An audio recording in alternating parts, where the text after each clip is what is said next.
Nefa. Sorry to keep you waiting. That is perfectly all right. My data indicates clear skies in the coming days. Current conditions for maritime travel, optimal. I'll be ready whenever you are. But are we really gonna set off without telling anyone again?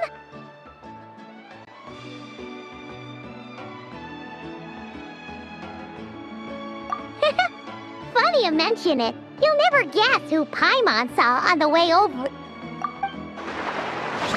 Hey! You didn't seriously think we'd let you leave without a farewell party, did you? No chance. Yeah, come on, Traveler. We've already made all the preparations. And most importantly, how dare you try and slip away without first paying your respects to the almighty Dragon Lord! A little bird told us you'd soon be leaving for Nodcry.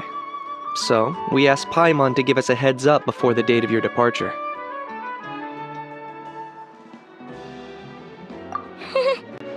You sure it's not time to think about changing that little habit of ours? Don't worry, we won't keep you long. Besides, everyone's there already. Shaska, Ian-san, Auroron, even the Pyro Archon herself.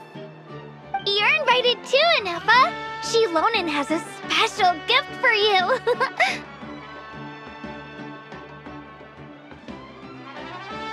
Accompaniment request accepted. Shilonen demonstrates excellent massage technique. My impression of her is exceedingly positive. Wait, so robots like massages too? Or is it just that Shilonen really knows how you're wired? Alright, enough with the chit-chat. Let's head to the venue. Woohoo! Party time!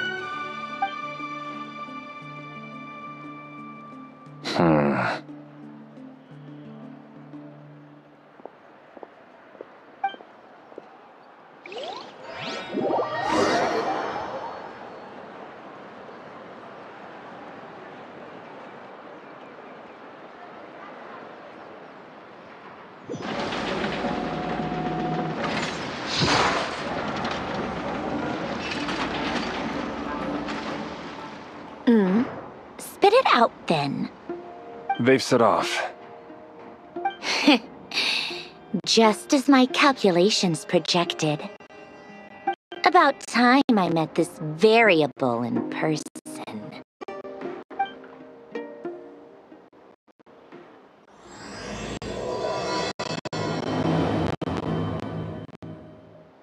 You know, every time we head to a new nation, there's always a point where it suddenly dawns on Paimon. This is it. The next chapter of our adventure has begun. This time, it was the moment she realized she'd just polished off the very last of her Saurus crackers. Should have stocked up better at the farewell party. In other words, Paimon has marked the geographic coordinates from 2 minutes and 40 seconds ago as the boundary between Natlan and Notcry. This deviates somewhat from the official coordinates stored in my database. Paimon meant more in terms of how it felt on a psychological level. Anyway, what about you, Traveler? When did it really sink in for you? Huh, that actually kind of makes sense. What about you, Nefa? Come to think of it, maybe we should be asking the other way around. So, when you came over to Natlan, what was the moment you felt like you'd left Nodcry? In that case, probably when my sensors could no longer detect the moon's power. The moon? You mean, that one we can all see in the sky? Negative. I was referring to... Huh? Here we are. Paimon. Oh.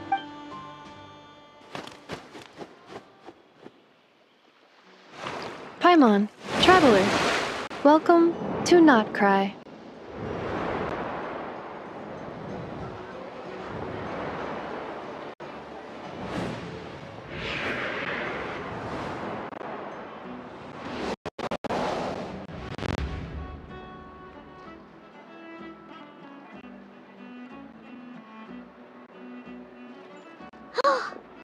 That must be Nasha Town up ahead! That's the place you were telling us about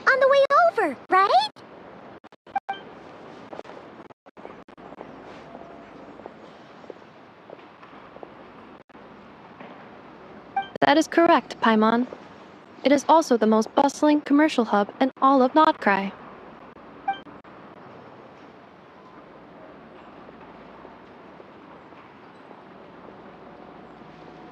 Oh, sounds like the perfect place to start trying out all the local specialties.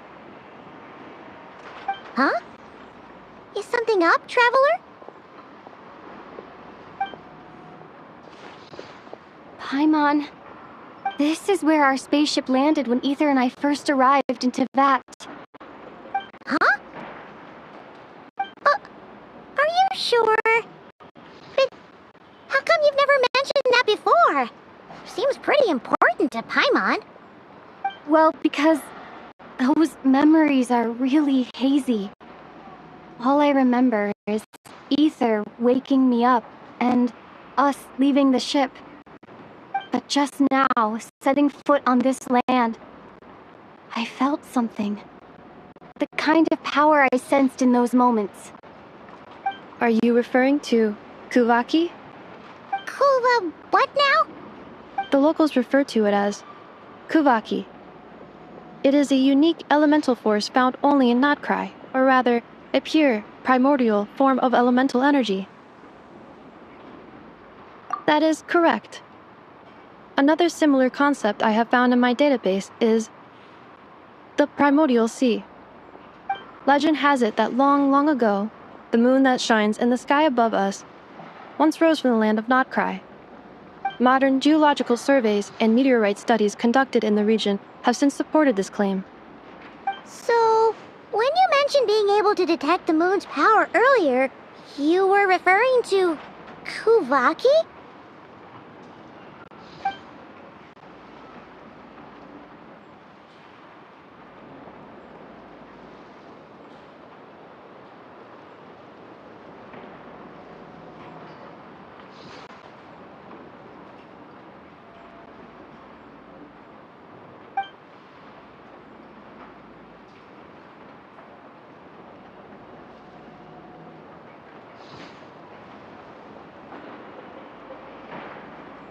Wait, Traveler, you're saying we might actually find your spaceship here? Do you still remember where it landed?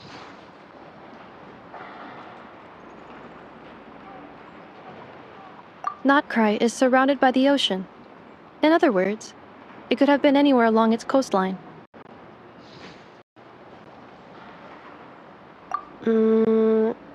Negative. Description still lacks sufficient detail to pinpoint target location. Hey, it's okay if you can't remember everything right away. After all, it's been a really long time. Let's just do what we've always done and keep searching as we explore. Besides, what have you got to fear with your sidekick Paimon still here? I'd be more than happy to help you out as well.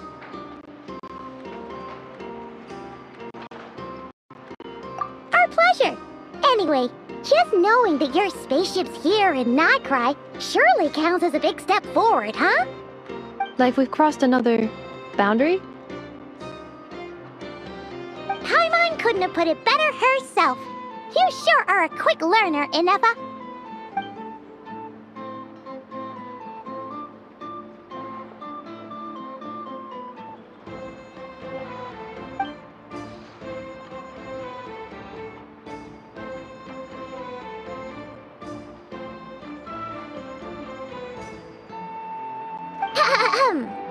Well, as the best guide in the whole of Tevat, Paimon hereby does solemnly declare, Notcry, here we come!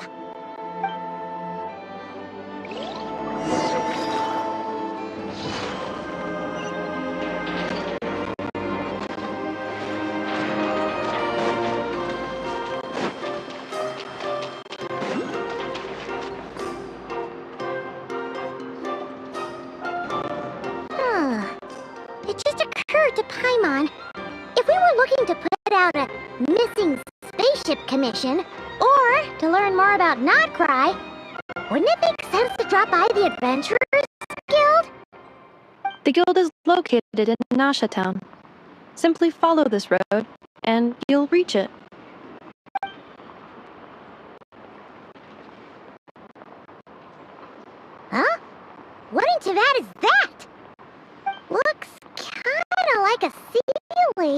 floating around in the air like that? That is a kuhanki, a species unique to the land of Notcry. A kuhanki? Does she have something to do with the moon, too? Indeed it does.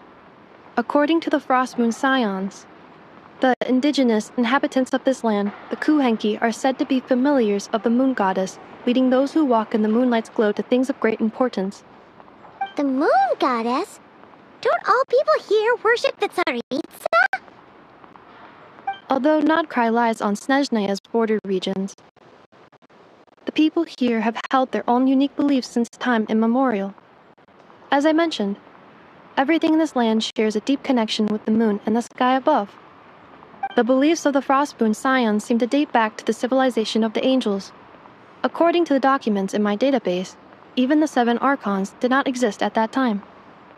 Wow! So the origin of their beliefs goes back even further than the Archon War? Correct. At some point, you may come across some statues of their goddess. The Frostmoon Scions carved these as well. Hey! Looks like she's floating away! I suggest you follow her. The probability of an ordinary person encountering a kuhenki lies in the single digits. Many here consider them heralds of good fortune.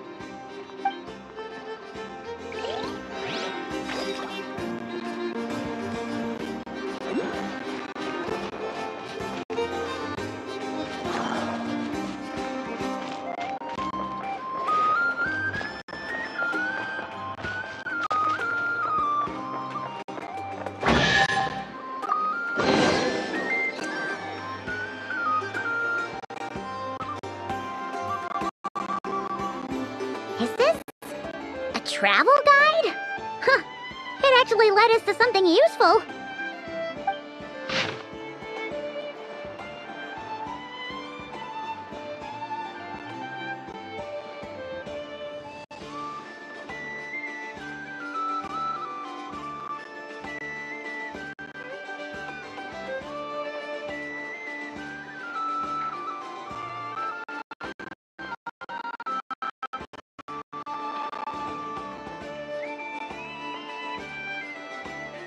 Are there any particular points of interest? It all looks pretty interesting to Paimon. If we have time, she'd love to see, pretty much everything. Recalibrating route. If we keep following the current path, we will arrive at an area of scenic beauty. From there, we will be able to identify both the Adventurers Guild and several must-visit specialty stores. Yikes! Why is Paimon suddenly getting the feeling that if she doesn't step it up soon, Ineva's gonna put her out of a job?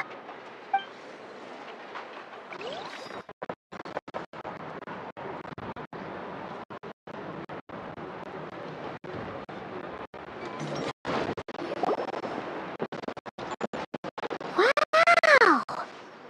Nasha Town actually looks pretty big from here. Feels a bit different than Paimon imagined, though. Which aspects in particular deviated from your expectations? Well, Paimon keeps hearing people describe Notcry as an adventurer's paradise. So she kind of thought it'd be a bit more picture perfect somehow. According to legend, there was indeed an era of peace in Notcry's past, the age of the Fae. Tales of those ancient heroes are still told today. One of the most well-known is that of the Lantern Fae. This individual performed many good deeds for Notcry. The present-day Lightkeeper's nightly lantern patrols are, in part, a tribute to their memory. But then, one day, What happened? there came a devastating abyssal calamity that swept across Notcry, and for a time it was left desolate. Heartbroken by what had become of the land they had so cherished, that Fae extinguished their light, just as the abyss had extinguished all hope. Nowadays, the paradise people speak of is more of an aspiration, or an irony, perhaps. An irony?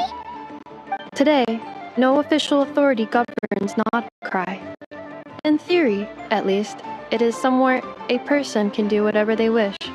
and become whoever they want to be.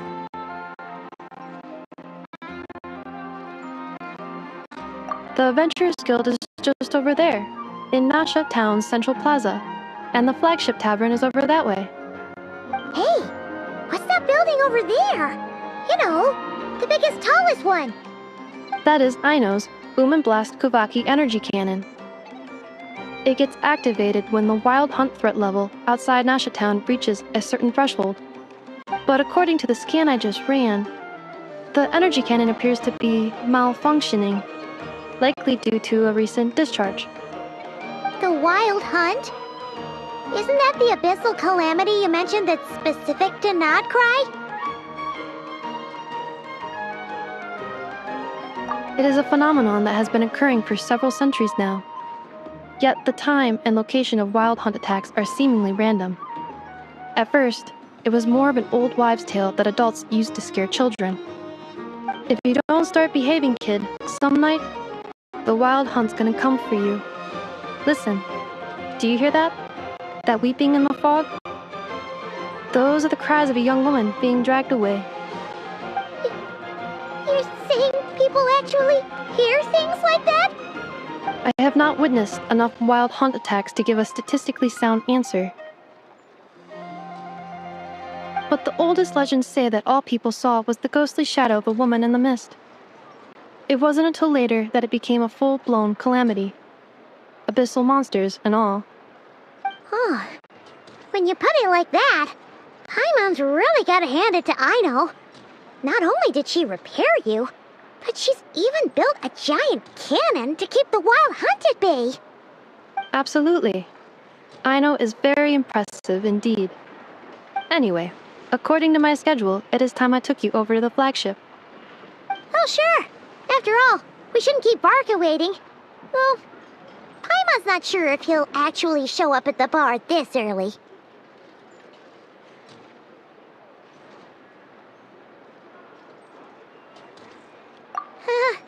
You're right about that.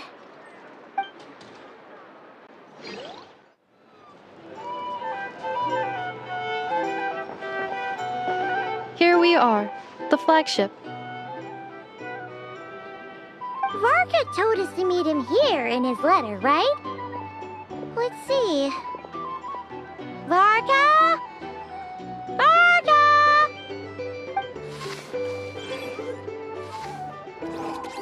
No matches, I identified. Huh. So he isn't here after all. Oh, guess we never did actually say we'd be arriving today. Hey, why don't we go ask the owner?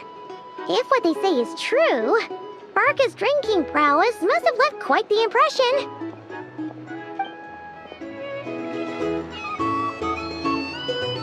Huh? Well, well. If it isn't the ineffable Ineffa. Hello there, Demyan. You know each other?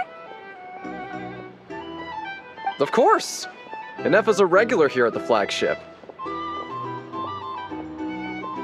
So, robots are into booze too? Not at all. The energy conversion efficiency of alcoholic drinks is very low, and most of them are full of impurities. Still, I can affirm that your berries and fried meat deserve a solid 9.12 out of 10. It has Aino's approval too. Funny that you should mention that. While you were away in Natlan, Varka would come in here every day to pick up a serving of berries and fried meat for Aino. Aww. He must have been worried sick that she wasn't eating properly on account of being so hung up about Ineffa being gone. Actually it's 'cause Varka found out that Aino went wild after Ineffa left, gorging herself on snacks she normally couldn't get her hands on. So it was more worry that she wasn't getting a balanced diet.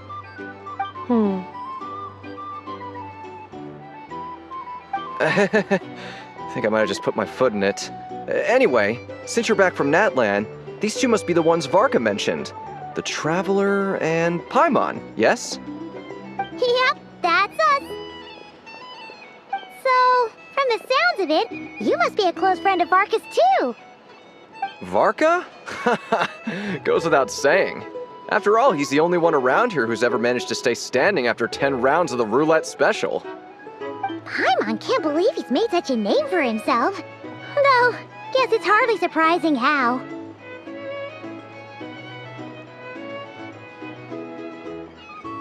Right now? Must be somewhere near Amsvartnir. That's quite far from here. Huh? Where's that? It's a lake in the northern part of Nodkrai.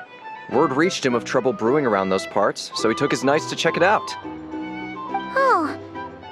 So, we missed him?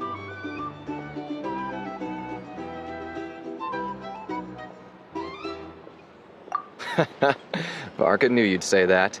So he specifically told me to make sure you stayed here and enjoyed yourselves. He sends his assurances that everything's under control. Well, if he's that confident, guess our only option is to accept. Anyway, it's not like there's any special cause for concern. He is the Grand Master, after all. Exactly. Plus, not only has he booked you into our finest room, he's paid for it in advance, too. Whoa! It's so generous of him! We might not have met yet, but Paimon's got a feeling that we'll get along with Varka like a house on fire. Oh, and by the way, he also asked me to serve up a portion of berries and fried meat for Anefa. That was prepaid as well. Thank you. No, thank you.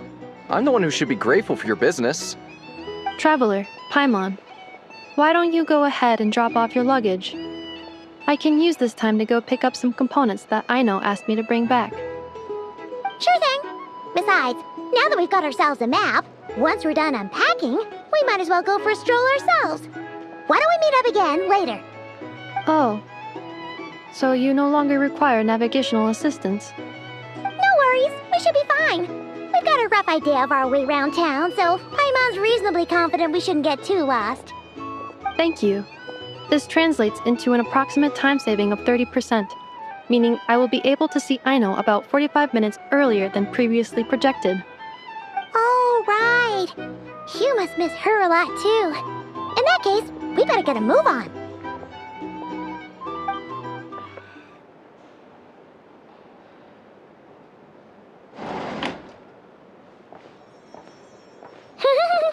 Feels pretty nice having someone sort out our food and lodging for us, huh? But is this really the flagship's best room? It's pretty big, make no mistake, but it looks a little worn out, right?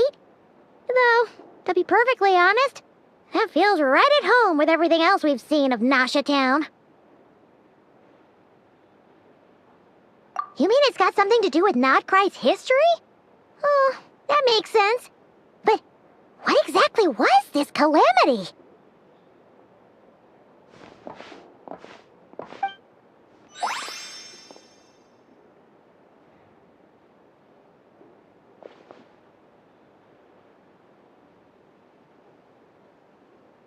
Oh, should we try the berries and fried meat too?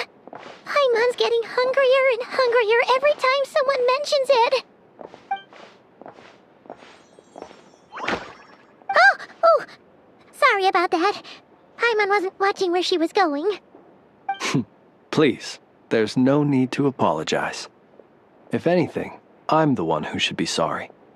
Clearly, I shouldn't have gotten lost in my thoughts in the middle of a hallway. Wait a sec.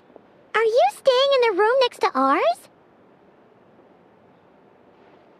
Ah, quite the perceptive one, I see.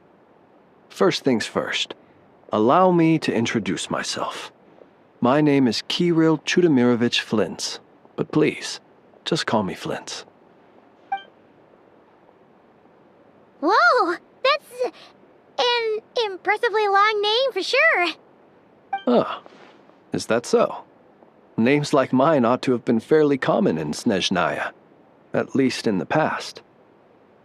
Would I be correct then to assume that the two of you are travelers in this land? Yep, you sure would be. Paimon is Paimon, and this is the Traveler. We've been to a bunch of nations already, but we only just arrived in Nodkrai today. What a rare honor it is to meet such worldly travelers. Are you here for travel too? if only I had the time to spare. No, I'm just staying the night. Oh, so you're here for business? That's certainly one way to put it. I'm a Ratnik of Nodcry, normally stationed near the burial grounds to the north. My sole cause for being here today was to repair this lantern of mine.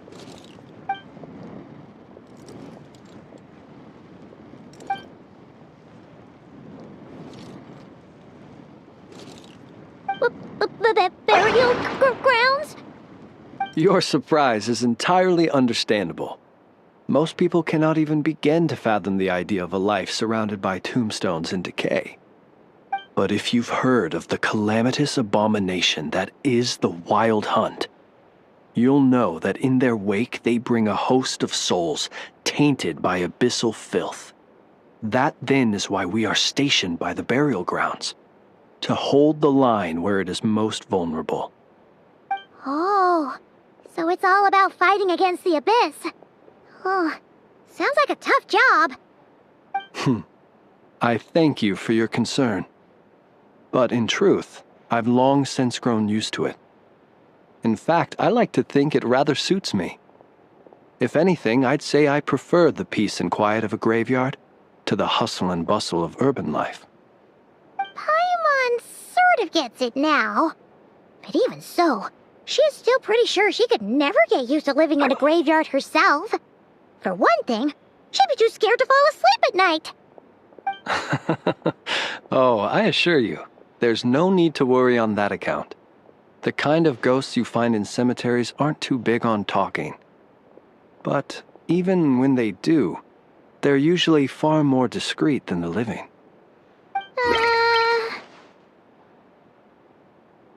Well, would you look at that? Who'd have thought we'd end up chatting this long? Must have a lot in common, huh?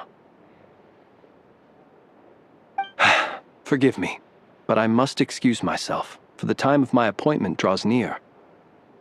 And in terms I'm sure you'll understand, a lanternless Ratnik is like a mapless traveler. A serious conundrum indeed. Oh, sure. In that case, you go right ahead. We won't keep you any longer. Not at all. Should the opportunity present itself, I'd gladly continue our conversation another time. You're always welcome to come visit my grave. I mean, the grave I stand watch over.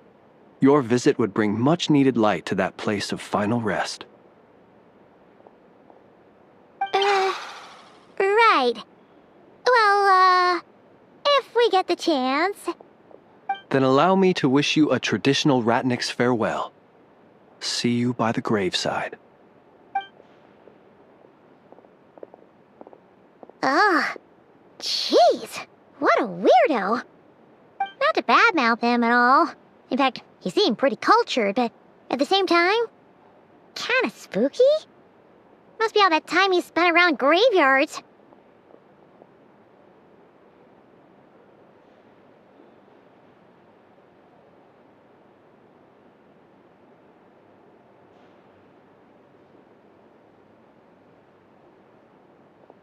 His lantern? No, not really. You mean, 'cause it was broken? Huh. Guess you've always had a nose for stuff like this. If you're worried, you can always ask him the next time we cross paths.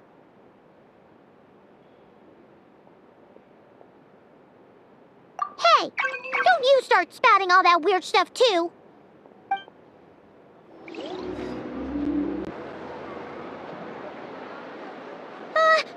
Paimon almost forgot something super important.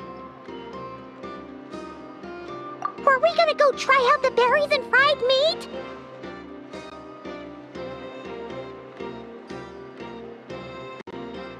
But now, heading all the way back to the flagship feels like such a waste.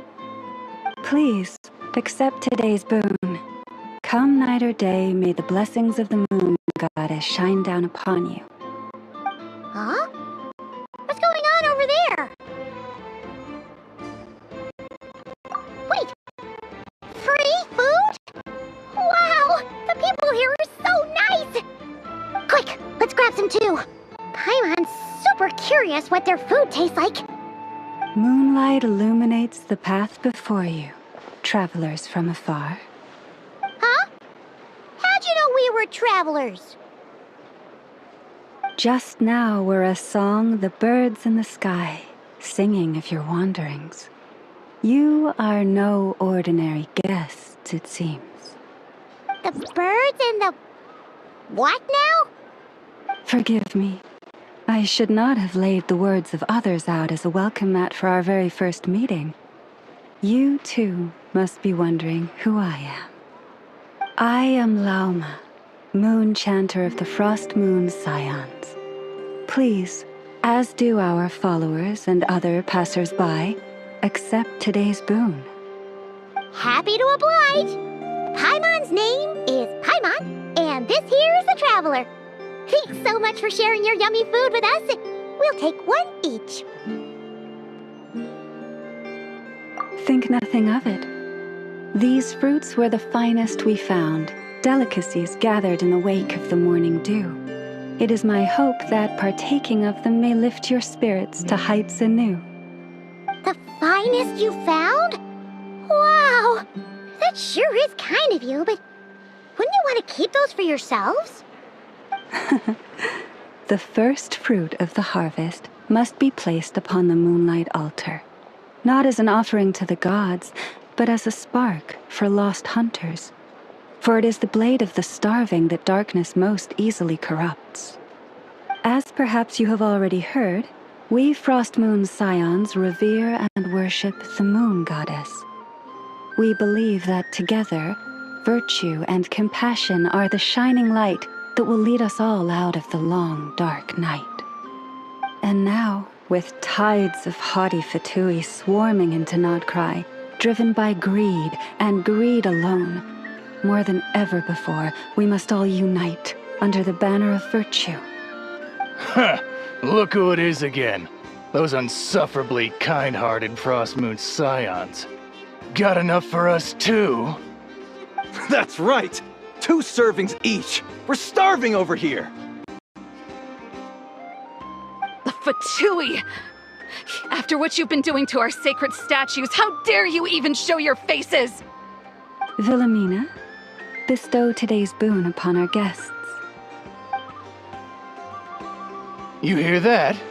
No slacking now. We'll have the very best you got.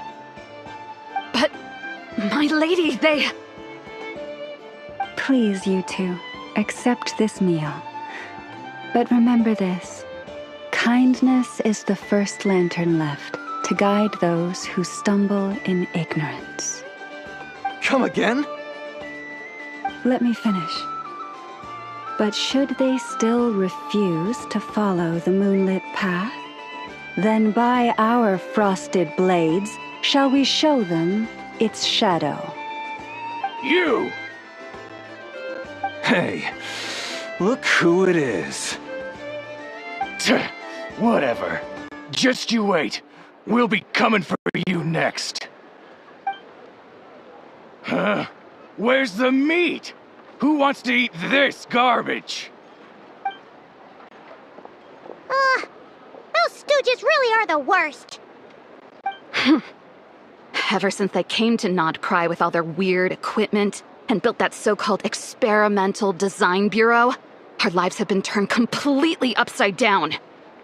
Judging from how they reacted just now, it seems the Fatui already know who you are.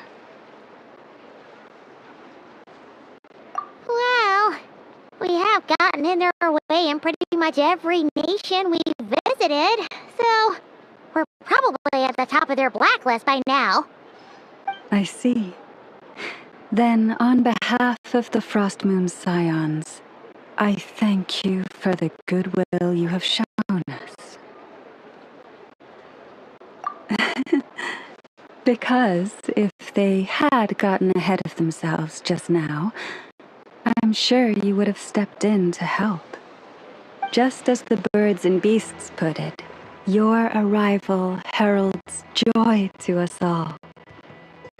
Besides, for a weary traveler far from home, what better respite than to bathe in the moonlight?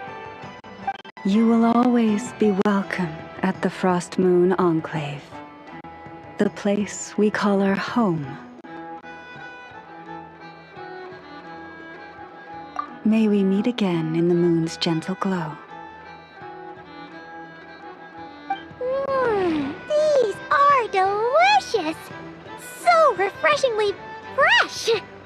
Those two for Tui wouldn't know a good thing if it came up and bit them on the shoulder. Looks like Anefa isn't done with her shopping yet, and the Adventurers Guild is still empty. Where should we head next? Good idea! Wouldn't want to let the Kuhenki down, after all. Let's see. Okay, Paimon's got our route all figured out. So, all that's left to say is, don't fall behind. This is Nuts and Nuts. It's mostly a fruit shop, but there's a crafting bench too. This is the Speranza, one of the travel guide's recommended restaurants. All the waiters here are kids. This is the Vesnici Prolecha greenhouse. Apparently, their flowers are all made of metal, so they'll never wilt away. And this is the Rossum Workshop. If you ever need a weapon made, this is the place to go. And over here, they've got a super tall observation deck. Whoa! Take a look at that! You can see really far out into the distance. That way's north, and that looks like something built by the Fatui? And then over there to the west, that must be the place Lauma mentioned, where the Frost Moon Scions live. So, what'd you think?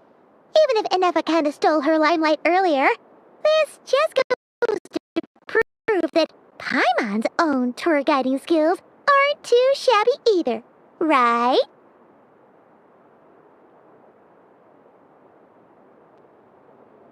Hey, come on! Would it kill you to compliment Paimon? Huh? Look! There must be someone at the Adventurers Guild now! There's already a line forming outside!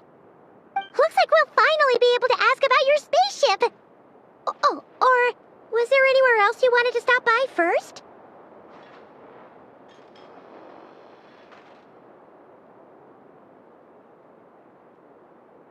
Where? Which one are you... Oh, now you mention it, Paimon's noticed it too. Ugh, better not be who she thinks it is. Anyway, where we go first is completely up to you. Either the Adventurers Guild, or that suspicious-looking shop. A word of warning, though. If we step into that shop, be sure to keep a very close eye on your Mora. Lucky us! The line seems to be gone now. Come on, let's go say hi to Catherine. Hey, Catherine, we meet again.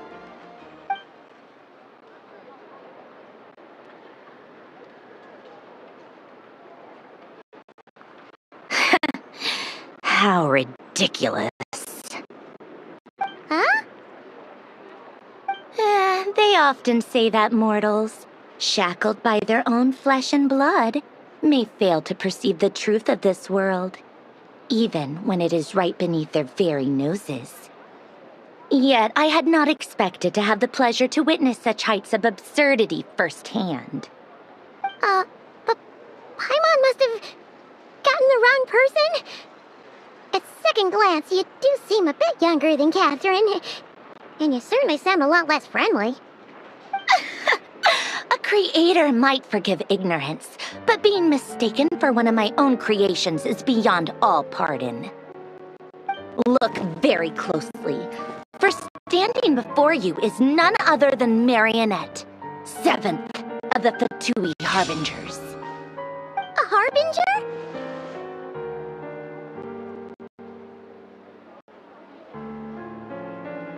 I told you already, I'm not Catherine.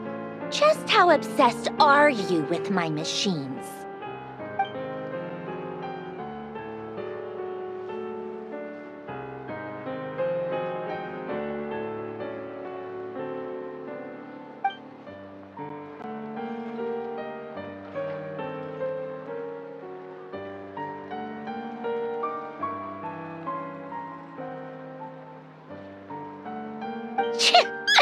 Today's encounter is merely a courtesy call. A friendly warning, if you will.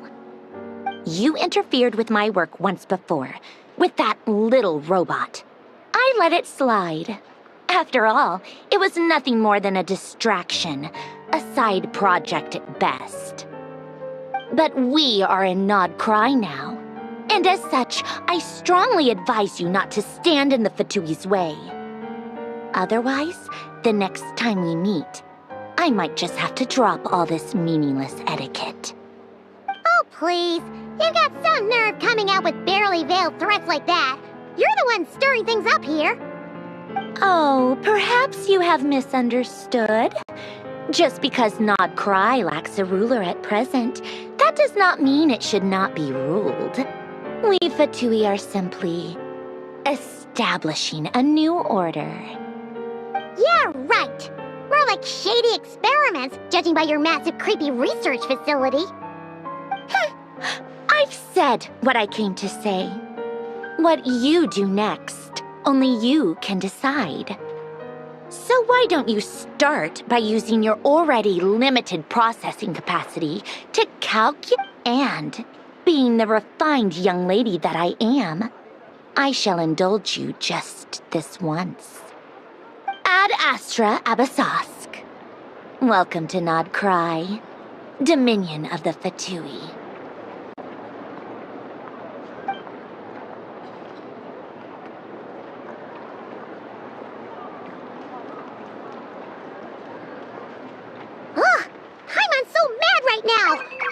Anyone so obviously evil be so annoyingly self-righteous? But if a Fatui Harbinger is here to greet us in person, that can only mean one thing.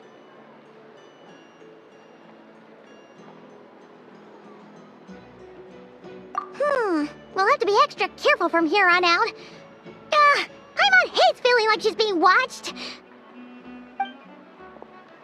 Hey! The real Catherine's back! Ad Astra Abyssosque. Welcome to the Adventurers Guild. How may I help? I will do everything I can to assist you. Oh, you're so much nicer to talk to, Catherine. Please don't leave us again, okay?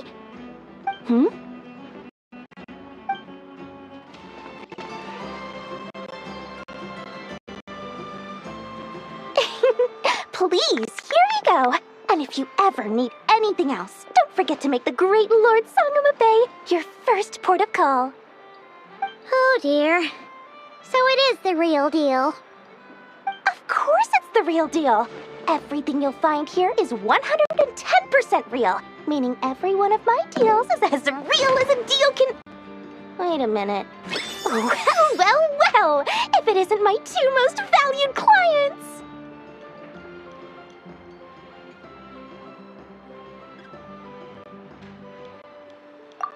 And with no small thanks to your munificent patronage. Come. How could you just sneak into Nod Cry like this without telling your dear Lord Sangama Bay? If I'd known earlier, I would have made an absolute pulled out all the stops to ensure that your boat ride over was as comfortable as humanly possible. Thank the Archons we didn't tell you. Oh, come now. You know as well as anyone how impeccably and conscientiously above board I am when it comes to doing business. Well, regardless of whether that's true or not, the main issue here is that we had no idea you had a branch in Nod Cry. A clever merchant always has a backup plan, or two, or three up their sleeves. As the saying goes, a rabbit with many burrows fears not the hunter's arrows. A merchant with stores galore hears no debtors at the door. Since you're both here in Nod Cry, would you care for some of my finest local souvenirs? Whatever you're looking for, I have it. Or if it's Sumeru you're missing, I've got that covered too. We literally just arrived. Do we look like we're on the hunt for tourist trinkets to take back for our friends? My, your high-minded tastes never cease to impress. In that case, I know just the thing. You must be on the hunt for something like this? What's that? Your hat? Information, of course. Information about Nod Cry.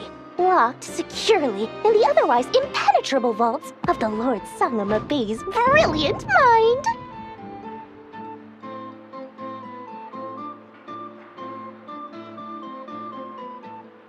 I knew it! I just knew you'd appreciate the value of my wares. On the back of all our pleasant dealings in the past, I'll even take a hit by throwing in some insider info for free. Wow. You sure are feeling uncharacteristically generous today.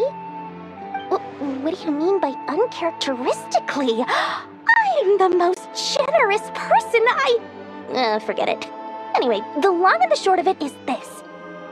The moment I set up shop in Nodcry, it struck me how many different factions there were, all competing against each other for power and influence.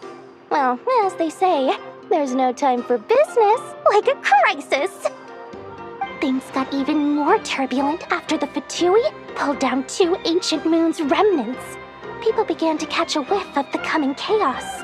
And the more troubled the waters, the greater the potential profit. Not at all sorry to interrupt, but we're not here for Mora. Oh, really? But surely it was the tales of an adventurer's paradise that brought you here. The chance to take your very own slice of all the latest and greatest business opportunities? In that case, what would you like to know about? The Frost Moon Scions? You mean the people who believe in the Moon Goddess? They're not a bad bunch. It's just, well, they have such simple tastes. No luxuries, no indulgences, no nothing. Trying to earn a little more from that lot is like trying to squeeze blood from a stone. Still, things between them and the Fatui have gotten pretty tense. It's only a matter of time before the powder keg goes boom.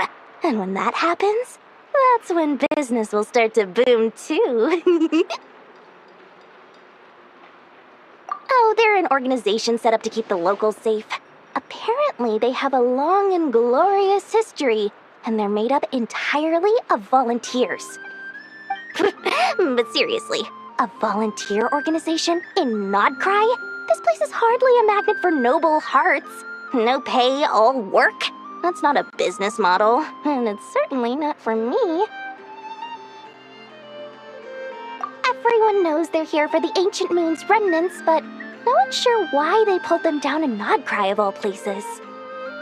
Anyway, they've been acting mysterious enough, but if you ask me, that Kuvaki Experimental Design Bureau of theirs up north hides secrets wilder still. That bunch of booze-loving monsters? Ugh, don't even get me started. As fellow Outlanders, I thought they'd be easy pickings, but somehow, every single one of our business negotiations wound up at the flagship. I've done plenty of deals with heavy drinkers before, but those guys? I never once made it to the contract signing before blacking out. I'm getting flashbacks of the hangovers just thinking about it.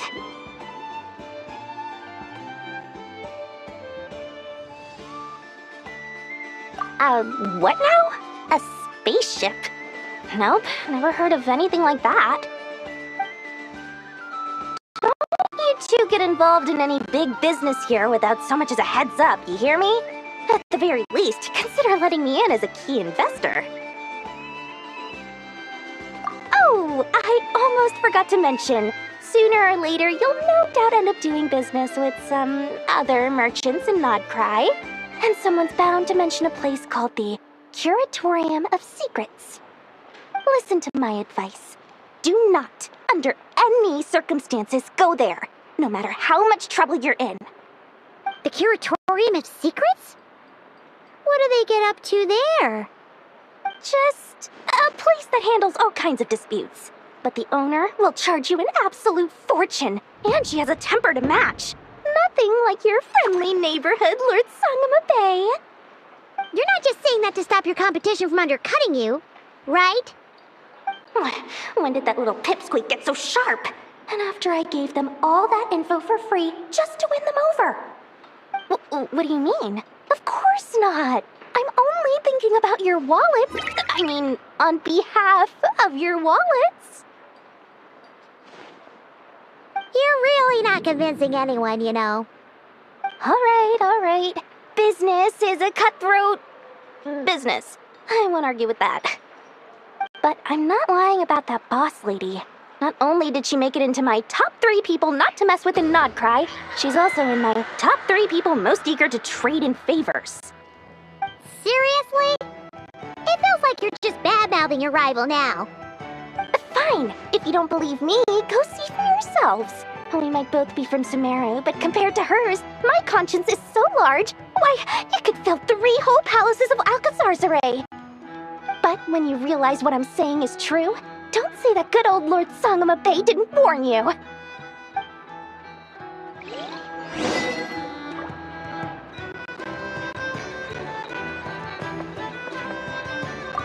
Anyway, don't be a stranger now.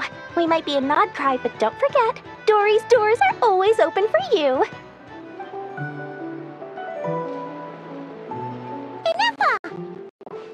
Hello. I was just about to start tracking your whereabouts. Did you manage to get everything Aino asked for? I did. What about you?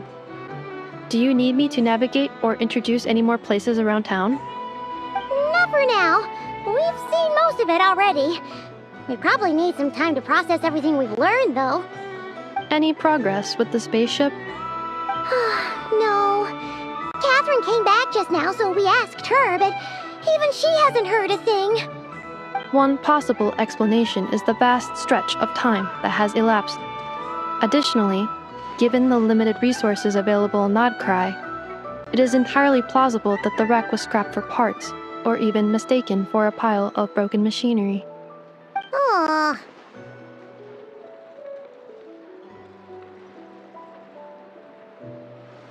Understood.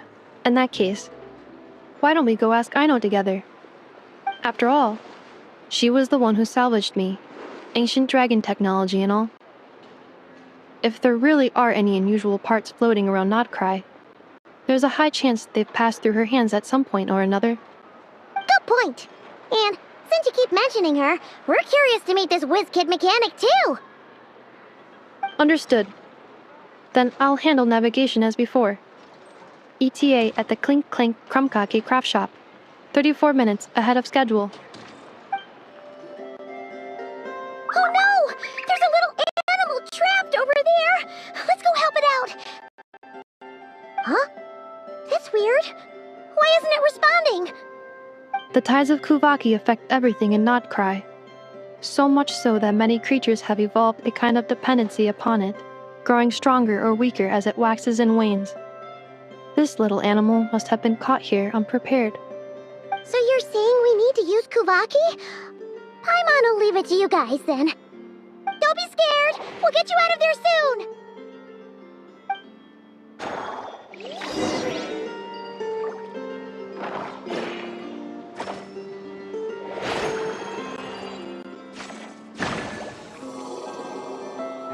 Oh! It worked! Off you go now, little one. Don't go getting yourself caught again.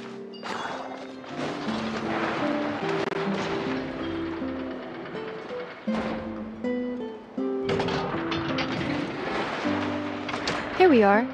The place Aino and I call home. Whoa! So many machines that Paimon's never even seen before. And then there's all these little robots. Did Aino build them all? That is correct. It looks like Aino has created 3 more little bots since I've been gone. Aww. Well, you were gone for quite a bit. She must have missed you. I missed her too. I want her to see what I've become. Let's not keep her waiting any longer then. Come on!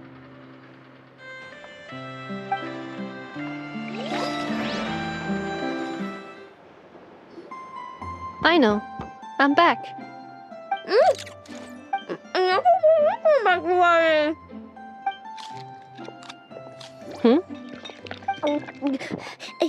Ineffa? You're back significantly earlier than I expected. Like a whole 30 minutes at least. Everything went very smoothly, which saved me quite a bit of time, so I know. Could you turn around for a moment? I know. I've been on my best behavior the whole time you've been gone. She's got chocolate all over her mouth. I know. While I was away, did you strictly abide by my tailor-made snack intake schedule? Oh, of course I did. 1 whole cake, 1 crumb cake, and 1 pack of chocolates a day, right? It was either a cake or a crumb cake or a pack of chocolates per day. Oh, shoot. When did you finish the snack stash I left for you? Literally just earlier today. Let me just go run a scan on that. I meant today, a week ago. And then you restocked an entire week's worth on your own initiative? 2 weeks worth.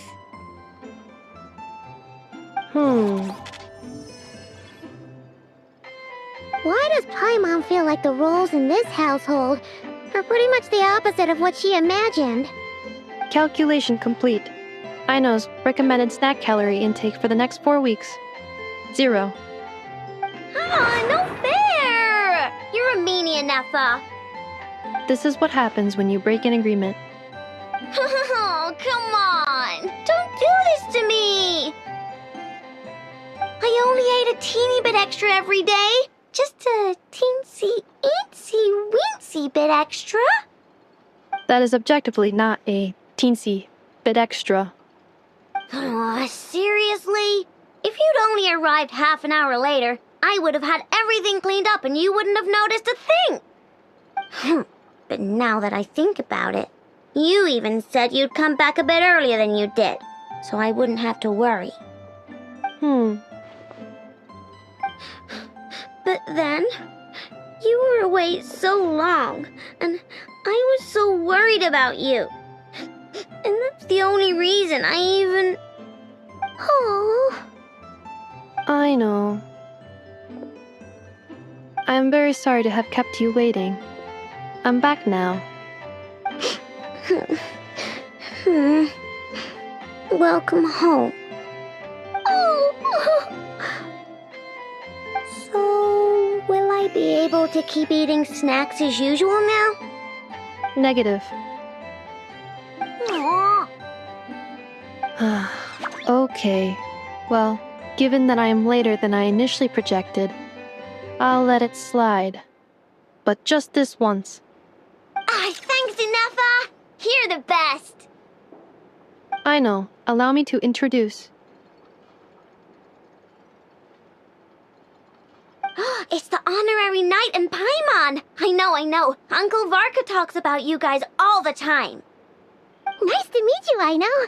And Nefa's told us all about you, too.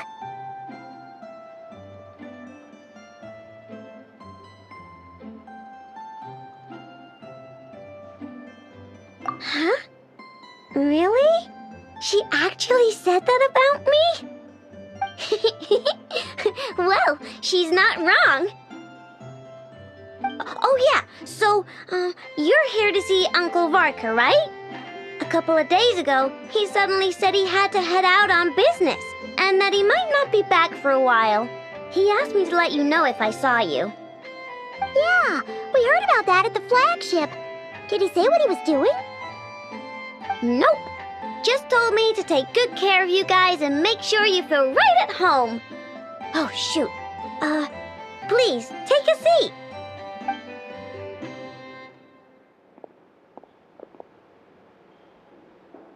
Do either of you need my help with anything? Anything at all? After all, I'm the head of this household. Sure wouldn't know it from that snack tantrum she just threw.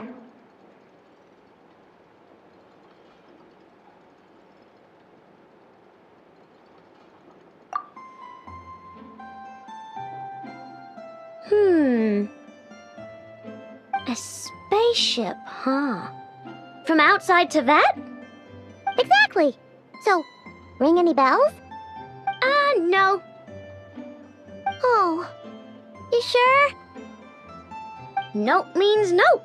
Never seen the slightest trace of it. More specifically, by nope, I mean, I've never seen a single piece of tech in all of Notcry that might have come from out of this world. Not in any new machines or in any old ones either. Huh. What Aino means is that your spaceship almost certainly has not been disassembled nor repurposed as parts for other machines.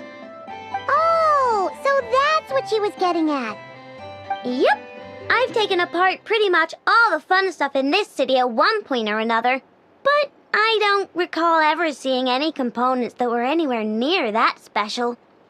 So, either your spaceship crashed somewhere it's never been found, or someone did find it and then hid it really, really well. But who would even do something like that? Beats me. Maybe someone who thought they could stash it away for a rainy day. Just like how I sometimes hide snacks in the...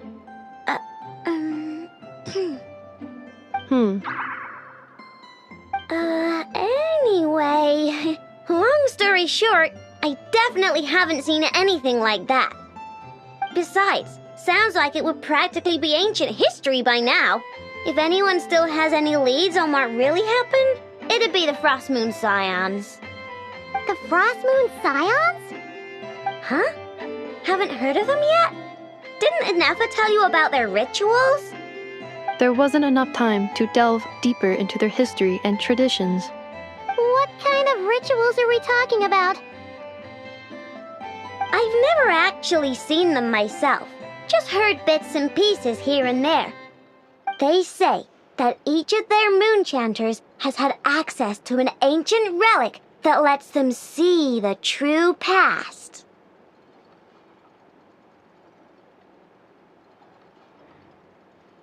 Not sure exactly how it's meant to work. I can't get my head around anything that can't be explained by either machines or science. And to tell you the truth, I don't like it much either. Looks like we'll have to try our luck with the Frost Moon Scions. Aw, leaving so soon? Sure you don't want to hang out a little longer? It's getting late, I know, and these two still need to head over to Hisi Island. It would not be convenient for them to linger much longer. Aww. Alright then.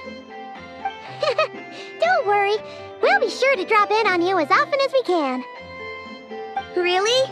You promise?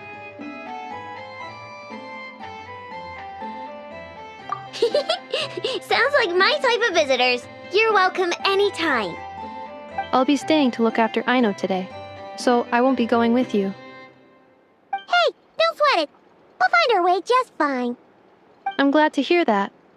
Also, I must admit, I have very much missed the charging bed that Aino made for me. Oh, are you here to play with me? My name's Aino, and I'm an inventor. Me and Inefa live together. I could probably eat all the cakes and cookies in the world because I love them so much. But my favorite kind of all is Lackaberry Crumb Cake. Come visit my Clink Clank Crumb Cake craft shop whenever you want. Anyway, that's me. What about you? Tell me something about you, then we'll be friends.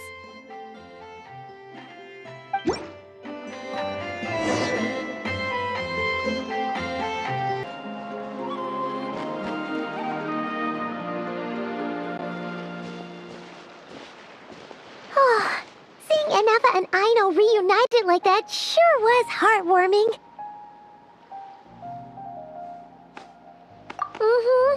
We should definitely hang out with them more in the future.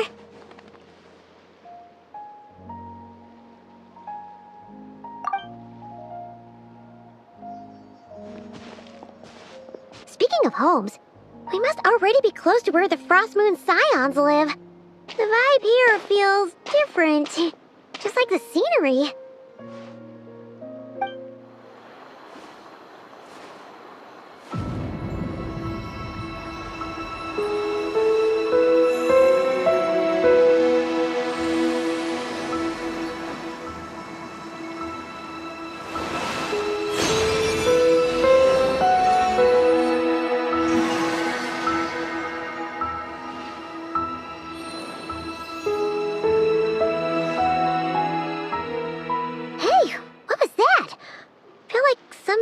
breeze blew by, and then the petals suddenly turned into...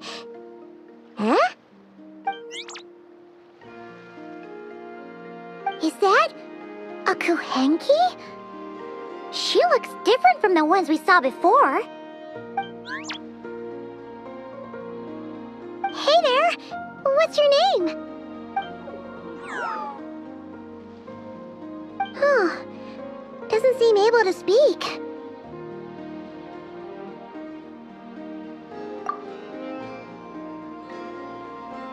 No idea what she wants. Unless you want to stop, maybe we should just keep moving?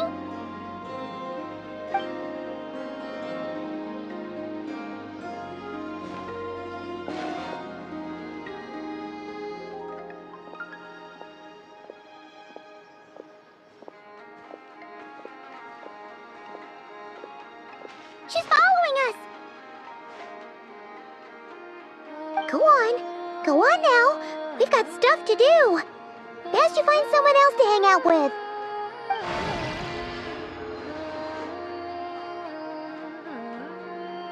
Hey! Don't make it sound like Paimon's some kind of meanie. Paimon had no idea what she wanted, okay? Ugh. Anyway, next time Paimon sees her, Paimon promises she'll be nicer. Seeing as we're on our way over to meet Lauma anyway, we can ask her about it while we're there.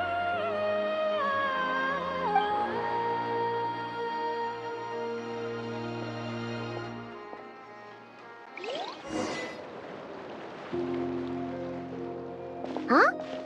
Hey, look! Isn't that Lauma? The moon chanter? Let me take a look at your wound. You must be more careful.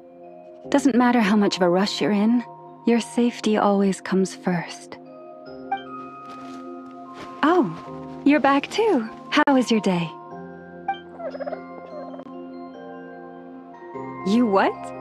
Those two Fatui? The ones who were causing trouble in Nasha Town? You went to teach them a lesson? And you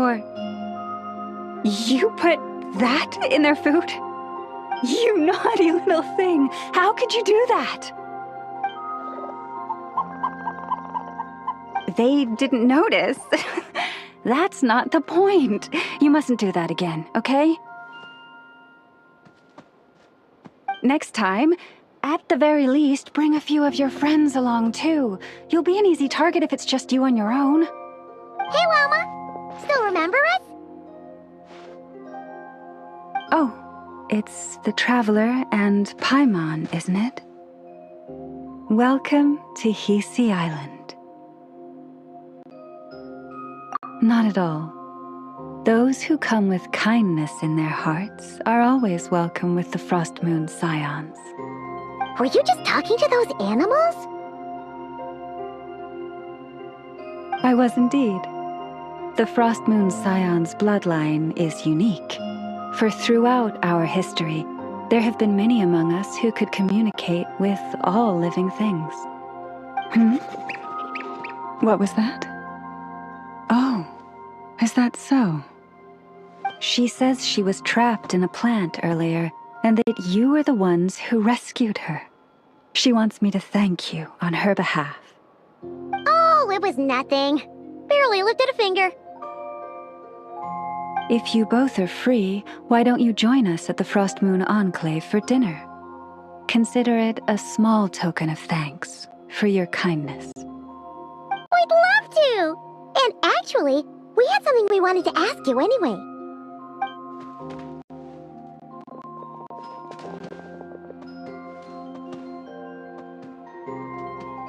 Oh. You're interested in the story of Kutar?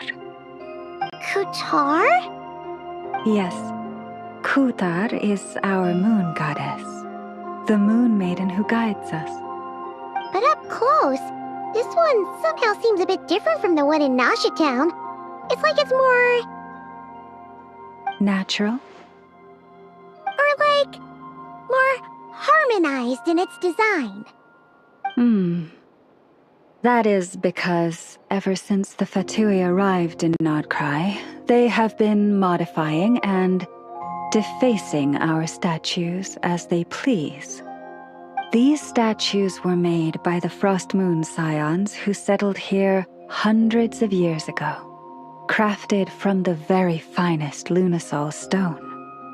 Not only is this stone exceedingly rare, but it also brims with Kuvaki. I suppose the latter must be what caught the Fatui's eye.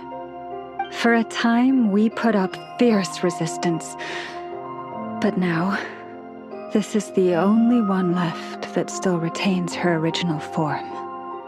We heard they even pulled some ancient moon's remnants down from the sky. That's right. The two largest remnants landed in Nodcry, one here on Hisi Island, and the other on Paha Isle. The Fatui built their research facility on top of the remnant over on Paha Isle, but they've had their sights set on the one here, too.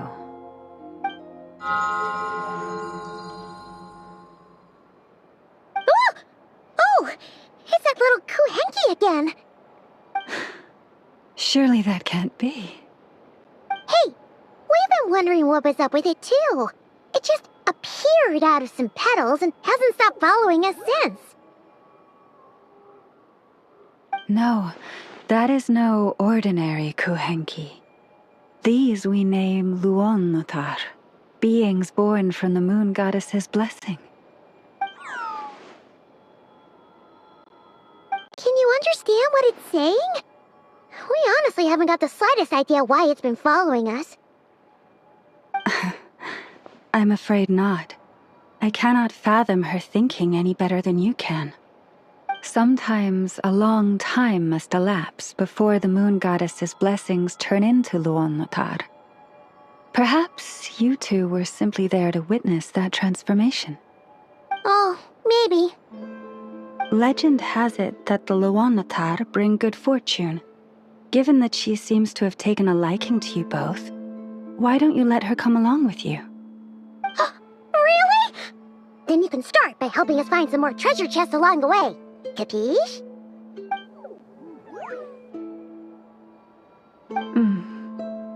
Twilight approaches. If you would hear more of the moon's story, then let us make our way to the Frost Moon Enclave. Beneath the gentle moonlight, I shall share this tale in full.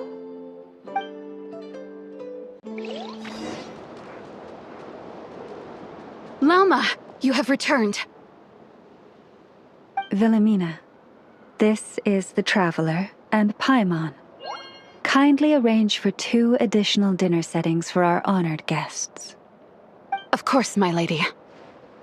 Wow! Everyone along the way here pretty much saluted you. Are you, like, super important around here? I am but a moon chanter, one entrusted to convey the moon goddess's will. Nothing more. She's just being modest. The Moon Chanter holds the highest rank among us Frost Moon Scions.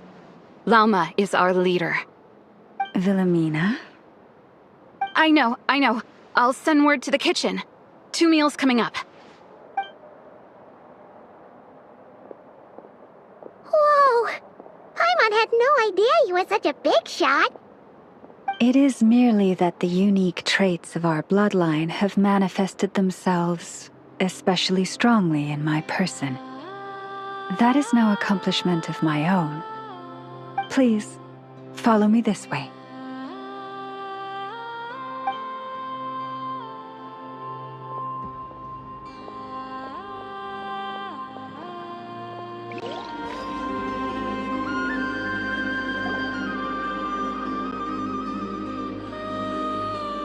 Even to this day, I am still trying to piece together the many fragments of our past. It is a story not only of the Frost Moon Scions, but also of the moons themselves. A story of the moons? Yes. We Frost Moon Scions are the last descendants of the ancient golden realm of Hyperborea. Its former glory may have faded, but what remains is a memory uniquely ours. In the distant past, Tevat had not just one moon, but 3. It is said that they were created by the primordial master of this world, cast into the firmament to keep peace in the land below. Firstborn was the eternal moon, largest of the three. Legend has it that it was her immense kuvaki that gave rise to the ocean tides. Next was the frost moon, smaller than her big sister, yet brightest in radiance. Her glow became the cold, undying lantern of the night. Finally came the iridescent moon, smallest of the sisters. Most of the time, her light was barely visible to the naked eye. Yet when she shone, her fleeting halos were all the more mysterious for it. Wow! Sounds like it all happened so long ago. So, what happened to them afterwards? Afterwards, well, as you have seen, the three moon goddesses perished. This happened in a war triggered by the Descenders, and of the three lunar husks, only the frost moon survived unbroken, while the others were shattered to pieces. Oh, so that's why there were ancient moon's remnants in the sky. Yes. It is also said that when the moons shattered, most of their fragments rained down upon this land like stardust. That is why Nodcry is blessed with such an abundance of kuvaki. As for the remnant that the Fatui recently pulled down, that belonged to the eternal moon. Wait a sec. But you just said that 2 of the moons were shattered, so where are the remnants of the iridescent moon? The iridescent moon's remnants were never found. What happened to her after the war remains a mystery. Some say she vanished in an instant, while others believe that her remnants are simply too delicate to leave a trace.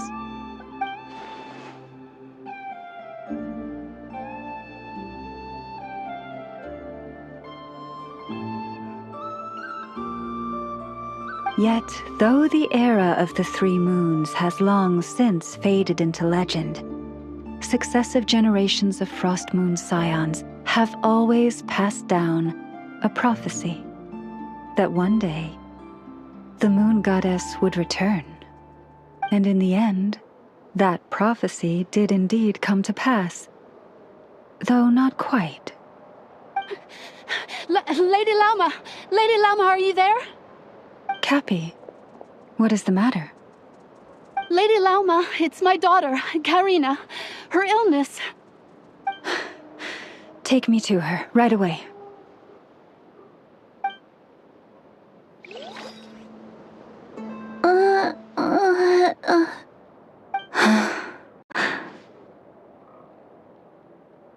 Her sensitivity to kuvaki is flaring up again.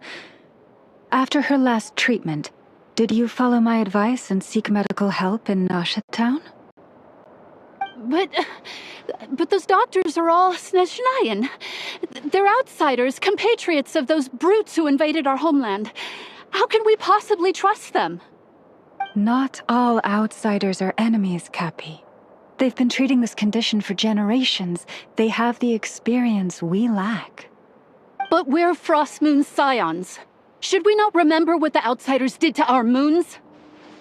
Surely the Lady Kutar will reward our devotion. But Cappy, Kutar is long... This isn't the time for debate. O lost child, snow-swept and buffeted by the howling winds of the frigid night, let not the silver flame within you fade. By the frost moon's grace, I shall warm you, curled up as a fledgling in frozen soil. Praise be to the moon goddess, my Karina.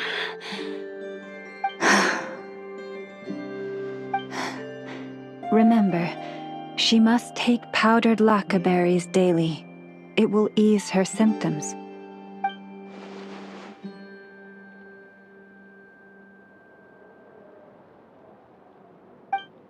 Lama? Philomena, what is it? Dinner is ready. I see. Cappy, let her rest here for the night. I'll have someone bring her a blanket. All right. Thank you so much, Lady Lauma.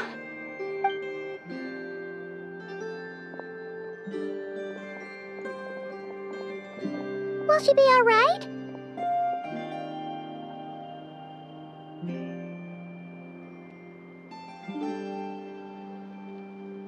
Yeah. If there's anything at all we can do, please don't hesitate to ask. Thank you for your kindness.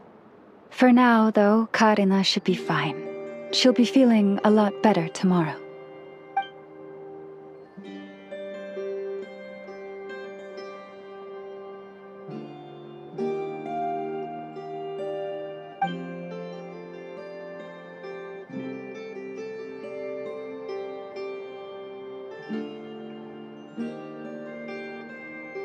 Please do not be worried.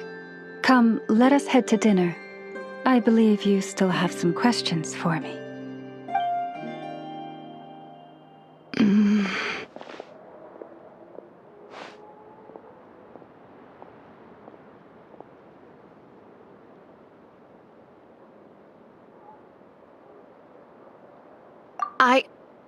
Oh, sorry. Yes, I'll be coming too.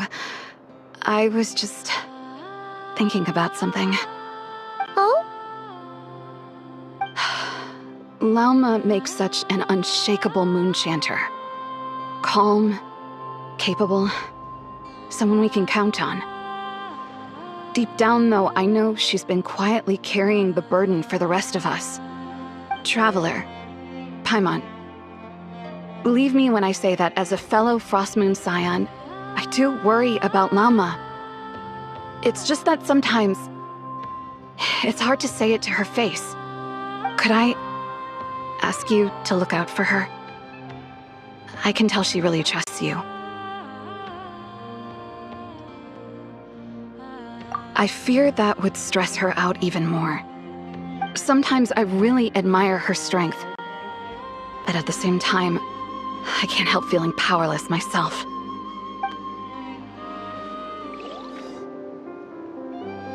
Wow! It's spectacular! Kutar was born here on Hisi Island around 500 years ago.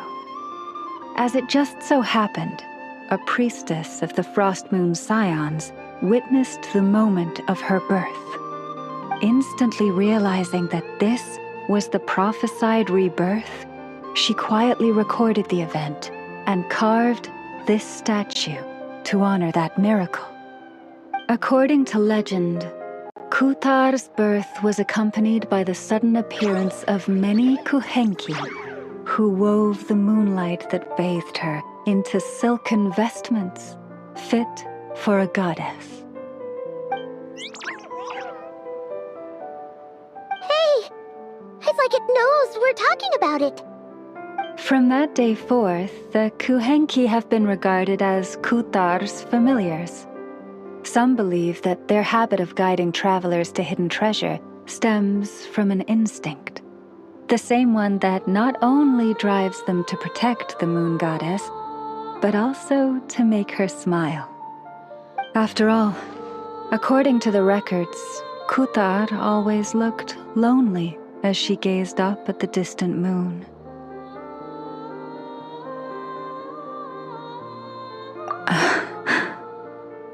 Kutar left Hisi Island before I was even born. According to the previous moon chanter, the goddess was angered by our people's greed, and that is why she left us. Where did she go? No one knows what happened after she left.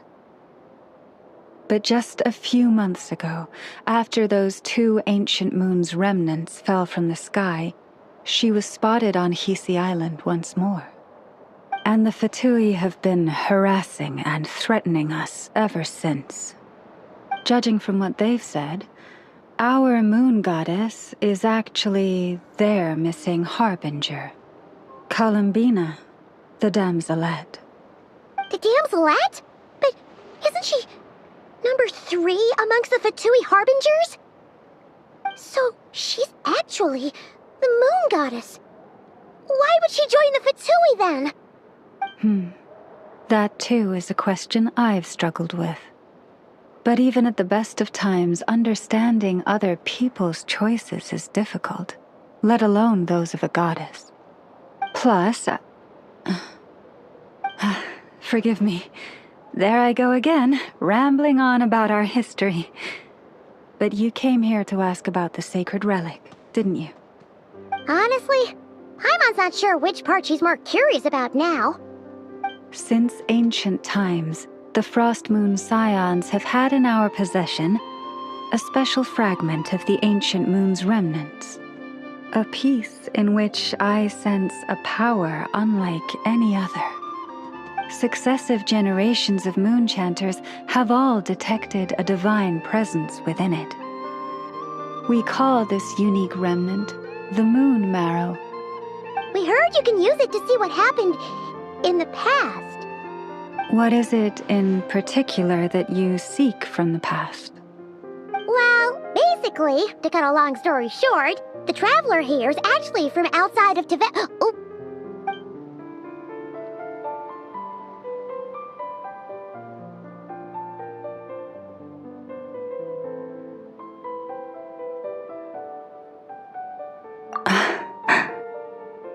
Thank you. Your honesty is a sign of your trust, both in me and the Frost Moon Scions. Unfortunately, though, I won't be able to use the Moon Marrow to shed light on your past just yet. Our people revere the Moon Marrow as a sacred relic. I'm only permitted to retrieve it from the secret chamber in which it is hidden once a year, on Moon Prayer Night. Oh, really? So, when's the next Moon Prayer Night? Judging from the tides this evening, a little less than 2 months. Huh? Does that mean the date changes every year? The ceremony is held on the night when the moon is closest to Tevat. This is also when Nodcry's Kuvaki reaches its peak. Only then can the seal on the secret chamber be lifted. Oh, guess we've got no choice but to wait. I am truly sorry that I cannot help you sooner. But, as the Moon Chanter, I swear that I will do everything I can to help you find the answers you seek. Think nothing of it. After all you've done for us, you deserve nothing less. Who'd have thought today was only our first day in Nodcry? Feels like so much has happened already. If I may be so bold, what does family mean to you?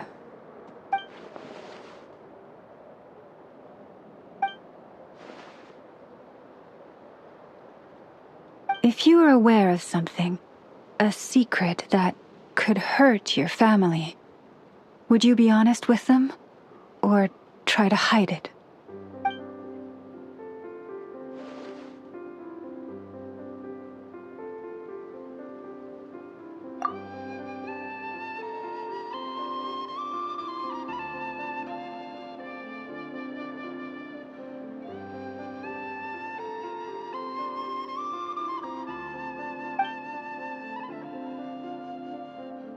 Oh, I'm so sorry. That was a strange question. I didn't mean to put you on the spot. I guess I've just never met anyone with a story quite like yours before. I just suddenly had the urge to ask. It's getting late, and you two must be rather tired too. Would you like to stay the night here on Hisi Island? I can have someone prepare some lodgings. Oh, that's all right. We've already got a room back at the flagship as it happens. Speaking of which, if you ever need us, feel free to come knocking. Do you need me to show you the way back?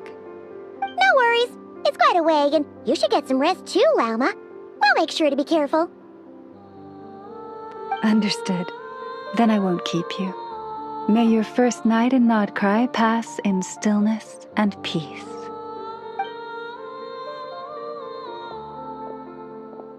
So, what you thinking? Sure was an eventful day, huh?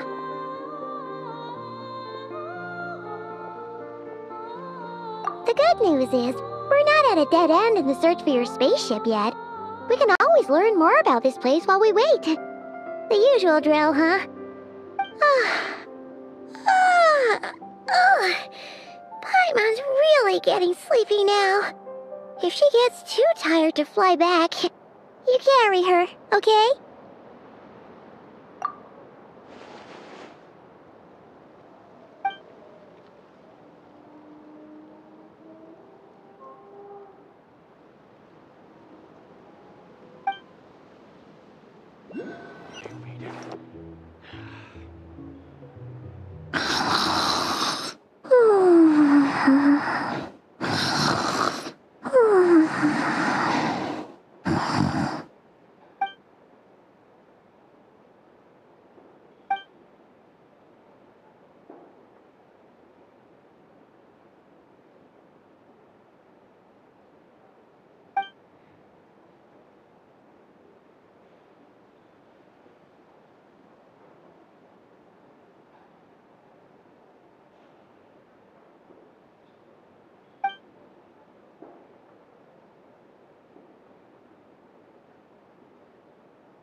Just one more helping.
Hey, what are you doing here?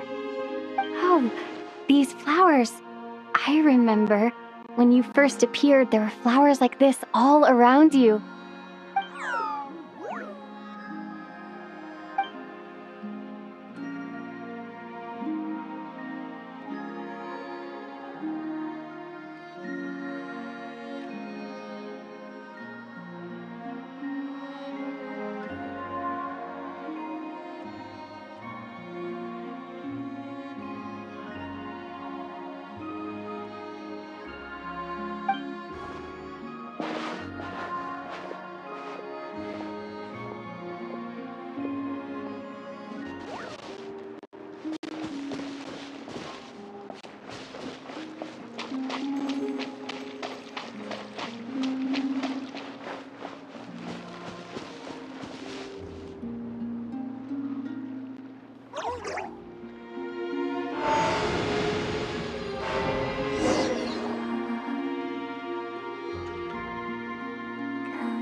Who goes there? How did you get in here? I am but a passing traveler. I followed your song here. I'm very sorry if I've intruded. The Kuhenki. She brought you here.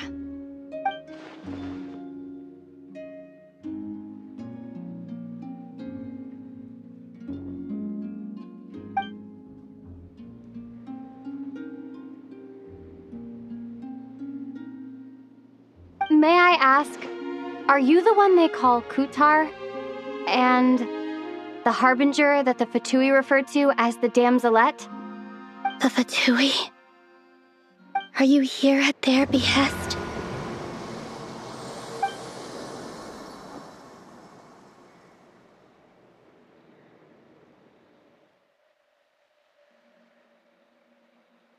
Please don't get me wrong.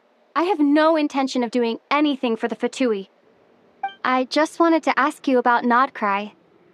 And the moons. The moons? Do not believe in what you can see. What truly matters is what you cannot.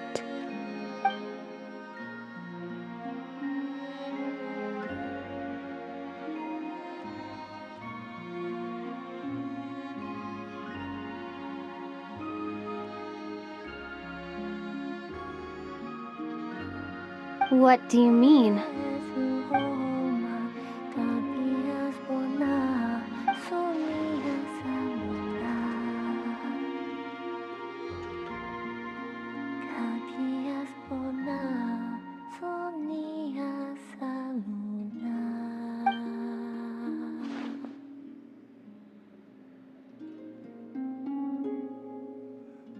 Listen, I'm the Traveler.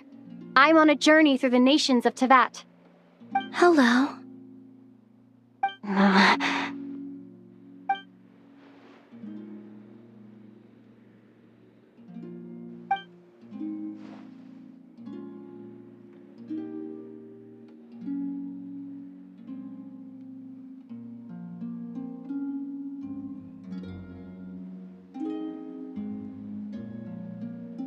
Could you tell me your name? Columbina.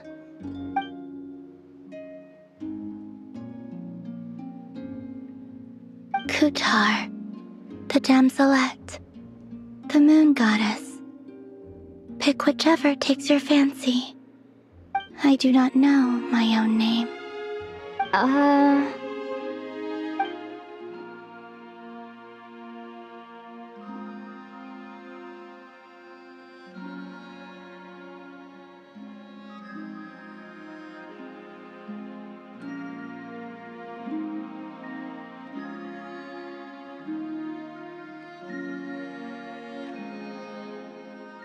Then...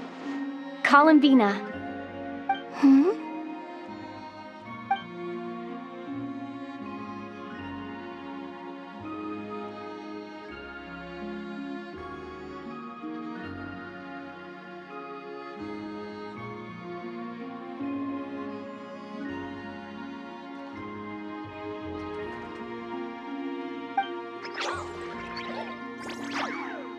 This Kuhenki, this Luanatar, did you bring her into being? Come here, little one.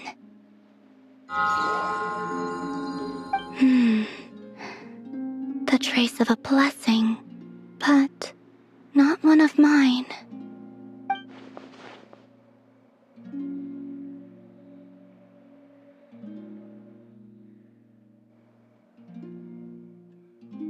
People always assume I can do many things. Assume I have done many things. But I haven't. All I ever wanted was to.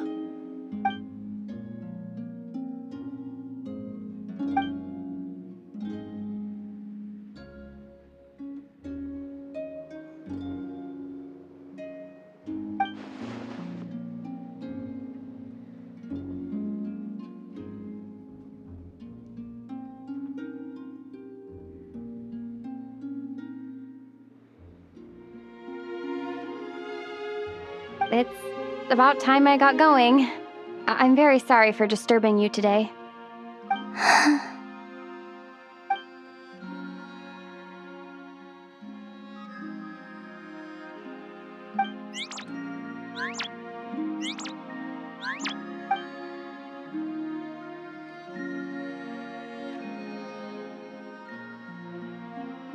Columbina, that Kuhenki. Oh, you're leaving?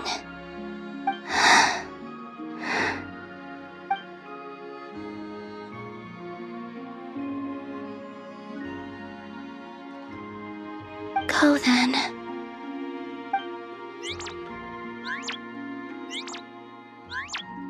Goodbye. Take care. The moon can be treacherous.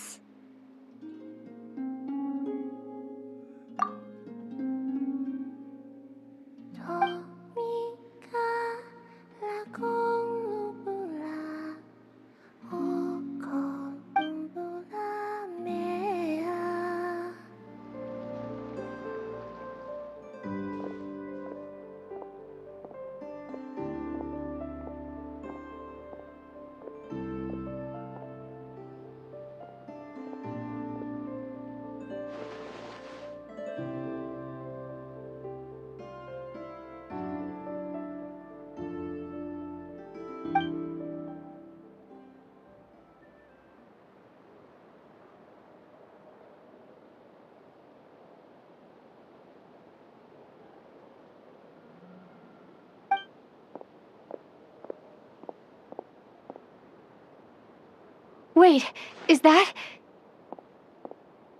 Ether?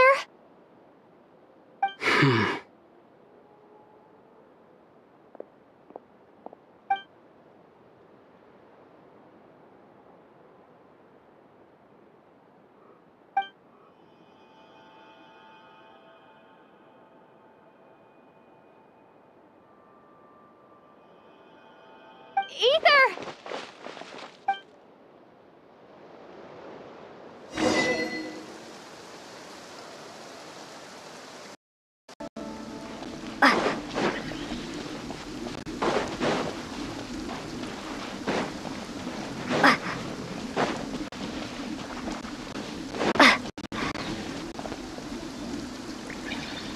Ether! Lumine, it's you.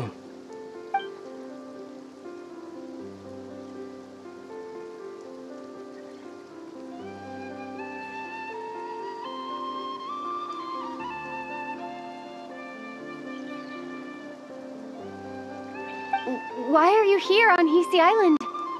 If I told you I was here in search of the Frost Moon Scion's sacred relic, what would you think?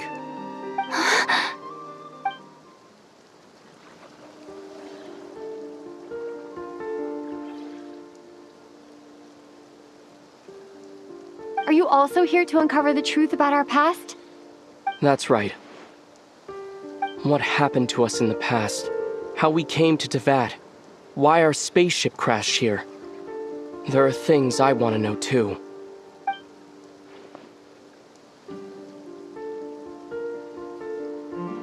But I'm not about to sit around waiting for another 2 months to find out. Wait! Wait? But I still have unfinished business.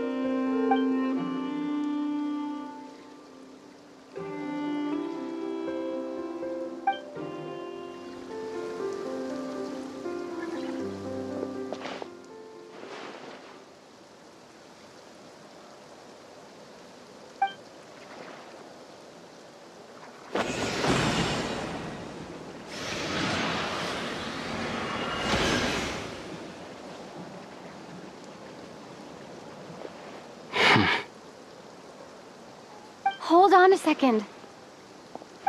What's wrong? That's the Frost Moon Scion's sacred relic. We can't just... Use it to get to the bottom of all this? We should at least get their permission. You barely even know her. Yet already you hold that moon chanter in such high trust. What do you mean?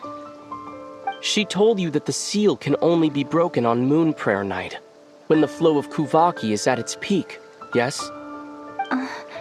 You heard all that? Watch this. Huh? But... Get it now? She's been stalling for time. As long as the statue's base is imbued with sufficient power, the secret chamber can be opened at any time.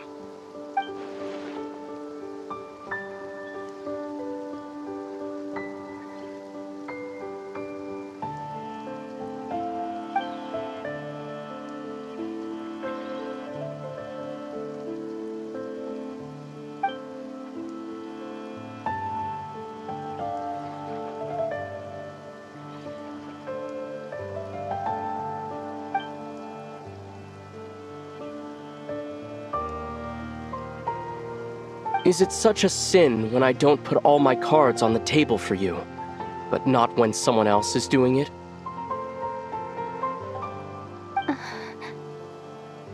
It's not like that. Is it? Ether, you've got it all wrong. This whole time I've wanted to ask you, what happened to make you like this? I admit, I've been having trouble accepting it. But after all this time apart, I've finally come to terms with who you are. Willful side and all. I trust you. I still do. Through all the worlds we've traveled, you've always been there by my side. If there are things you can't explain yet, I can wait while the journey goes on. I'll wait as long as it takes, until the day you're ready to talk. Lumine.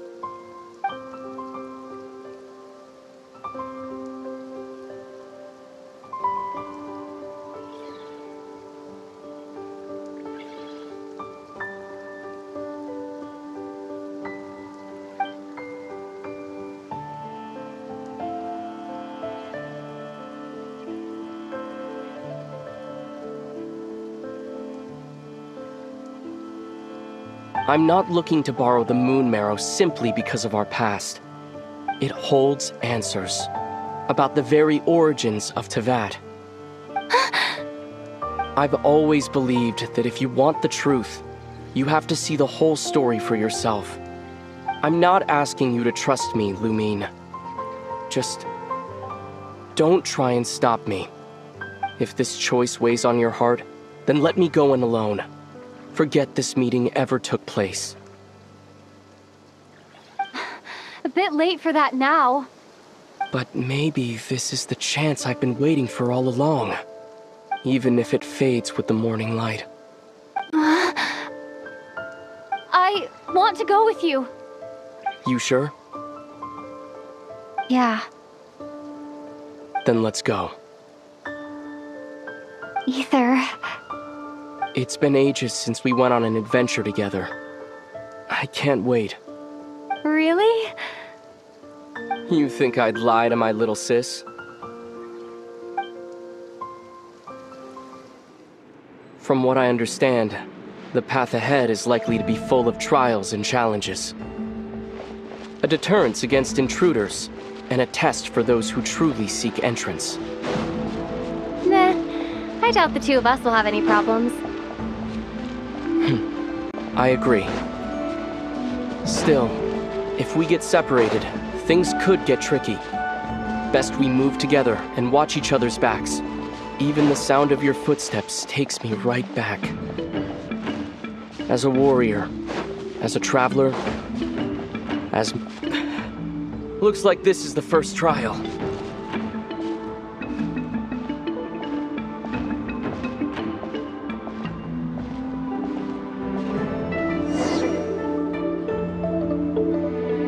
Lumine, do you understand how Kuvaki works? How it exacts force through push and pull? Let's see. How about this?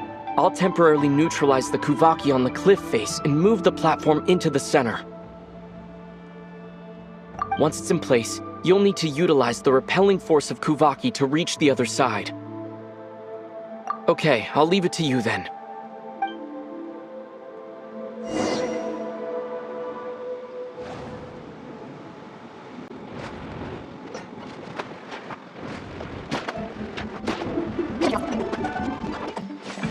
Ether!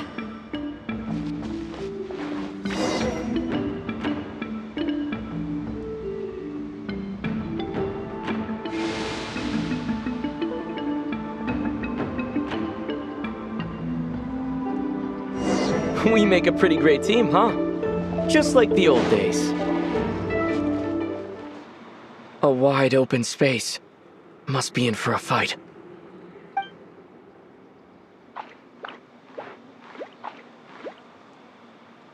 Was that it? What a letdown.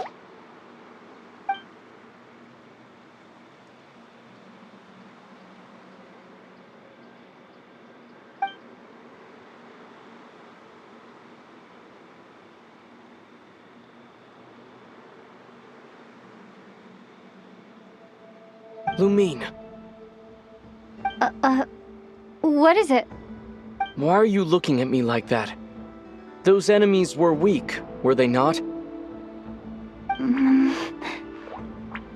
Maybe it's because the trial's only just begun.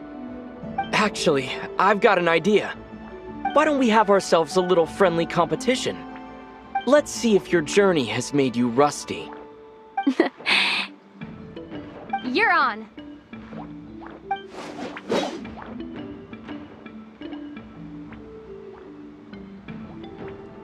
I won't lose to you, Ether.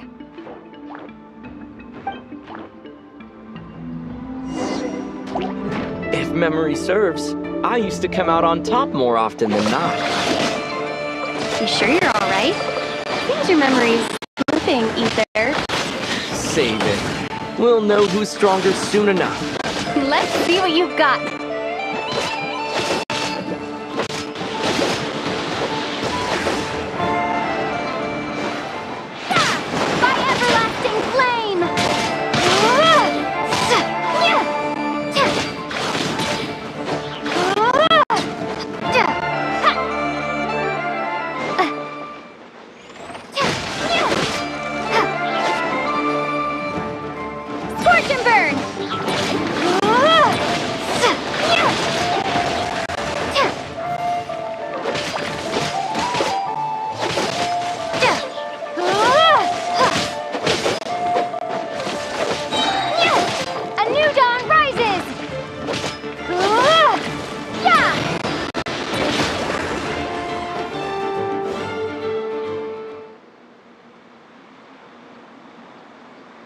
Been slacking off on your combat training?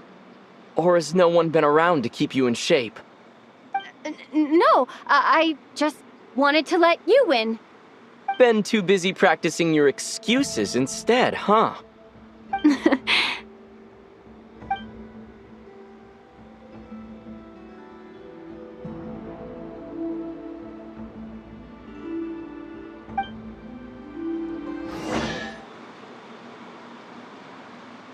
What is this place? No sign of any monsters. Feels like a ritual site, but something's missing. It's ahead, inside that thing that looks like a mirror. I can feel it. But maybe it's sealed within? Can you open it using Kuvaki? Apparently not. Do you think it might have something to do with the Frost Moon Scion's bloodline? Ether? If this is about strength of blood, what could possibly stop us? Let me give it a try. Why don't you check around for other clues? Sure.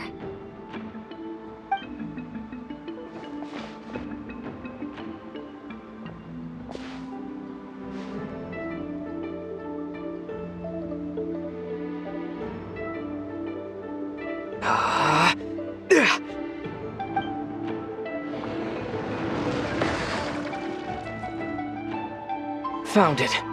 This should do the trick. Okay.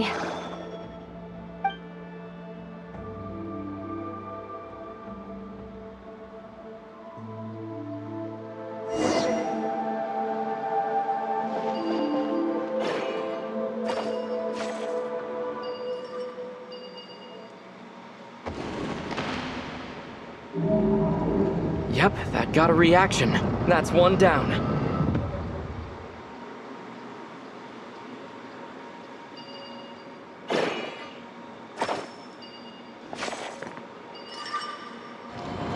Nicely done.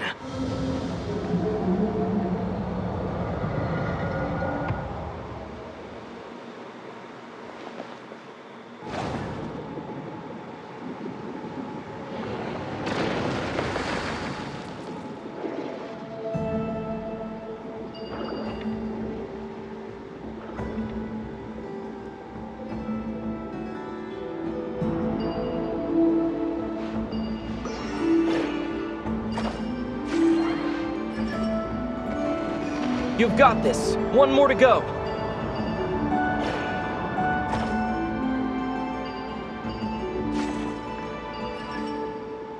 Good work, Lumine.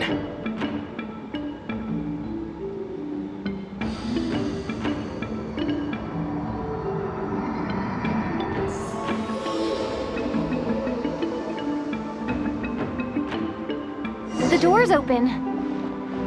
Come, we must be close.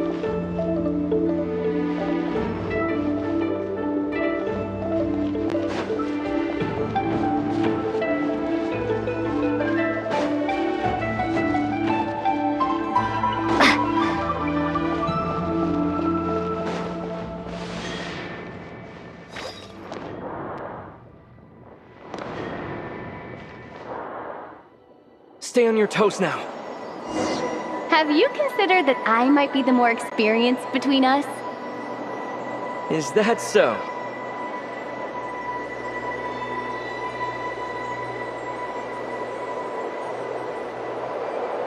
So, will you be heading off again after we're done here?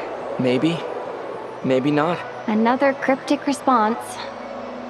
Don't worry about things that haven't happened yet.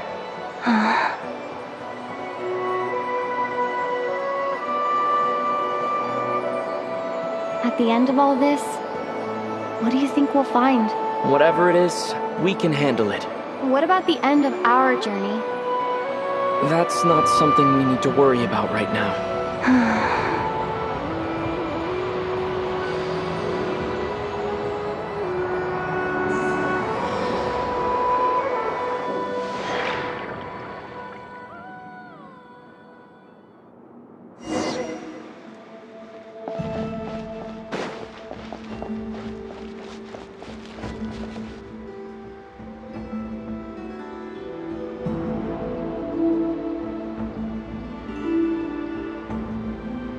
Looks like the final trial is just up ahead.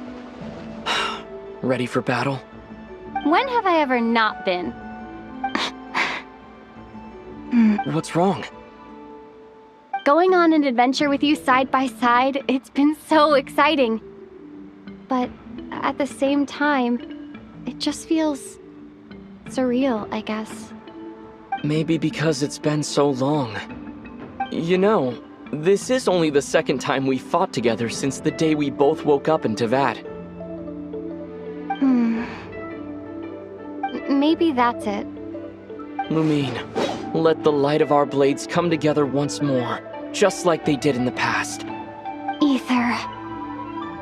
This is a night of miracles, an adventure that belongs to us.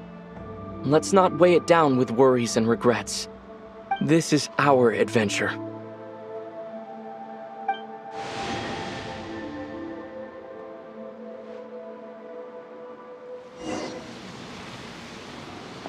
Here goes nothing. Prepare for battle.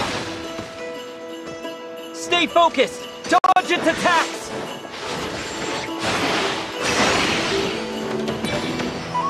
Don't forget to heal yourself!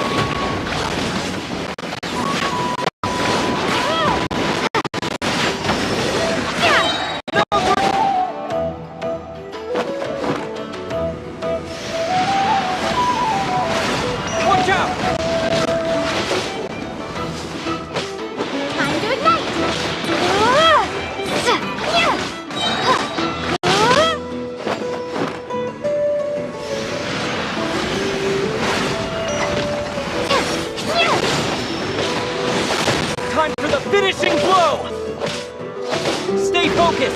Dodge its attacks!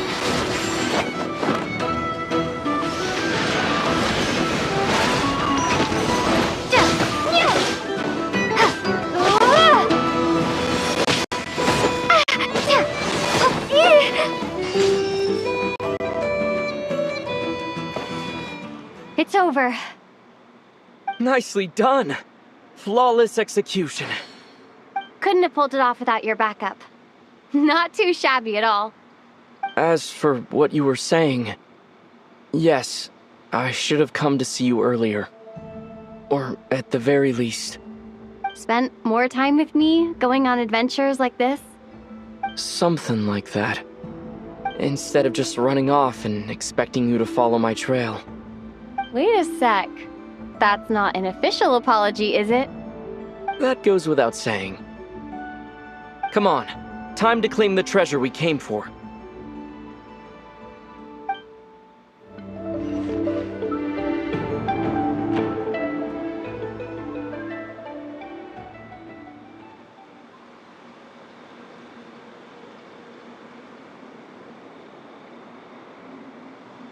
So this is the Moon Marrow, the treasure we've been after. All right, go get it for me, Lumine. It belongs to me.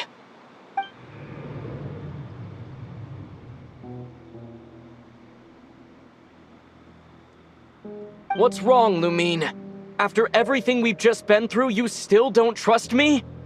Don't you want to know the truth too? Just like I do? Rest assured, I'll share the truth with you afterwards. Now go, bring it to me.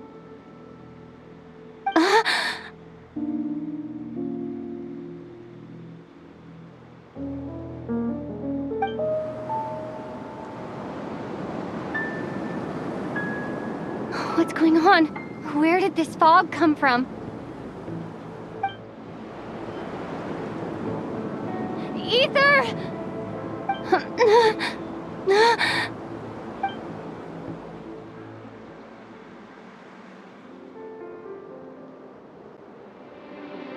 Ether!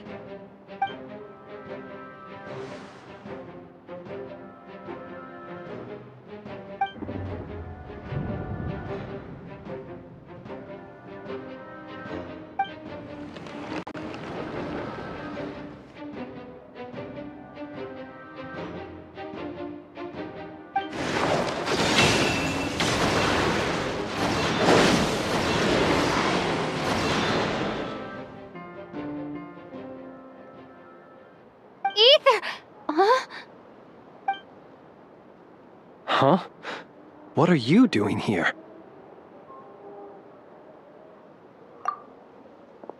Yes, we ran into each other at the flagship this afternoon. I'm honored you still remember.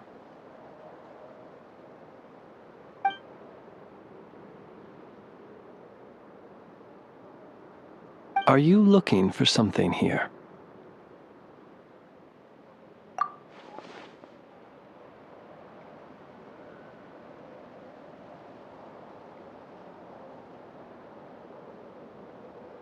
And you just happened to end up surrounded by the Wild Hunt. Sorry, I did not intend to come off as pointing fingers. Indeed, perhaps our courses of action do not differ so greatly.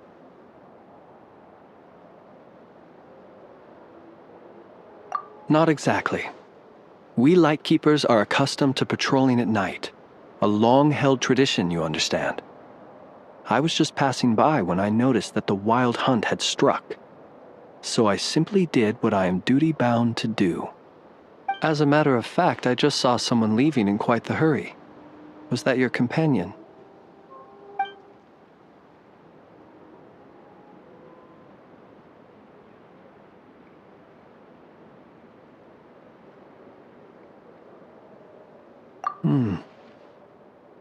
Perhaps I should take my leave now. After all, my patrol isn't over yet. Nodcry is a dangerous place to be at night. I'd advise that you head back soon as well.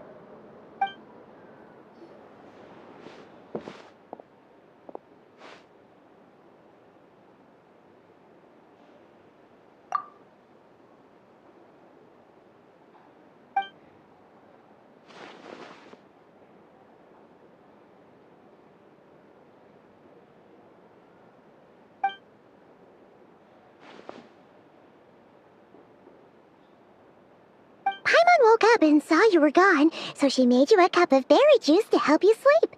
Her own secret recipe. When you get back, drink it up and go get yourself some rest.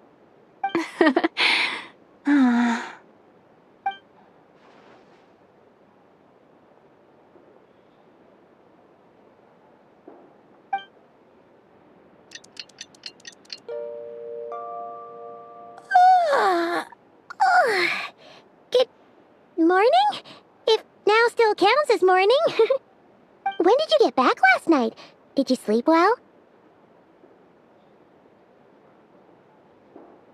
Good to hear. So, where'd you wander off to on your midnight stroll? Anything interesting to see in Notcry at night? Oh, really? Come on, don't leave Paimon hanging.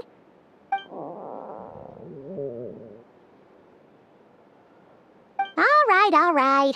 Guess we'll have to feed your stomach before we feed Paimon's curiosity.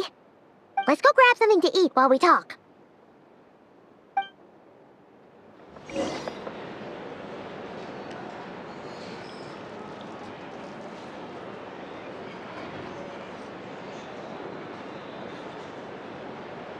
Phew! This is just the best, huh? Free food, free lodgings. This bark is bred for life material, that's for sure. Hey, did you hear what happened? Hear about what? You know, all that commotion over at the Frost Moon Scions. Crazy, huh?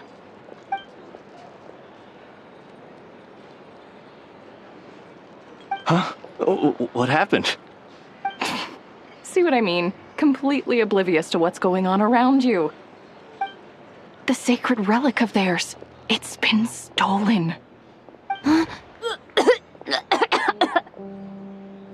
Hey, slow down. Paimon knows you're hungry, but you don't have to worry about her stealing your food. At least, not today. What? Was it those Fatui? No idea, but the news has already spread right through Nasha Town. What did their high priestess... what do they call her again? The moon... something... Anyway, what did she say about it? What could she say? She's the one who discovered it was missing.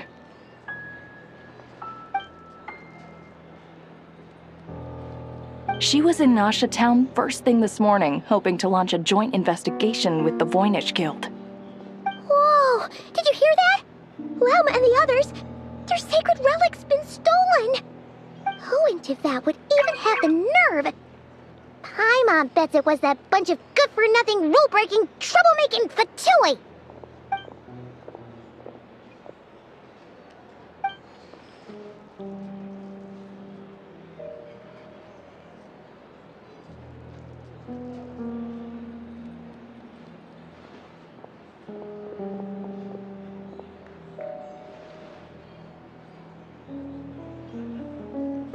Huh? What's wrong? You feeling okay? A joint investigation? Good luck getting any takers. Unless there's some reward or business opportunity to sweeten the deal. Same thoughts here. So just a few minutes back, she switched gears and headed over to the one place that might actually be able to solve this. The Curatorium of Secrets. Ah! You scared, Paimon! What is it? Huh? Okay, just... Hey! Paimon's not a baby, you know! Quit pulling her arm! Sorry to... Huh? There's no one here. But didn't they just say Lauma came this way a few minutes ago?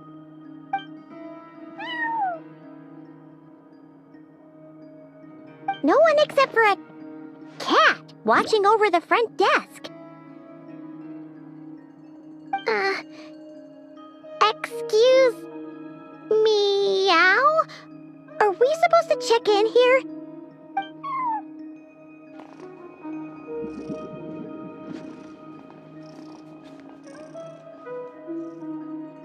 No idea what that means. Is this Lauma's personal receptionist or something? pretty sure she'd be the only person who could actually understand it.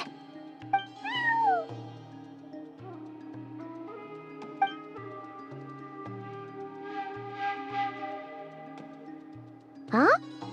It's heading into that room! But why not?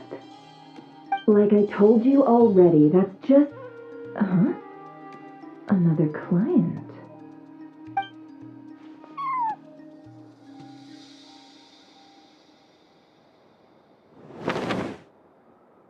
Ah! So, you were in this room the whole time? Something I can do for you? Traveler. Paimon. Oh, you're acquainted then? Yes, they visited Hisi Island yesterday. We had dinner together. Allow me to introduce you. Traveler, Paimon. This is Nefer, boss of the Curatorium of Secrets. Pleasure to meet you. They are travelers who arrived in Nodcry just yesterday. Greeted by the birds and beasts of this land, they are kind-hearted souls who walk in the moonlight's glow.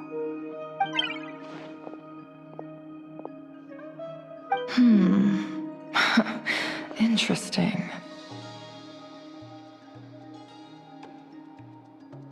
Thank you, Lauma, but you need not have introduced them.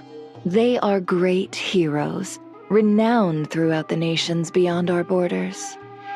Oh, really?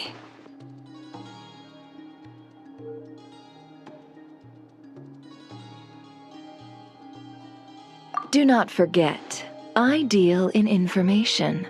Just because most people in Nodcry pay scant attention to foreign affairs, that does not mean the same goes for the Curatorium of Secrets. They're the heroes everyone was talking about before. The ones who saved Natlan during the Abyss crisis.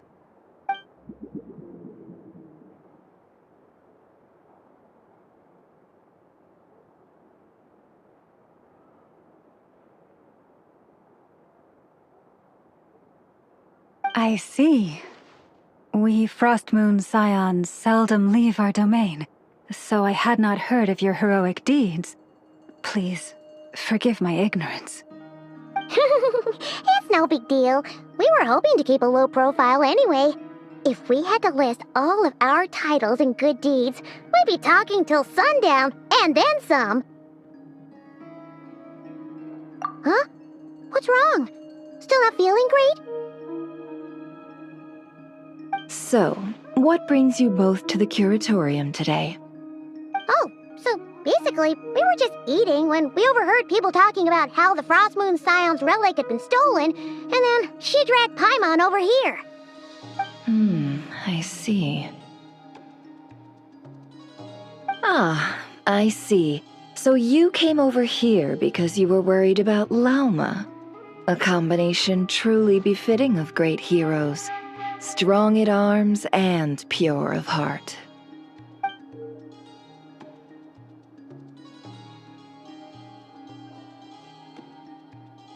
In that case, Lauma, I've got a suggestion. Why not ask these battle-hardened heroes to take the commission for you? Honestly, it's a little beyond the means of such a modest establishment as ours. Your modest establishment? Unable to handle a commission? You just don't want to take it, do you? You're right. I do not. What kind of commission is this? Surely it's not to recover your stolen relic? Yes, that is it. Recovering the relic is both my duty as a moon chanter and a step toward fulfilling the promise I made the Traveler, to help uncover the truth of the past. But Nefer has already declined our commission multiple times.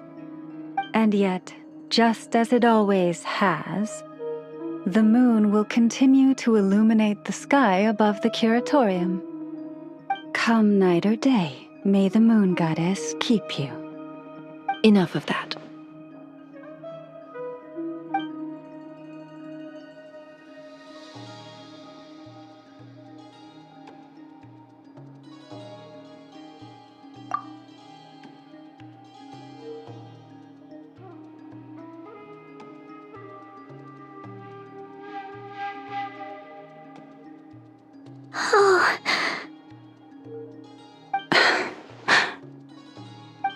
So, according to her, she never came into contact with the relic. So she suspects her brother may have taken it. I understand.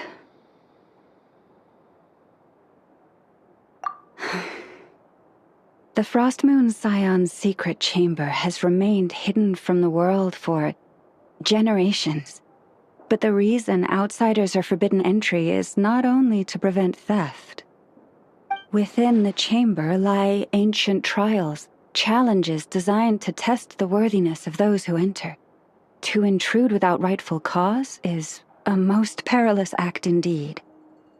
So please, don't be too hard on yourself. The fact that you made it through those trials proves your right to stand before the relic. To put it simply, the moon marrow itself has deemed you worthy.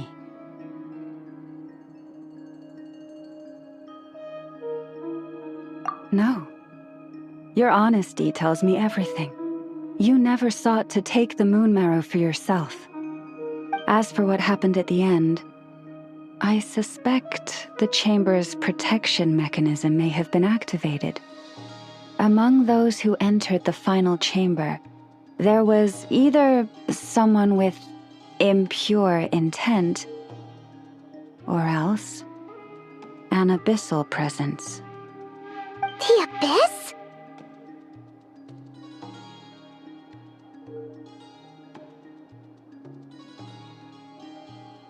Perhaps that's why, then. Either way, the moon marrow was taken. And I believe you. So the problem remains the same. I need to recover our relic. See? Didn't I tell you it would all work out in the end? But before everyone starts celebrating, forgive me for asking just one more thing. Are you absolutely sure your brother took the relic? What do you mean? Weren't they the only ones inside at the time? Who knows? Think about it. After your brother broke the seal with abyssal power, what was to stop someone else from following you in there? In theory, nothing. And as it just so happens, I received a tip-off from one of my sources earlier this morning. Word is, today of all days, the Fatui suddenly called off their search for the relic. What? Huh? Why? Well, either they woke up this morning and suddenly decided they'd lost all interest, or... Exactly.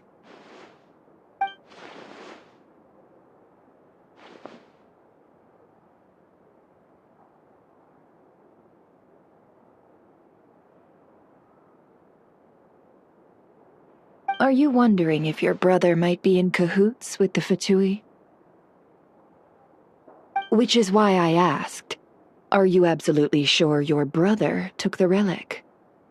Or to put it another way, do you really know your brother?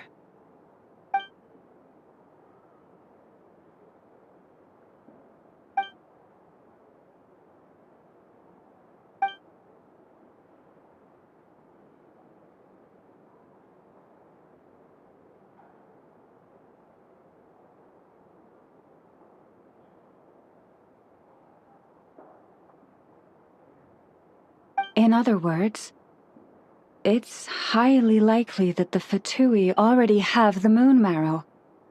So, basically, Basically, all we need to do is find our way into that Fatui research facility, and we should be able to get to the bottom of this, right? Congratulations, you found your answer. Looks like the curatorium won't need to lift a finger this time. Well, Lauma, there we are. On behalf of our long-standing cooperation and the great hero by your side, I'll waive your consultation fee. But just this once. You're really not planning on helping us? I think I've helped more than enough already. If we're to stand any chance of infiltrating that facility, we'll need the help of a specialist. Just so you don't get the wrong idea, let me make myself crystal clear. The Curatorium of Secrets has always striven to abide by a policy of strict neutrality. We do not take sides with any faction in Nodcry. I cannot help the leader of the Frostmoon Scions sneak into a Fatui facility. That would make me their enemy. When one of their harbingers asked me to help them infiltrate your territory, I gave them the same answer. No.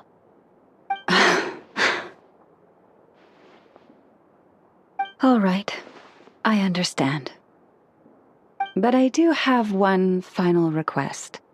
I promise it's my last. It had better be. No matter who it is, I want you to help us persuade the next person who walks through that door to join us.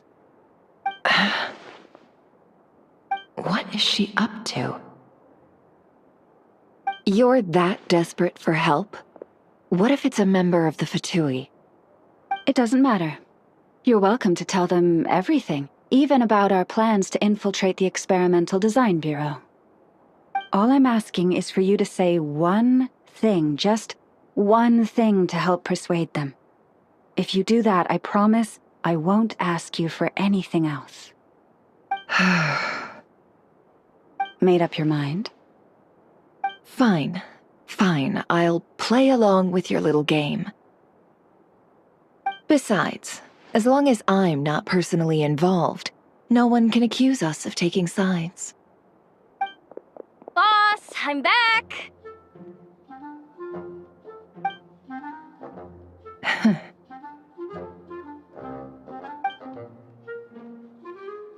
You won't believe the luck I've been having today. Remember you sent me to find that runaway cat, yeah? And you said I'd only be back after dark? Well, guess what? Right after I left the house, this big ibis flew over and the missing cat was right in its claws. And once it got close, it loosened its grip and... Boss, you're meeting clients. I'm so sorry. I'll get out of your way.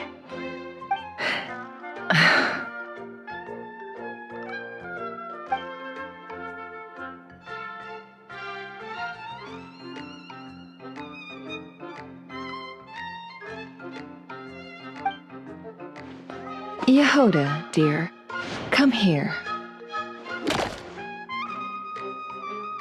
Huh? Me? Is something the matter? Oh, hi there. My dear Yehoda, I have a request.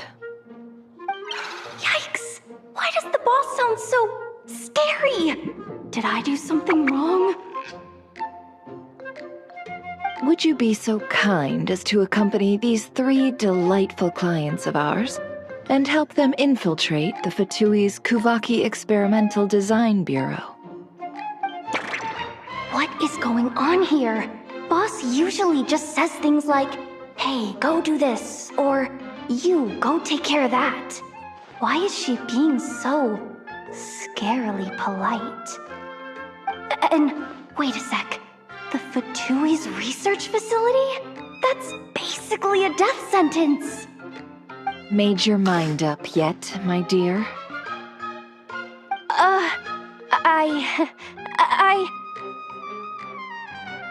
What is up with Boss today? Am I supposed to say yes to this? Or maybe it's because the mission's too risky, so she's actually looking out for me? Why is everyone looking at me like that? Is this some kind of test? I can't let the boss down. Can I? Have you made up your mind?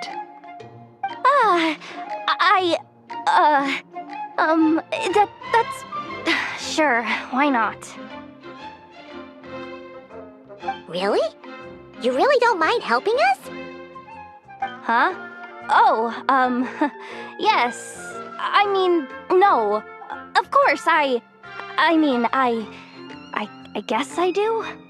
Oh, thanks so much! We owe you big time!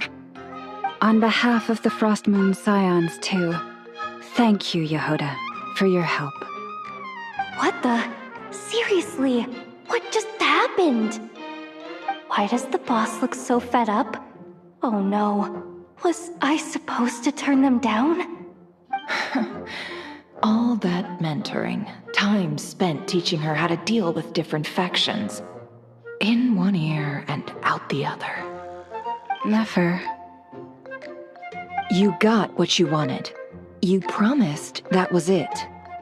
I know this goes against your principles. I won't forget the favor. Trying to get me to change my mind now? Of course not. I just wanted to say thank you. So, thank you. Oh. Yehoda, we'll leave the planning to you. Let's discuss the details elsewhere. Huh? Oh, okay. Oh, what have I gotten myself into? Oh, by the way, Yehoda, before you go... What is it, boss? You're fired. Huh? Effective immediately. As in, this exact moment. The Curatorium will take you back, of course, but only once you've completed this commission for our 3 clients. What? Is there some issue? Well, here's the upside. Without me taking a cut from your commission, you'll earn more. Seriously? Can someone explain what's going on here?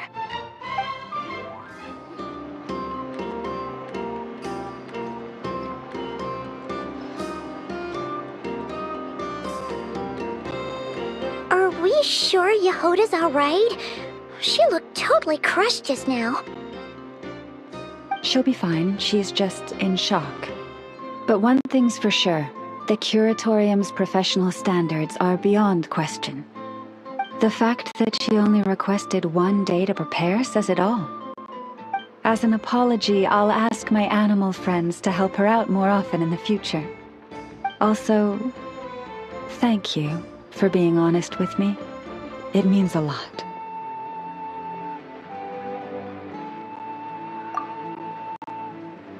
Was it really, though? As far as I see it, trusting your family is never wrong. In this case, let's call it a misjudgment. But the truth is, we all make mistakes every now and then. What matters is how we deal with the consequences. So, in return for your sincerity, there's something I'd like to share with the 2 of you as well. Oh? What is it? Perhaps it is something best said under the moon's gentle light. Would the 2 of you meet me on Hisi Island tonight? Oh, it does sound important. You're right, there's too many people here. Somewhere quieter makes a lot more sense. Thank you both for understanding. Then let us meet beneath the moonlight. It's about time, and the moon's already up. Let's head over to the place we agreed to meet Lauma. Lauma, we're here! Huh? Lauma, are you praying? I am indeed. For the moment I was born, my people exclaimed, "Behold, eyes like the moonlit tide, antlers like the crescent moon, and blood that glimmers silver as the moon's reflection. From as far back as I can remember, I was revered as the Frost Moon's emissary and the Moontide Maiden. The first words I ever learned were prayers to the Frost Moon. The first gestures, those of our sacred rites. Wow, that must have been tough. Back then, I didn't know any better. It all just seemed so natural.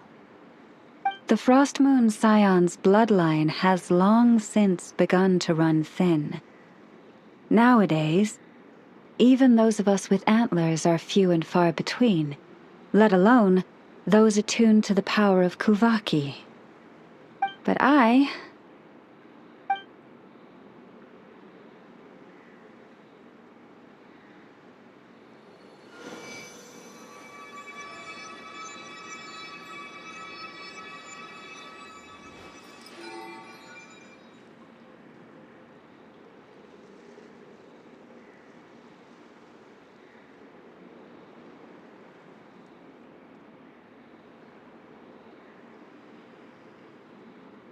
Whoa!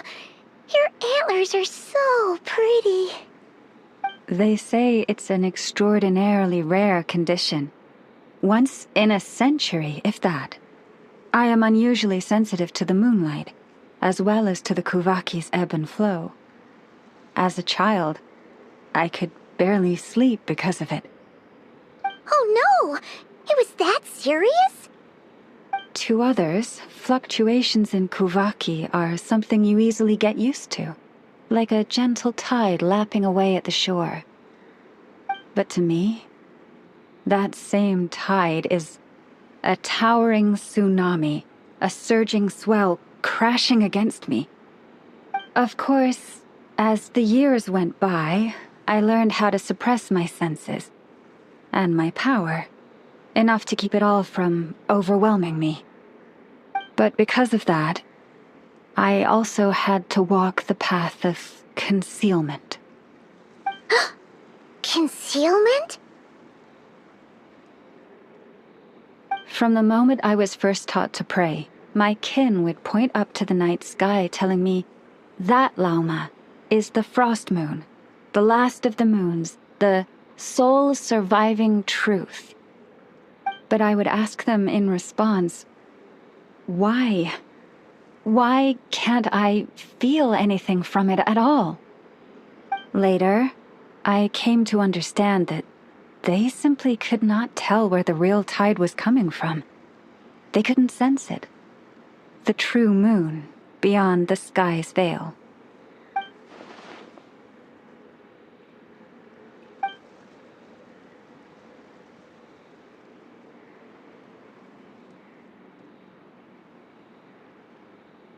The moon is false. I reached that conclusion long ago. But there was no one I could tell, not a single soul. At least, not until now. Am I the one who's wrong? Is it the moon that is false, or my own senses? I asked myself such questions time and time again.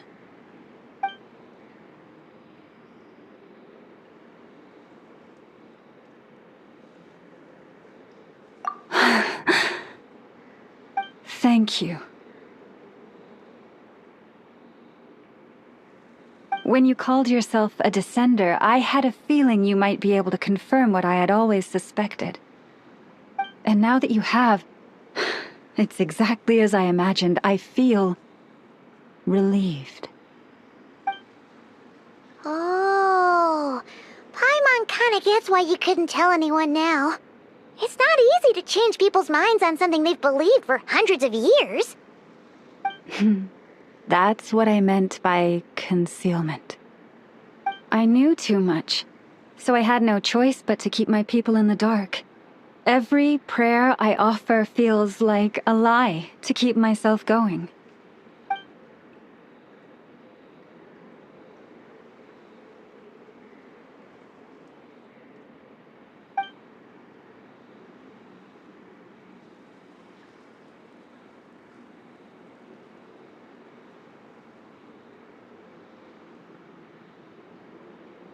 You've already met our Kutar, haven't you? Huh? When was that? And more importantly, when were you planning on telling Paimon?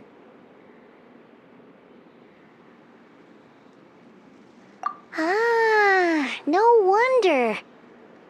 What did you think of her?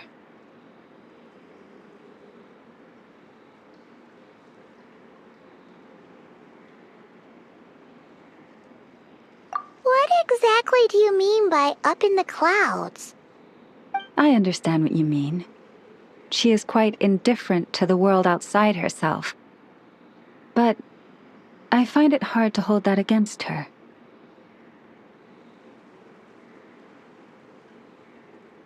Yes, it was shortly after the fall of the ancient moon's remnants. I asked her what the Frost Moon Scions meant to her, and why she left in the first place. Yeah? So, why did she? Perhaps it's better if you ask her yourselves. Things tend to get lost in translation when you speak on someone's behalf. What I can say for certain is this. Even when I had no one to confide in, I still had a family. I still had the Frost Moon Scions. But that girl, born beneath the moonlight, perhaps she's never felt she had either. The truth is, though, she might have had it all, if only the Frost Moon Scions hadn't let her down.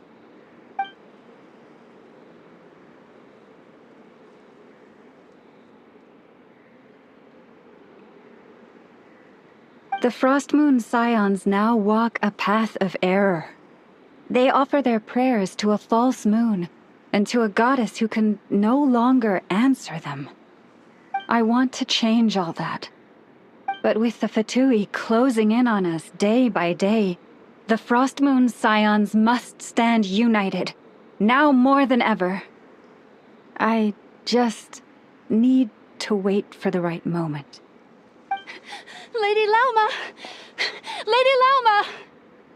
Cappy? Has Kadena's condition deteriorated again?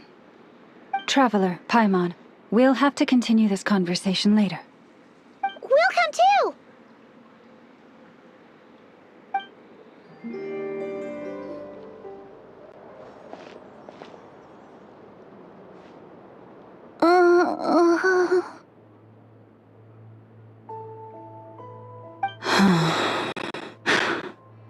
Why? Did I do something wrong? I've been praying to the moon goddess every day. Why isn't she getting any better?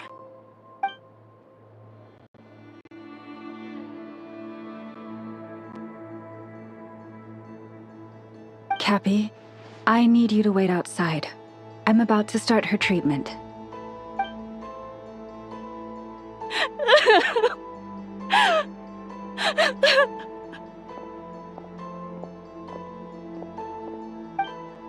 Is there anything we can do to help? Just don't be alarmed by what you're about to see. And please, don't let her mother see it.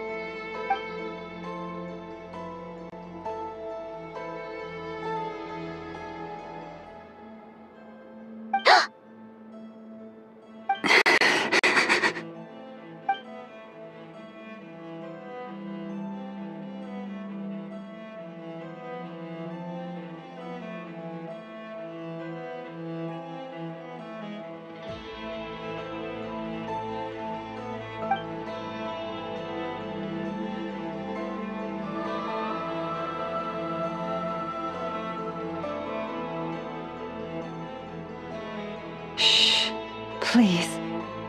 Help me keep this a secret. She looks much better now. But, Lauma, was that? A medicine prescribed by a local doctor.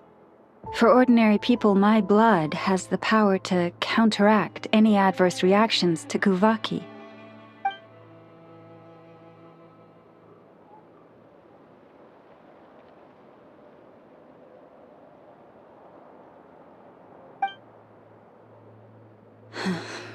So, now you know another of my little secrets. I had hoped to guide the Scions out of error before Karina's illness reached this stage, but clearly, I was too late.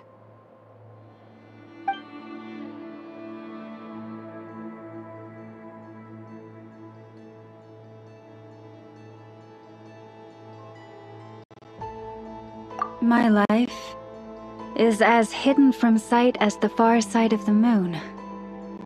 Yet people only look to the bright side for guidance. If the day ever came when the two sides were reversed, could they truly accept it?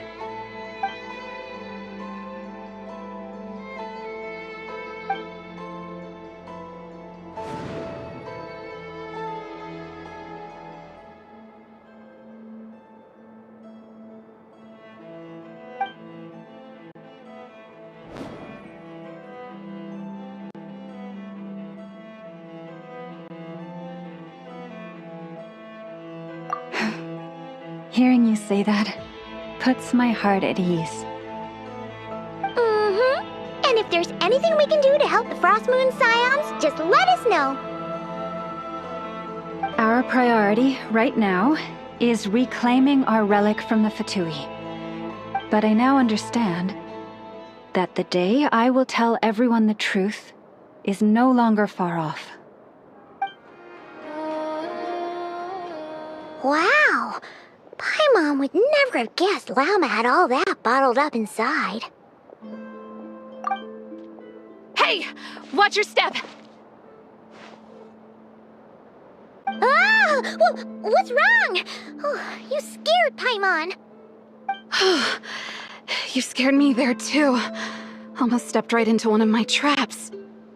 A trap? Why would you leave a trap somewhere like this? Well, it's not like this is a main path. And besides, we Frost Moon Scions would recognize it instantly.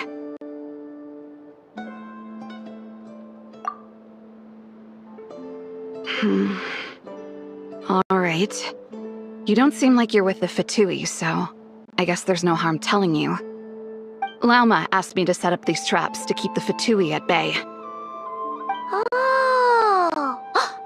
Come to think of it, their 3-day ultimatum is almost up now. Yes. Hopefully they'll back off when they realize we won't go down without a fight. Oh, you've done a lot for the Frost Moon Scions too, just like Lauma.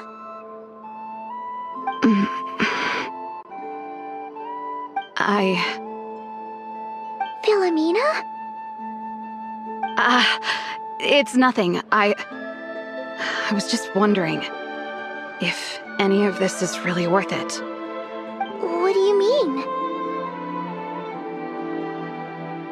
Our people. So many are stubborn, stuck in their ways, clinging to a truth they refuse to even question. Do they really deserve everything Lama's doing for them?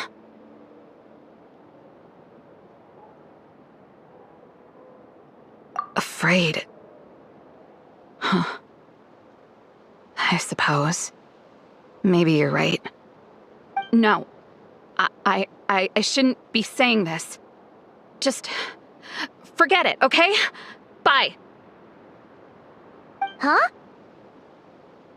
Why did I say all that? Or really, why am I still doing any of this? Either way, this will be my final night with the Frost Moon Scions. Wow, she sure took off fast. So, are we heading back to the flagship for a break or what?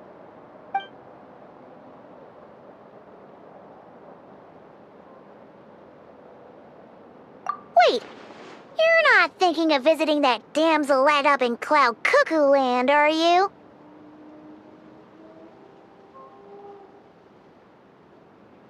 Huh.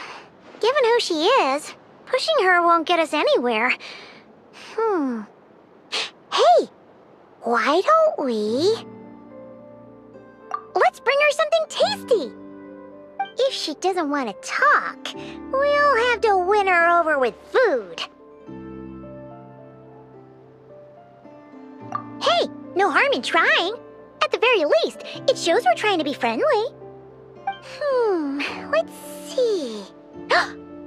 How about Ineffa's 9.12 out of 10 berries and fried meat, the Frost Moon Scion's boon of the day, and one of your signature dishes? Your choice. Should be a good mix of meat and veggies. There's bound to be something she likes.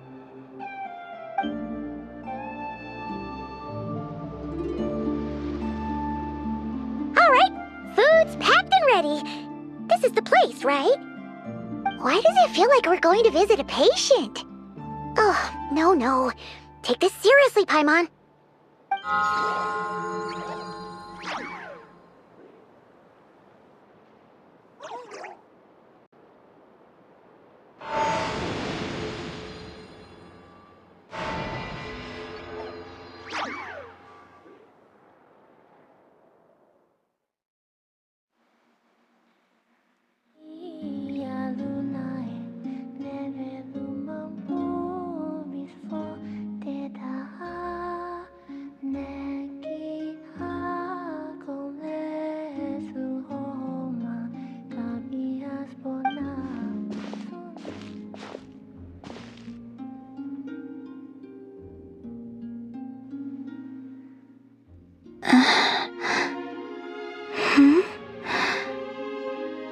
Remind me, who are you again?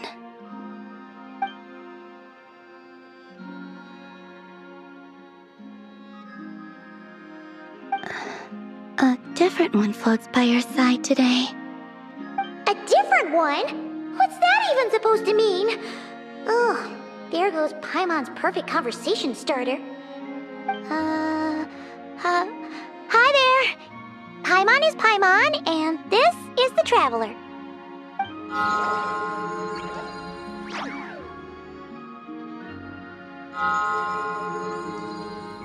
Oh, there you are.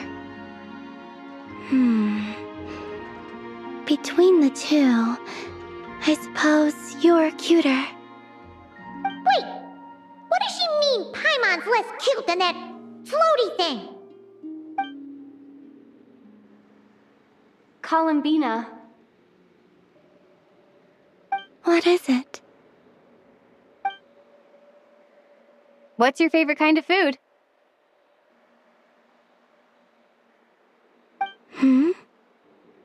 Is this a treat? Or an offering? Let's go with treat. Anyway, this is all the Traveler's cooking, so please, help yourself.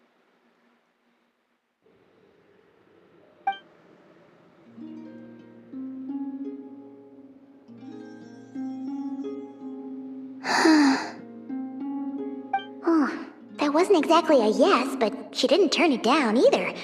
What could she be thinking?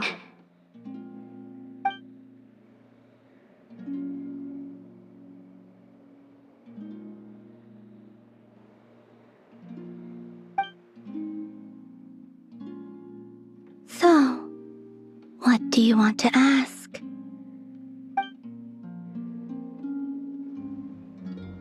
Hey, she's actually playing along! Quick, now's our shot. You know the moon in the sky isn't real, don't you? I know there is only one moon in the sky. It is simply that some can see it, and some cannot. What does it mean to you?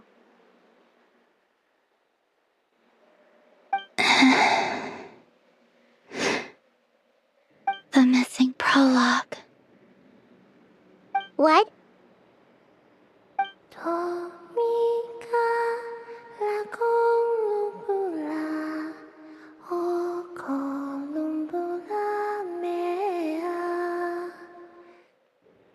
Huh? What does that mean? Isn't she going to explain herself? Can you tell me more about that melody? You were humming it last time too. It must be important to you.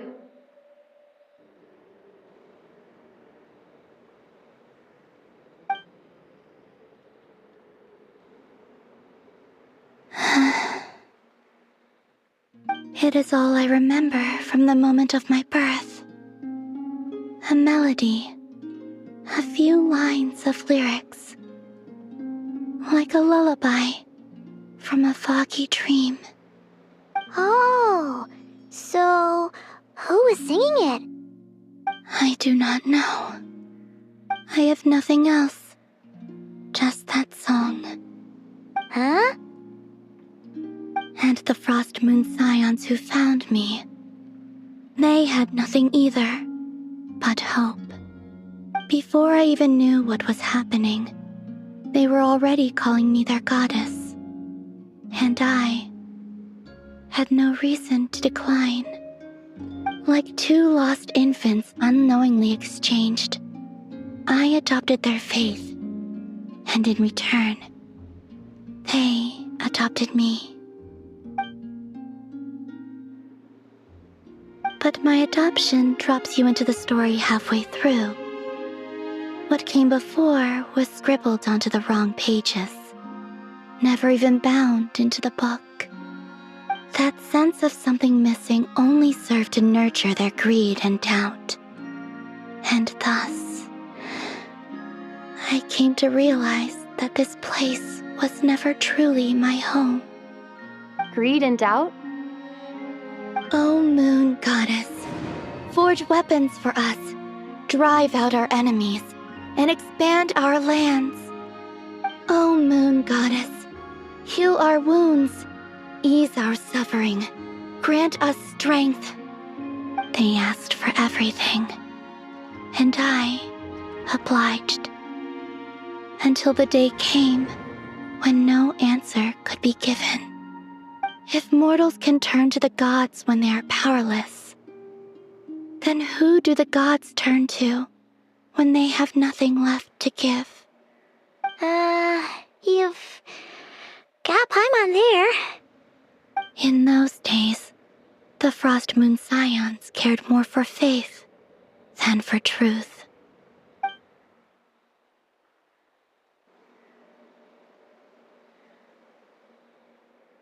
Reality rewrote the sky in words I could not understand.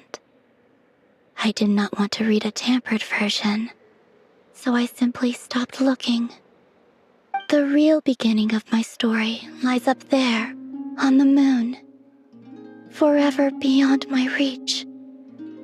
Like a message carved for blind hands, sealed away where no fingers can find it.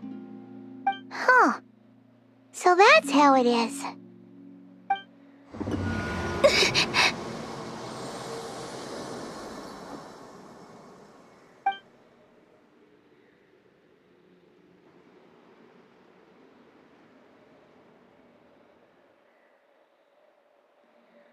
What's wrong?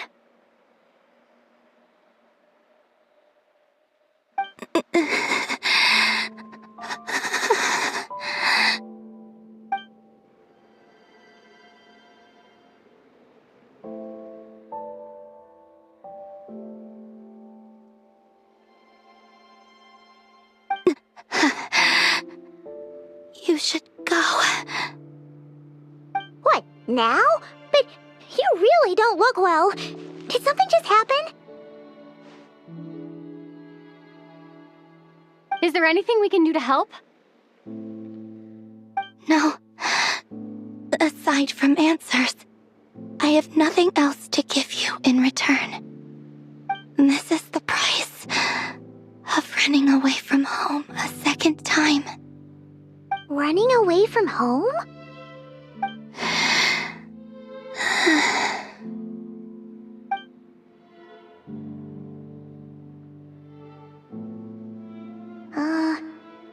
Is she heading towards the food? Did all of Paimon's questions make her hungry? Do you still have many questions? I know I should offer more in return for your kindness, but I'm feeling a little worn out. Oh, we're so sorry about that. The Tsaritsa was right. Freedom always comes with a price. She said I could treat the Fatui as a second family, a second home. But in the end, they were no different. All they wanted in truth was my power as the moon goddess. I'd rather not dwell on such unhappy memories.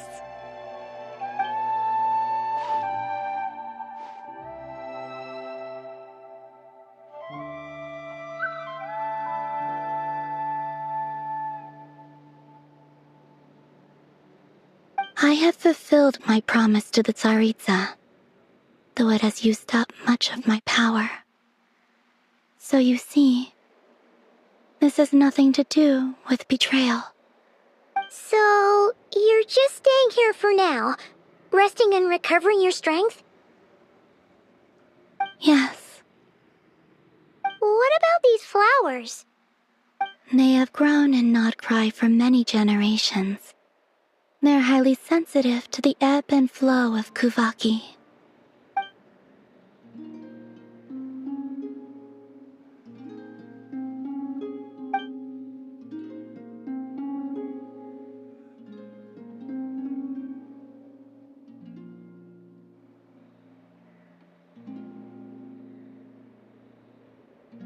At times, I thought about using that relic the Frost Moon Scions had hidden away. I could sense the power within it. But going out is such a hassle. People might see me, and I promised Lauma I wouldn't show myself to anyone. Besides, I know it's gone now anyway.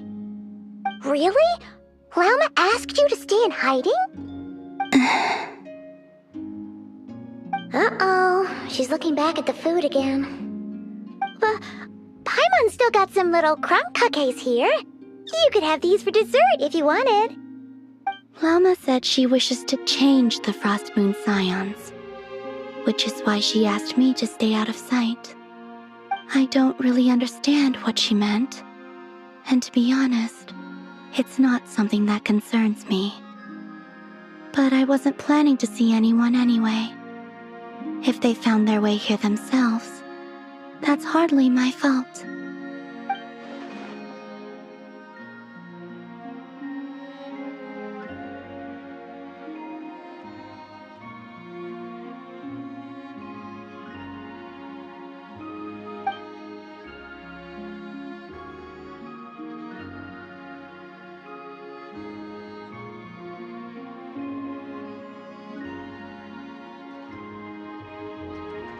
Lauma, the Maiden of the Grove.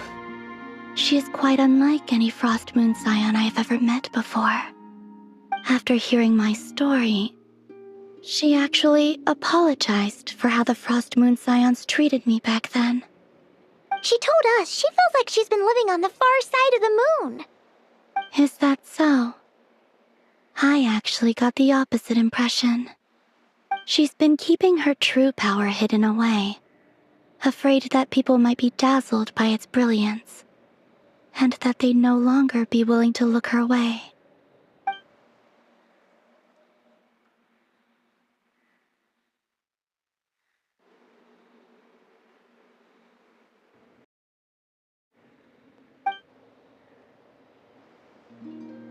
So, what do you wish for now?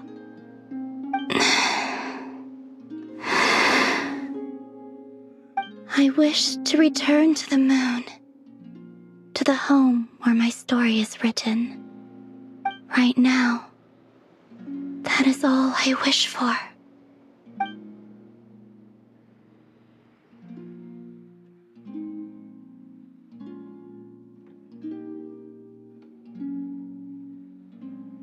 Tonight's the night we infiltrate the Fatoi's Experimental Design Bureau. Come on, we better go meet up with the others.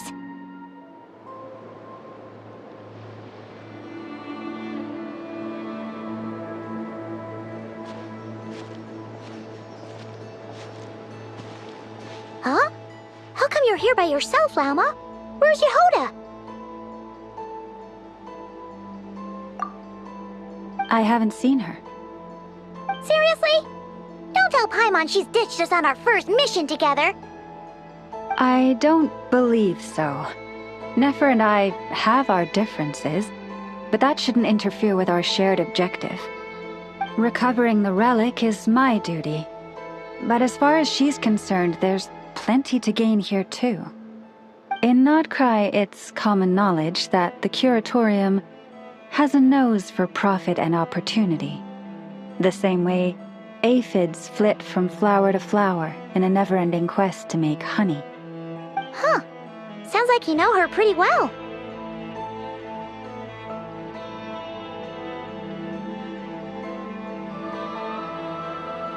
Still, Yehoda sure is taking her sweet time.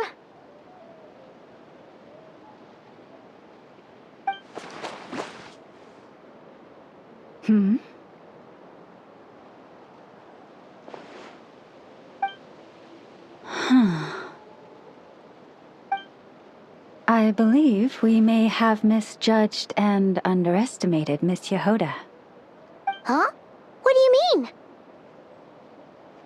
As a former employee of the Curatorium, I'm confident that she possesses both professionalism and integrity in ample measure. Huh? Huh? What was that noise? The sound of a wavering conscience, perhaps? Ah! Whoa! Something just fell down. Hello, everybody! What kind of an entrance is that? Wait a second. Have you been hiding nearby this whole time? Yeah. I was just, scouting things out from up high. Darn it. How did Jane Doe even notice me up there? I can't believe I'd only realized I'd run out of smoke bombs this morning. What if something goes wrong inside? How am I supposed to make a quick getaway now? Thought I could just hang back and wait for the clients to get cold feet. But nope, turns out they're all completely fearless. Don't they know how scary the Fatui are? Really sorry everyone. Truth is, just as I was heading out this morning, I discovered I'd run out of a super important, completely essential, absolutely indispensable piece of equipment. So, what are we gonna do? Well, as I see it, there are two options. Plan A is, we take a detour to Nasha Town to restock, though who knows if any shops will still be open this late. Plan B is, we call it quits right here, disband the team, and I'll go home. My place is only like a 10-minute walk from here, so... Personally, I vote Plan B. Bada bing, bada boom! Maximum efficiency, minimal effort. Don't try to solve your problems by running away. Not a fan of either? Then I guess our only option is to fall back on Plan J. That's J for Yehoda, by the way. Why didn't you just tell us that was an option in the first place?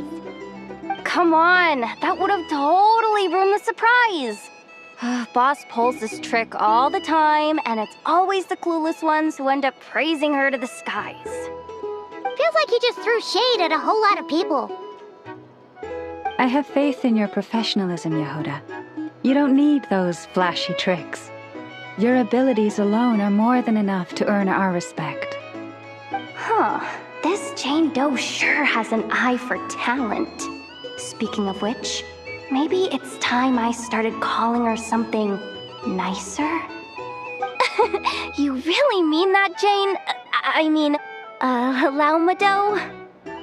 I do. I'll tell you what, it's not every day you get to work alongside such considerate clients. I have a feeling we're gonna make a great team. Plan J is this. We find our way in through the freight access on the facility's east side. It's tucked away from view, and security's lighter at night. I've prepared some special gadgets too, so we should be ready for anything. If we want this to go without a hitch, we'll need to work together every step of the way. So everyone, stick close behind me. Now that finally sounds like a real pro talking. Hey, you saying I didn't before? Kinda, yeah. You... Ugh. Never mind. A top-tier treasure hunter like me never lets the naysayers get to her. Alright, let's go over what we agreed on yesterday. The goal of infiltrating the Kuvaki Experimental Design Bureau is to locate and, if possible, recover the relic that the Fatui stole. We also need to figure out why they built the facility in the first place. I'm worried that they've set their sights on the ancient moon's remnants on Hisi Island too. Well, now that we've got a plan, time to get this show on the road.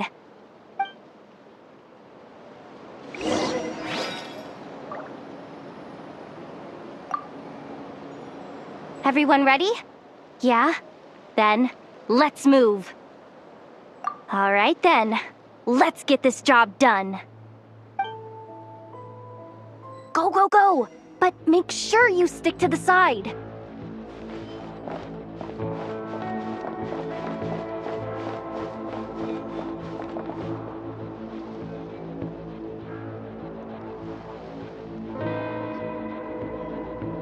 Just as I thought.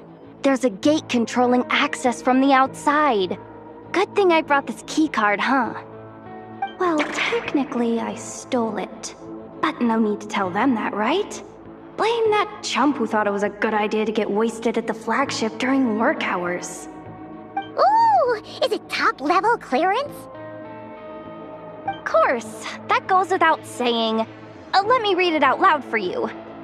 Fatui Experimental Design Bureau number 183574, maximum clearance, maintenance intern. That doesn't sound very top-level to Paimon. Never underestimate interns. Even the most legendary of thieves started out as rookie pickpockets, you know? Besides, if it wasn't for this person's selfless generosity, we wouldn't be able to just waltz in like this, would we? Feels like you're trying really hard to change the subject. Allow me to teach you the first rule of treasure hunting. First and foremost, use every resource at your disposal.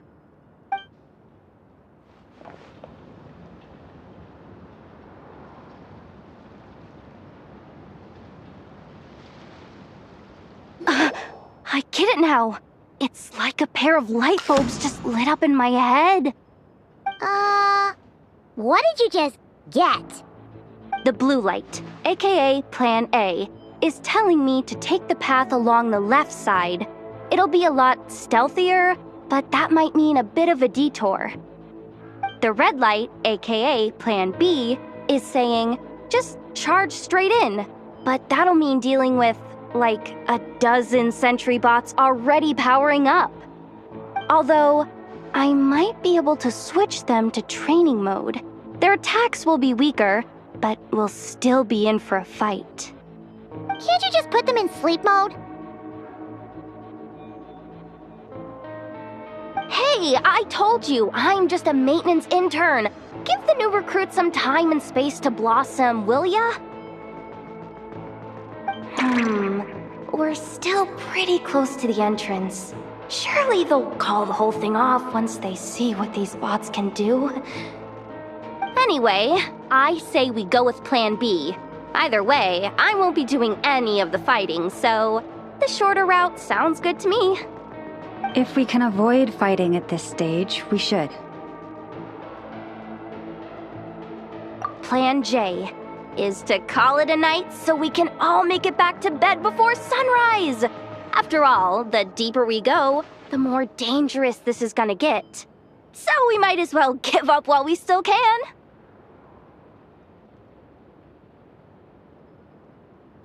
Well, all right then. Just don't forget, whatever you do, don't let those recon bots spot you. Let's see.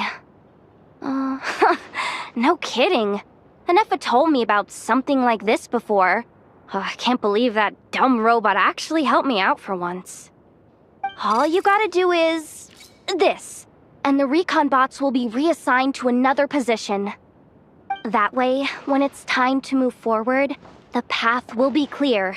Which reminds me, it's about time I taught you the third rule of treasure hunting. Go with the flow. What about the second one? You skipped that one. Huh? Did I? Oh geez, must have gotten them muddled again. I mean, the second rule is exactly the same as the first. Guess that's what you meant by going with the flow, huh?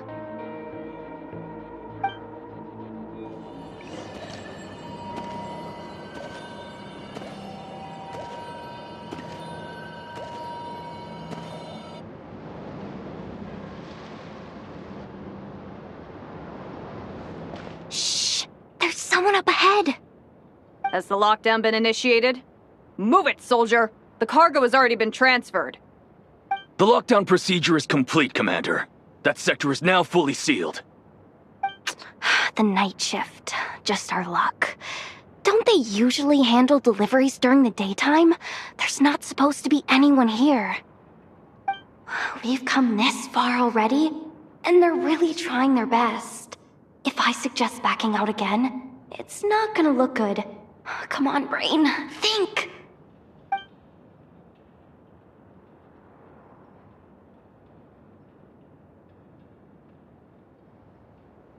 Got it!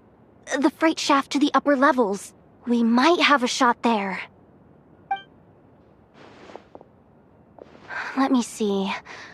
Huh? The recon bot in the middle's not responding? A double lock failsafe? We've been outfoxed. Stay calm. Stay calm. One step at a time. Let's just find a way across first.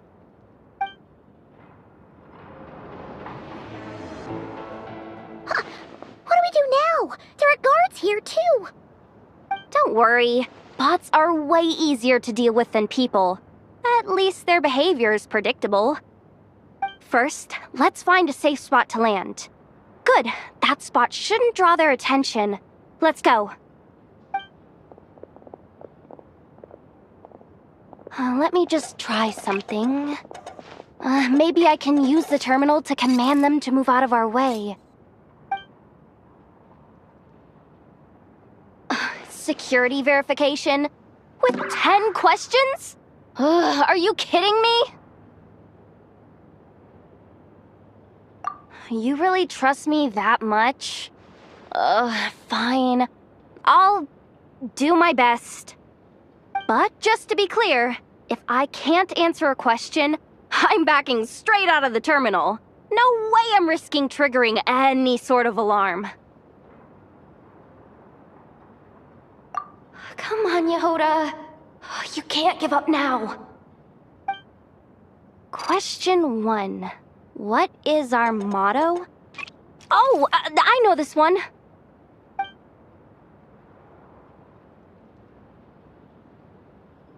Question 5. The name of the harbinger in charge of this facility. Let's go with, Sandrone. This one should be... the Pale Star Edict. I've heard one of Boss's informants mention that before. Final question. Enter employee ID. And it's timed? Okay. 183574. Confirm. I actually got them all right? Oh, what a miracle. Not bad, Yehoda. Not bad at all. Guess you're an official maintenance intern now. Hey, that could be my personal plan B if I can't get my job back. Just kidding. The Fatui are awful. The bots have taken the command. They're moving off. Let's get going while the coast is clear.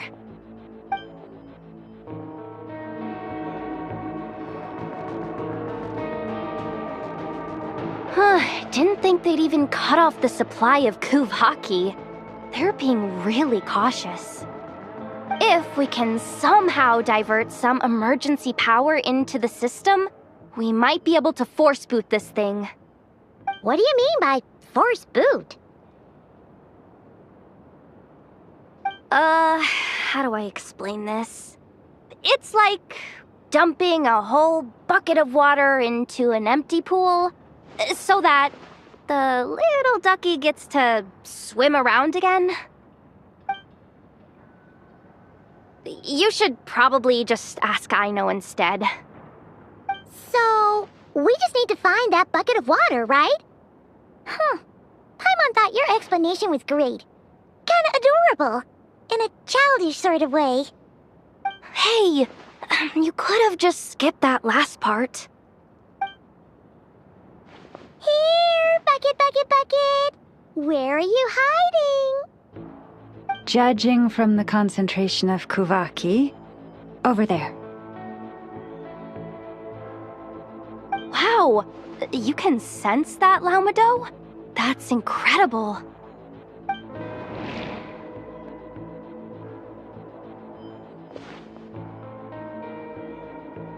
Let's move the recon bots above them out of the way first.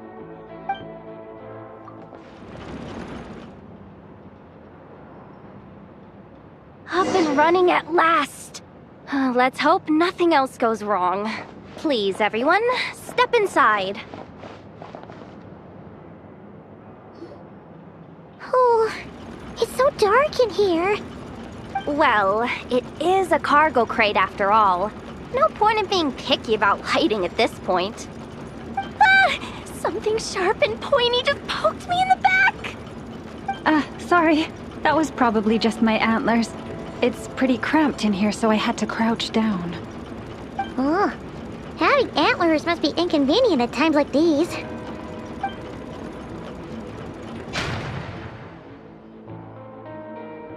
Ah! What's going on? Don't tell me something's gone wrong already.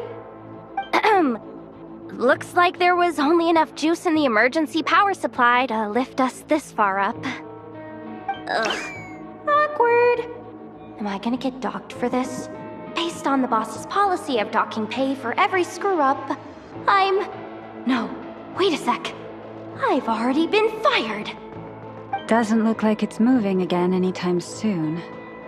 I think we can get through if we follow the ventilation duct along the outer wall. The entrance has gotta be somewhere. Don't worry, this was totally part of the plan.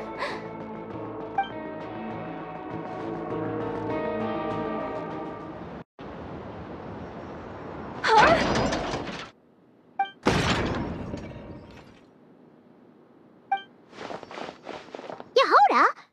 How'd you end up outside? Looks like she slipped out at the very last second, just before the gate shut. Impressive reflexes, I must say. Though I'd expect nothing less from a former employee of the Curatorium. I'm so sorry. That was pure survival instinct. I didn't mean to ditch you. Anyway, you guys just stay where you are. I'll figure something out.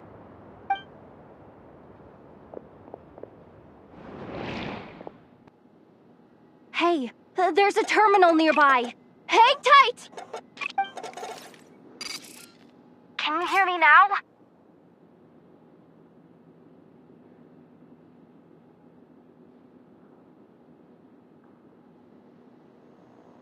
The duct security protocol has been triggered. The gate must have dropped when it detected a living presence. Wait, so we're trapped in here? I'm checking what I can do from this end. Watch out for the laser up ahead. What laser?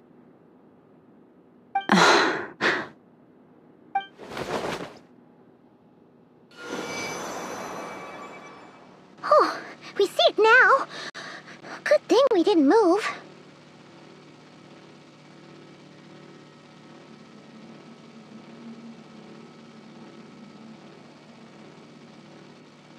Got it. I think I understand the situation.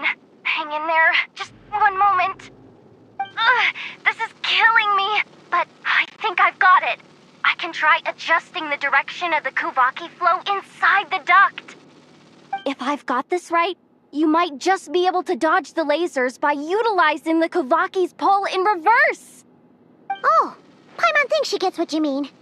But I can't see where you are from here, so I'll need your constant input. Just tell me what to do. I'll follow your lead.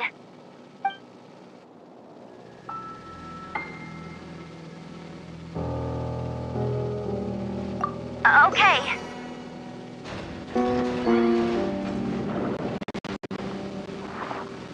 So, wanna grab dinner after our shift? Okay. How about the flagship? Too far. And besides, we're not exactly in with the locals.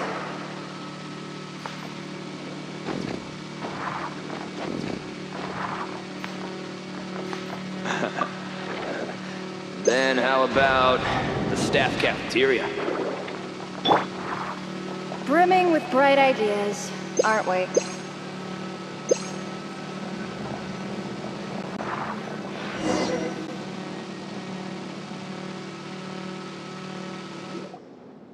Oh, we made it to the other side. And all thanks to Yehoda. Well, but the gate hasn't opened. How's she gonna meet up with us? Yehoda! No irregularities detected in the duct. Confirm. Confirm. Confirm. Just confirm the command already, you useless excuse for a terminal. You piece of robo-junk, you mindless pile of scrap. What the? Insufficient clearance? Of course, I don't have the clearance! You oversized... Ow! Go with the flow, Yehoda. Go with the flow. If the others make progress, that's great. But you can't bank on it. You've never been one to depend on others. So it's about time you stepped up to the challenge. Deep breaths. Stay calm. My priority right now is getting my hands on a high-level access card. That way, I can override the security protocol. Senior maintenance staff. Only they can access the core sector. But hey, there's always someone careless enough to hide a spare key under the flower pot by the door. Which means there's a good chance there's a duplicate lying around somewhere in the control room. Even if I can't get into the control room myself, doesn't mean I can't rely on some external help. If I can take control of one of those guard bots, maybe I can use it to search for the access card. This is crazy, Yehoda! You're all alone. You've got nothing. And yet, you're charging ahead like fear's a foreign concept. Maybe that's exactly why. 'Cause I've got nothing left to lose! Confirm! Am I a genius? Whoa, this feed's super clear. Oh, this is gonna be a piece of cake. Wait a second. Oh, this thing's not a guard bot. It's a janitor bot.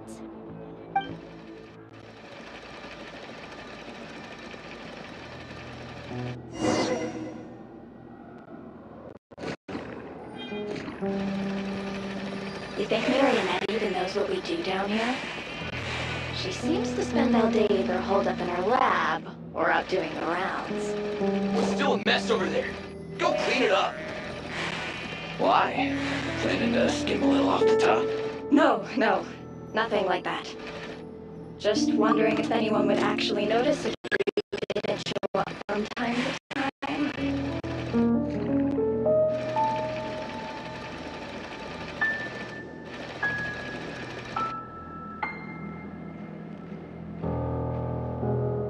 Let me see. Ah, there it is! Hey! Why'd you stop? You haven't finished sweeping that corner. But, I can see the car from here. Guess I have no choice but to swallow my pride and stay in character for now. Sweep up the crumbs by my feet. Yeah, good luck with that. What are you gonna do when they ask for a progress report?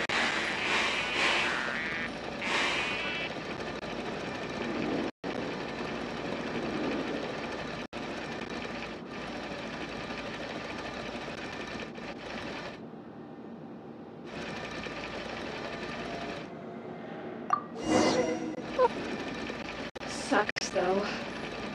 Finally sent somewhere warmer than Snezhnaya. Yet we barely get to see the outside world. Gotten rid of the dust behind the door yet?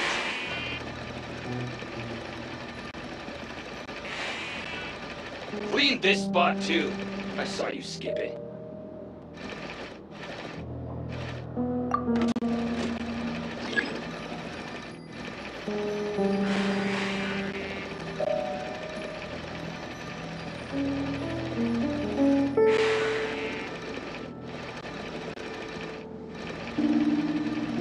Come on.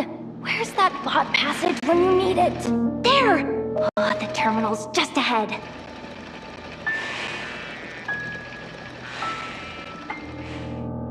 But will Yehoda be okay? Paimon! She said she'd use every resource at her disposal, so let's have some faith in her abilities. Besides, when it comes to surviving in Nodcry, she probably knows more than any of us. So, they really do believe in me. But how long are we gonna have to stay here? Paimon doesn't want to get caught by the Fatui either. Does Paimon mean the two Fatui in that room? Let me see if there's a way to distract them. Wait, did you hear that? Huh? The alarm? What's going on? Let's go check it out.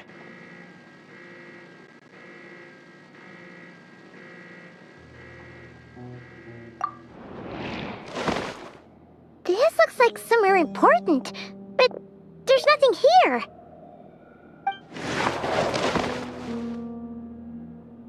Hey guys! It's me!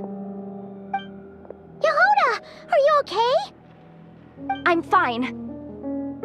I managed to swipe a high-level access card and triggered an alarm to draw the guards off. But we don't have much time.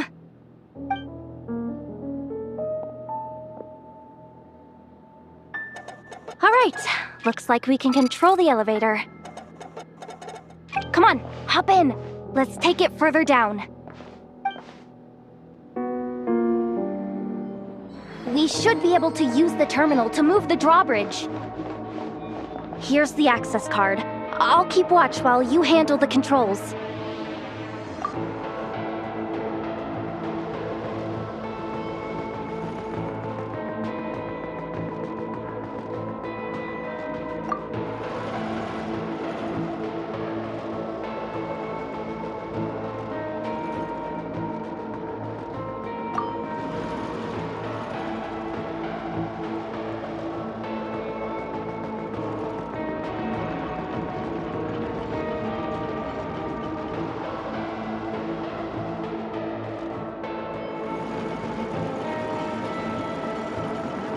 All done.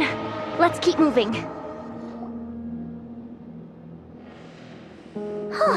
There's no one here. That's good news for us. Let's head inside.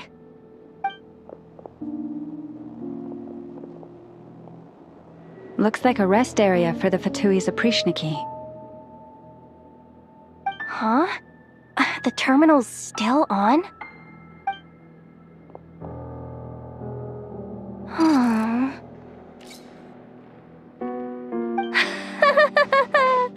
Looks like that good news is now half good news, half bad news. What do you mean? Well, it seems like that alarm I just triggered was so high level that even the guards in the rest area went to investigate. That's the good news, by the way. And what's the bad news? The bad news is that once they realize it was a false alarm, they're bound to circle back and check this floor. And then we're toast. So we've got to move fast here. If you need me to run a quick search, say the word. Analysis of Kuvaki extracted from the moon marrow suggests that its energy core bears some close relation to the power of the former Three Moon Sisters. It is suspected that there is a link between the Frost Moon Scion's hidden relic and the shattered remnants of the Eternal Moon. Come on, none of this is important right now. Just tell us where you hid the darn thing. Access denied. You do not have permission to view this data? Even with a high-level access card? Who does have permission then? Good idea. Pulling it right away. Wow. What's with that huge hollow structure down below? That might just be it. Secluded, out of the way. Exactly the sort of place they might be keeping the relic. 264 pages! What is this? A novel? Can we just skip to the end? I'm flipping through it as we speak. Kuvaki, a weapon. Seems like the Fatui and Snezhnaya are trying to harness the power of the Light Realm to build some kind of weapon. The target of which is... Seriously? Insufficient clearance? Again? Looks like that's about all our current clearance gives us access to. Based on what we know so far, it seems like the rest must be hidden inside that massive hollow beneath us. I could sense something beneath the water down there. Something unsettling. If they've gotten their hands on the moon marrow, odds are it's hidden down there too. And here I thought we were almost done. But nope, we're going deeper and deeper into the danger zone. Chin up, Yehoda. Once this job's done, you're buying yourself the biggest nod-crying hot dog in town. Deal's a deal.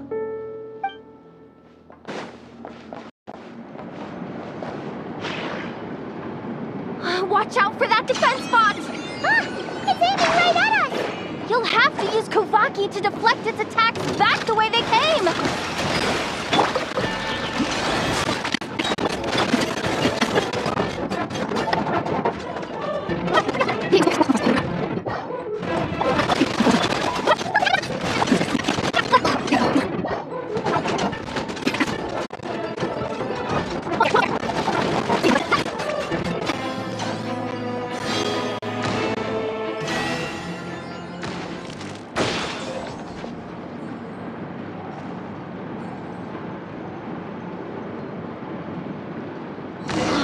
Finally down.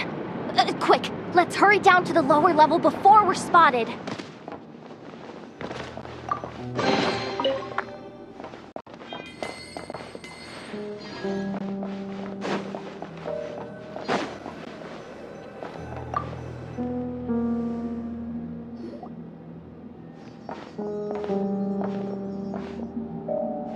That switch looks suspiciously obvious.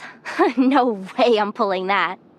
But you guys, go ahead. Hey, you spotted it first. Shouldn't you be the one to pull it? Not a chance. I'm just the guide, remember? At most, I'll help you look for an escape route. They don't seriously think pulling this thing's gonna lead to treasure, do they? I'd be amazed if it doesn't set off an alarm. Besides, I didn't even bring my smoke bombs. Which reminds me of the actual second rule of treasure hunting. Better safe than sorry.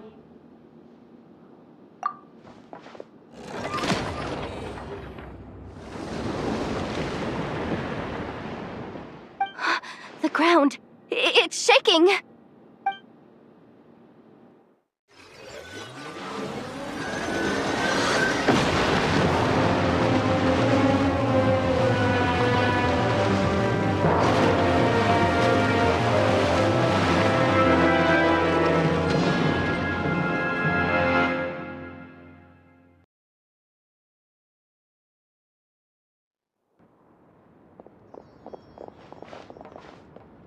Wait, did the surface of the water open up? This is bad. This is really bad. I'm getting put on the Fatui's blacklist for sure. Don't worry, Yehoda. You've helped us so much. If they try anything, we'll protect you. Aww. Come on, I was just kidding. I'm tough, okay? Just haven't had the chance to show off my fighting skills yet. Me, afraid of the Fatui? Ugh, not a chance. I suspect the relic is hidden down below. Yehoda, your commission ends here. I am truly grateful for everything you've done for us. You don't need to put yourself in any further danger. I'm coming with you. This has nothing to do with the commission, or the danger, or whatever. This has already gotten way out of hand, so I'm coming too. End of story. Ah, she's blushing. Hey! Zip it! Why'd you keep staring? Oh, you looking for a knuckle sandwich or what? Oh, come on, move it already.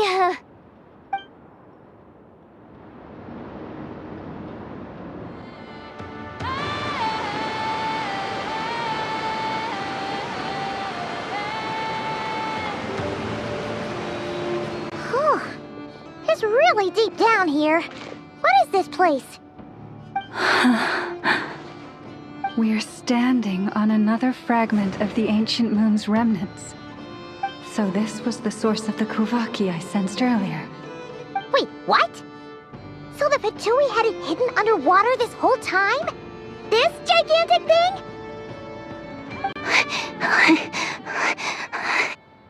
Yehoda, you've been kind of quiet since we got down here. What? Me? Have I? It's nothing. Really. We're doomed. How are we even supposed to get back up from here? Oh, my grappling hook's not nearly long enough. And if someone spots us here after all that commotion, we'll be sitting ducks.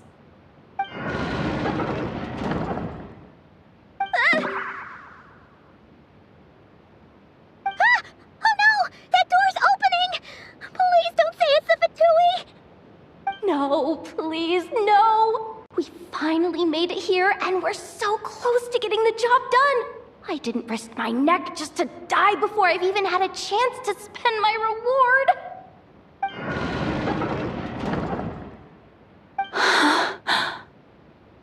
What happened? Why did the underwater barrier open? How could this be? Huh? Lauma? And you guys? Wilhelmina? What's going on here? Looks like there's no point trying to hide it anymore. Well, what are you talking about? I thought you might come, but I didn't expect to see you here so soon. Forget it. The Moon Marrow isn't here. You joined the Fatui? Yes. When? The day I could no longer bear to live a lie. At first, the Fatui wouldn't accept me. But then, one of their harbingers noticed me and said she'd give me a chance.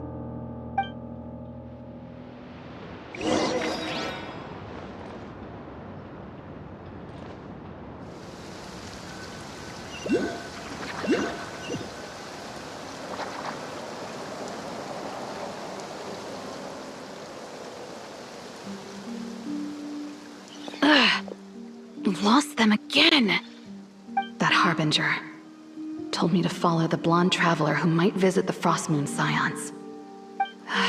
Easier said than done, though. The animals are on alert at night. If they see me, Llama will catch wind of what I'm doing sooner or later.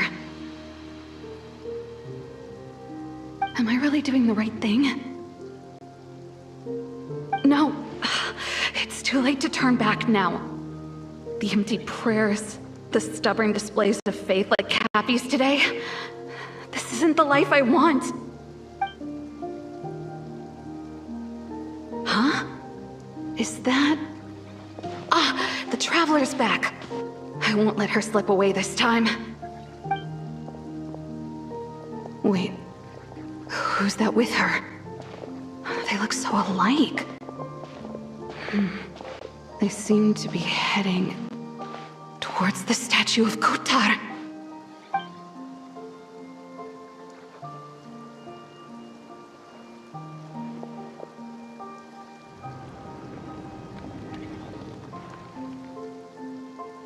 They've opened the secret chamber? But wasn't it meant to be sealed? Wait a second. The Moon Marrow! Surely they're not after the Moon Marrow. I'd better go report this straight to... Hold on. If they do actually make it to the final room, then maybe I'll be able to get my hands on the relic.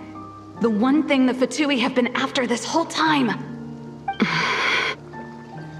If someone's going to take it, it might as well be me. This could be my ticket to joining them.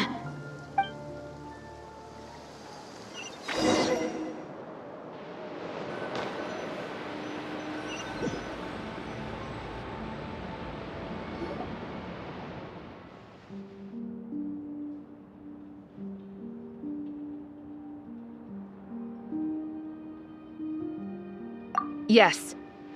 And in your final moment of hesitation, I took the chance. And then you gave it to the Fatui? But when we talked to you before, you seemed so genuinely worried about Lauma.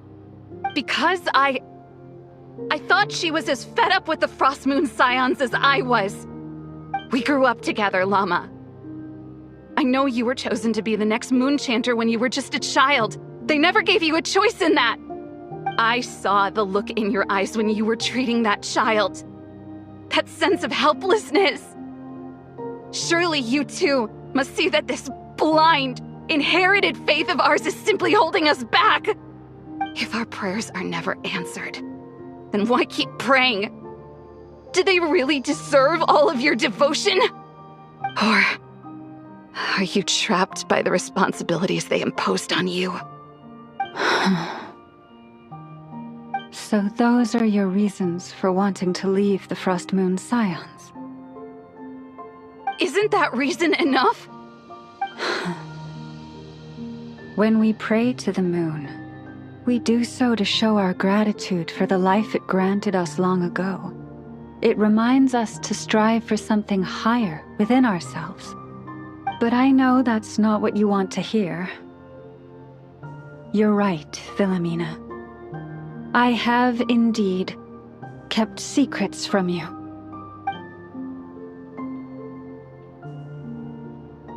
I knew it.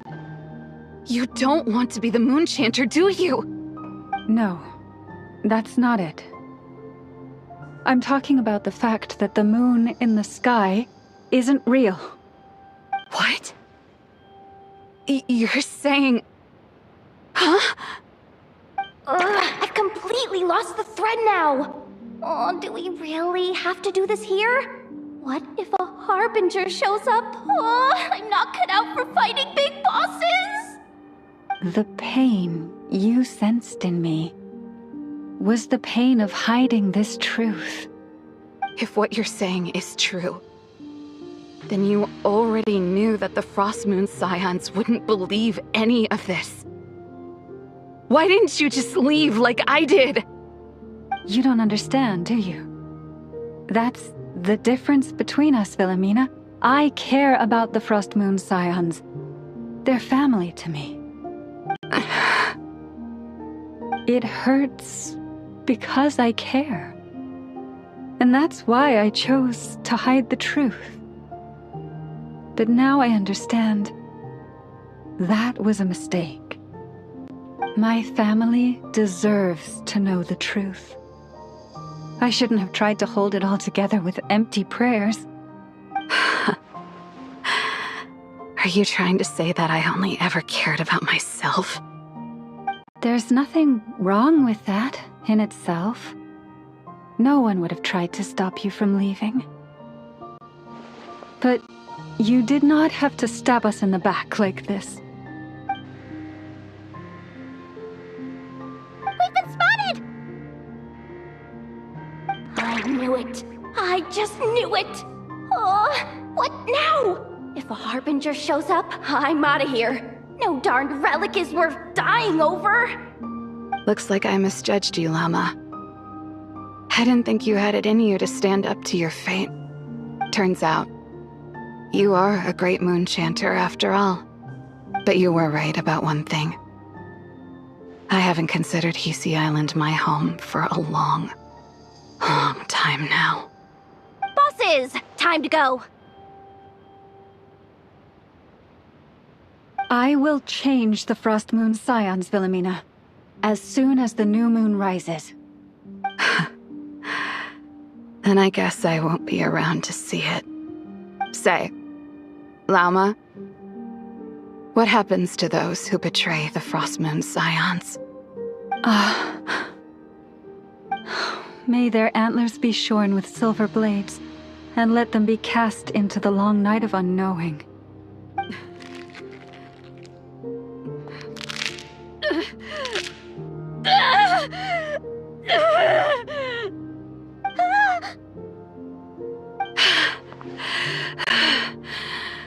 I have honored the ways of the Frost Moon Scions one last time. Think of it as a gesture of respect, Llama. There they are! Llama? Marionette has the moon marrow. She went to Starsand Shoal.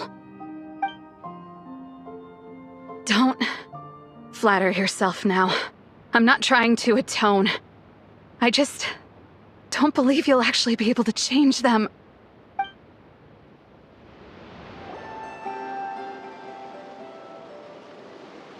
An alarm coming from the Experimental Design Bureau. Interesting. Hey, wrap things up and get yourselves ready. Looks like we might be having some guests. Yes, milady. Perfect timing. This job's been boring me to death. Time to test some hypotheses.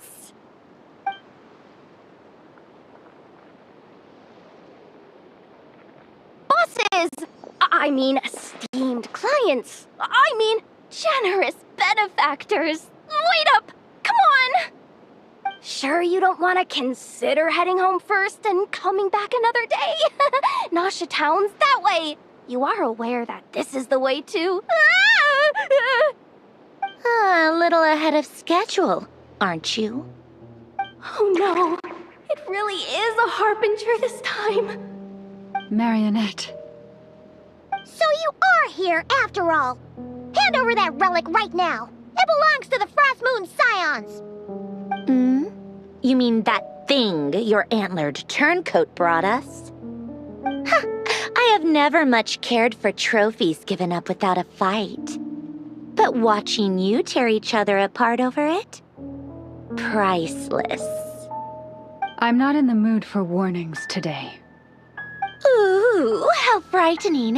Had I a Trimble function, I'd have rattled off at least a dozen screws by now. Or perhaps I've just set my sense of humor parameter too high. Were you trying to be funny just now? You don't honestly believe you're a match for me, do you? Go on then. Let's serve our guests a little appetizer.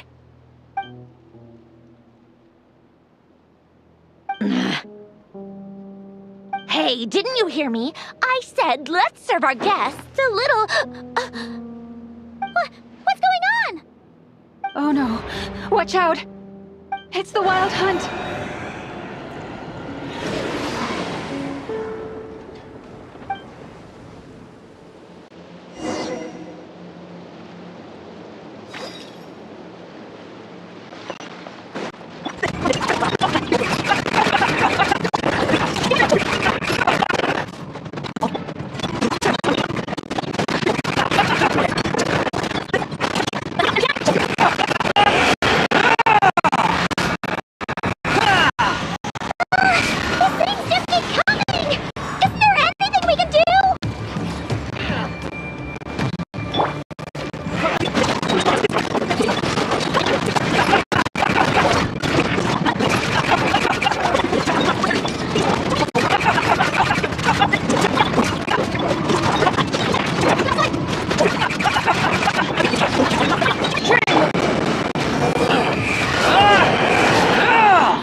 At least that's what the Lightkeeper's handbook says. Careful! It's not over yet!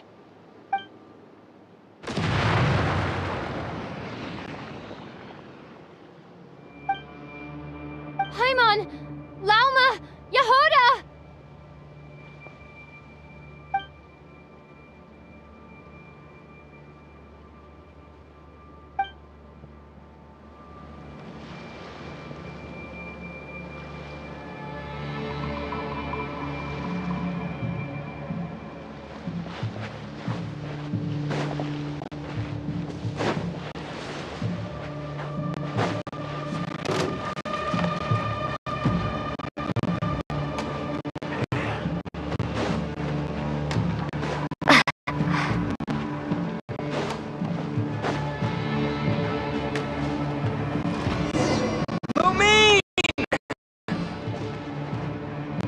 Wait, what was that?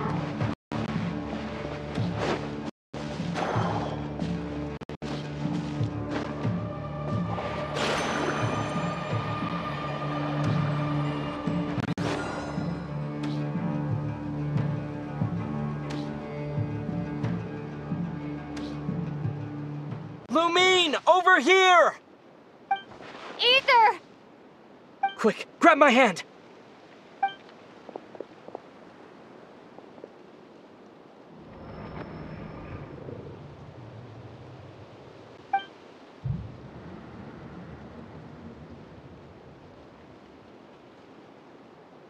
Lumine, what's wrong? Why are you here at all, Ether? What do you mean? If I may be so bold, what does family mean to you? Why were you after the Moon Marrow that night, Ether? Among those who entered the final chamber, there was either someone with impure intent, or else an abyssal presence. We can talk about that later. Tell me why, Ether.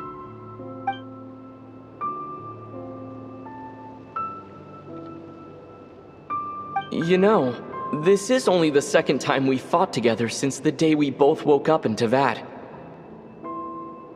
No. Lumine. But when I found you, you were still in hibernation. Even the key to the chamber was still secure on your person. We didn't wake up together. What are you talking about? We don't have time for this, Lumine! Look at me, Lumine! Don't you want to explore this world with me?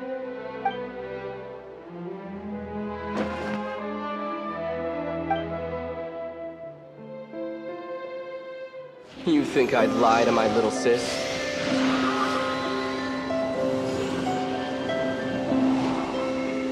What a letdown.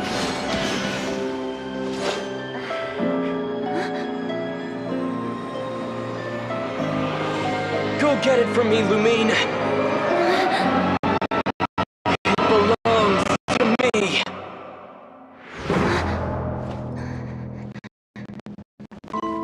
I never believed it. I didn't want to believe it. That strange feeling that something was off. I wanted it to be real so badly, even if it only lasted a moment. But you're not my brother.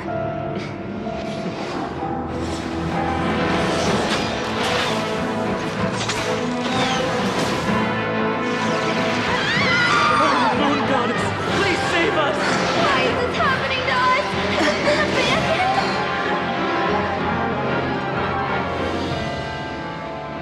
The cold night should be our blessing, yet only confusion and sorrow remain.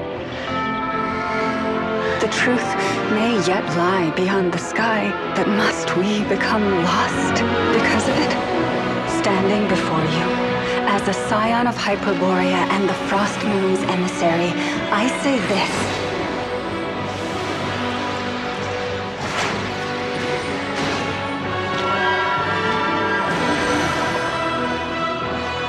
Should the false sky above dim the light of the moon, then from silver blood that flows as rivers, let us weave moonlight anew.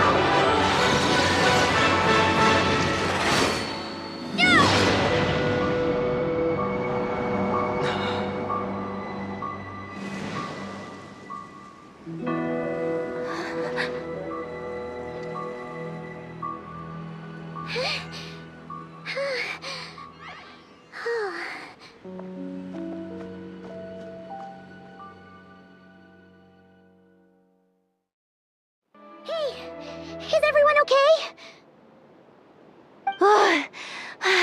Think I saw my life flash before my eyes there. Oh, good thing Laumado was there to save the day. Are you all right, traveler?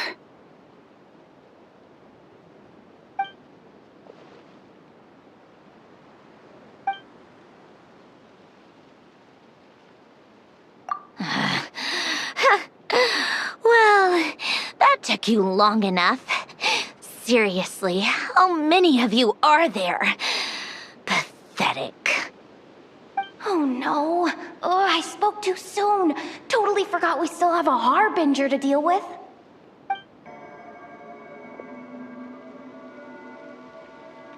Hey, is that the moon marrow? It was hidden inside that big robot of hers all along. But that robot... That's Polonia to you, not just some robot. Take it and get lost. Huh? You're just giving it to us? Well, I wasn't the one who put out the order to find this thing in the first place. So if someone wants it, they can help themselves. Maybe even choke on it. See if I care.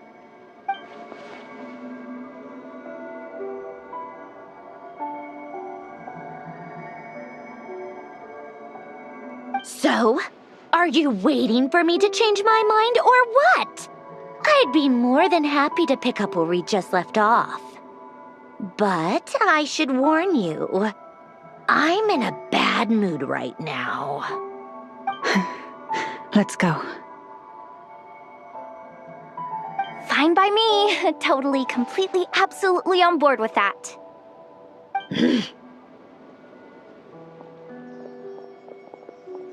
It's finally over. If that doesn't make the most thrilling commission of the year, I don't know what will. Looks like the Fatui are all gone now. Lauma?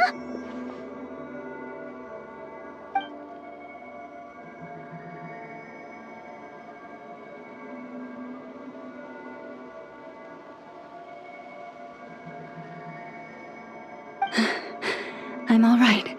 It's just been so long since I truly felt the power of the moon. I thought I sensed the wild hunt nearby. Don't tell me you've already taken care of it. Hey, it's Flynn's! Hey, he's that Ratnik. Unless I am mistaken, you are the Moonchanter of the Frost Moon Scions, are you not? May I ask, what is that in your hand? Please, don't get me wrong. I've been tracking the wild hunt lately, and I've come to suspect that its actions aren't as aimless as they might seem. When I saw what you were holding, I could not help but start connecting the dots.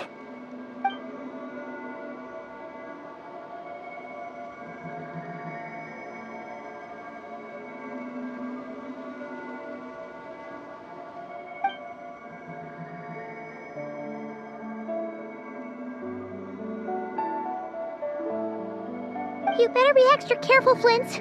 It seems like the wild hunt is capable of impersonating people now. Oh, is that so? Funny that. I just showed up completely out of the blue, yet you seem to have no problems trusting me.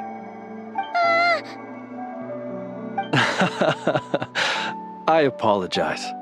I shouldn't be making jokes like that right now. Anyway, I understand. Thank you for the tip-off. It seems that the wild hunt has somehow changed in nature. I'll have to report this to HQ right away. For now, let us part ways here.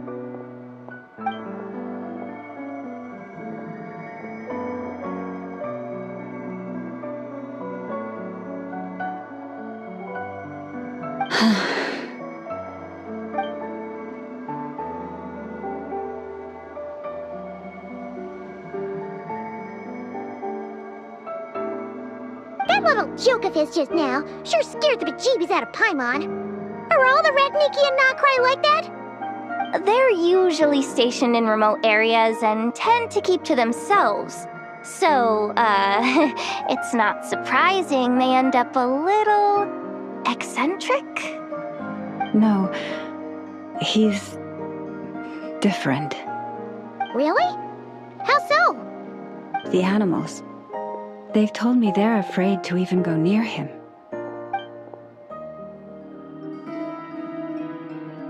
Oh, you're back.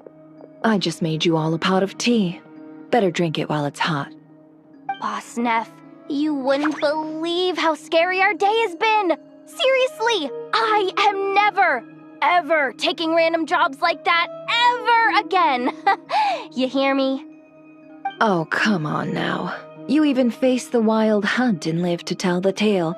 What's left to be afraid of? Wait a sec, how did you? Oh, right. Like you told us before, your business is dealing in information. Huh? Boss Neff? The teacups? Why is there one missing? Did you think I wasn't coming back? My. How could you think that of me? You know the rules. If a member of staff wants tea, they pour it themselves. Your cup's sitting safe and sound right there, in the cupboard. Member of staff? Does that mean you're accepting me back? Wasn't that the deal? Boss Neff! You're the best boss ever! You never change, do you? Everything turned out fine, no? You found exactly what you were looking for. Yet there you are, sulking away as usual. Nefer, that medicine we discussed before, the one for congenital Kuvaki sensitivity, I need you to get it for me.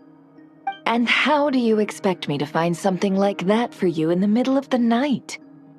You'll have to wait till morning, at the very least. I need it right now. All right. I'll see what I can do. But you know urgent means extra charge, right? Thank you. You know what? You do seem a little different. In a good way? Or a bad way?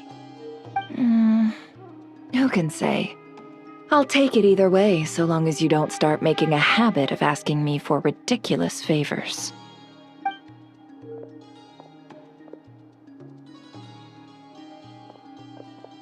Traveler, Paimon, a lot has happened these past few days. I don't know what I would have done without you. Hey, don't mention it. That's what we're here for.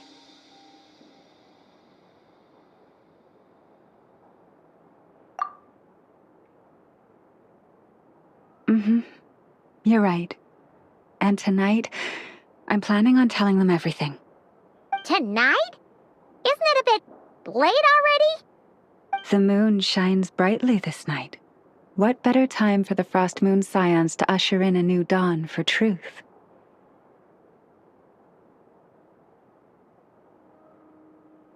Thank you for your kind words. But before I do, there's one more thing we need to deal with. Oh yeah! Now that we have the moon marrow... You'll have to forgive me. I used too much of my strength in the battle earlier. I fear I won't be able to help you uncover the truth of the past. Not right away, at least. That's fine. We're gonna be in Notcry for a while anyway, so there's no rush, right?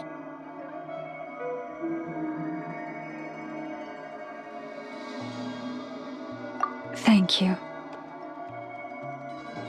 But there's another problem.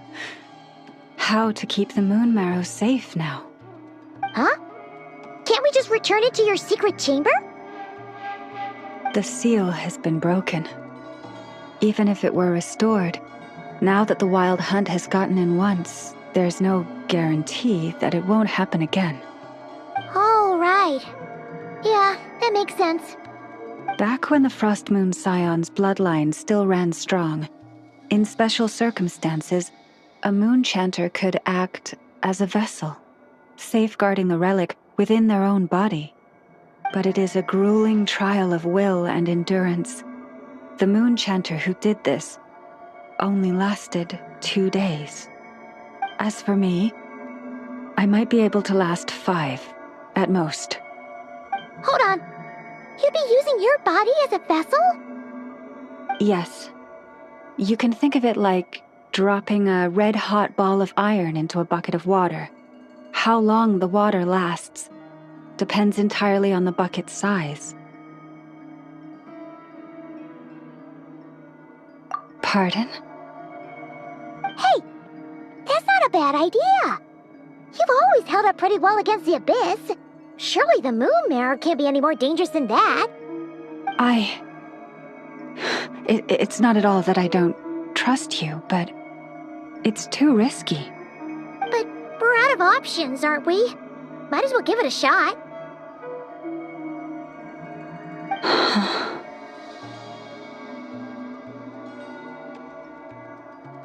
All right.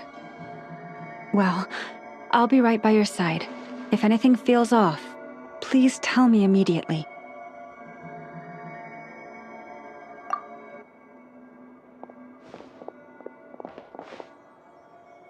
Here, hold it in your hands. Feel its power. Imagine you're a lake, a cluster of stars. Let the moon become a part of you. Whoa! It went into your body! How is that?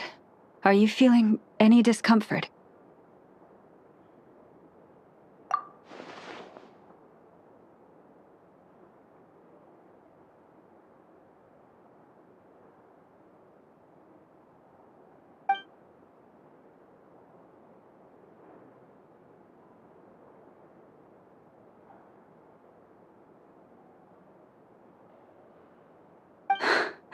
Astonishing. Not even the slightest hint of lingering fluctuations. It's as if all that power just sank to the bottom of the ocean. Well, Looks like we won't have to worry about the wild hunt catching its scent now. Phew! Paimon knew you have special abilities, but still, you never fail to amaze. Hmm? Did I miss something just now? Yes. And it was nothing short of a miracle. Not something I'd be interested in then. Anyway, here's the medicine you asked for. This is all I've got for today. I'll have someone send the rest over when we have it. Thank you, Nefer. I really appreciate everything you've done for me. Please stop being so nauseatingly friendly. It's creeping me out. So, what exactly did you all go through during that wild hunt attack? I'd prefer to hear it straight from you.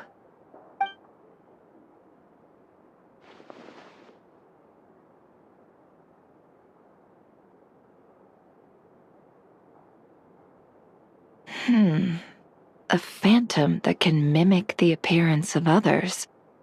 Quite different from what we've seen before.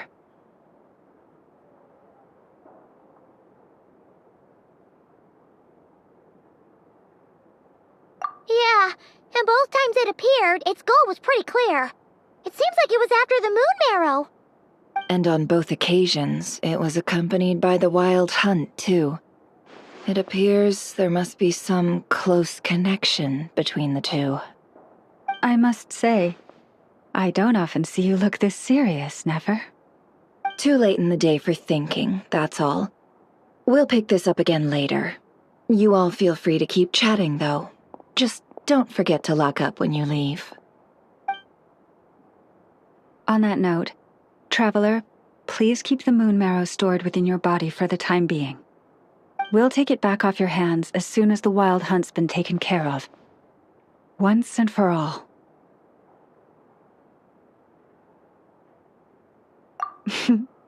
Now that's what I'd call a joke. Anyway, if the two of you will excuse me, I'm heading back to Hisi Island now. It's time I came clean with the Frost Moon Scions. Hey, we're coming with you! Though, guess we won't be able to do much more than cheer you on from the sidelines. That alone means more to me than you could ever know.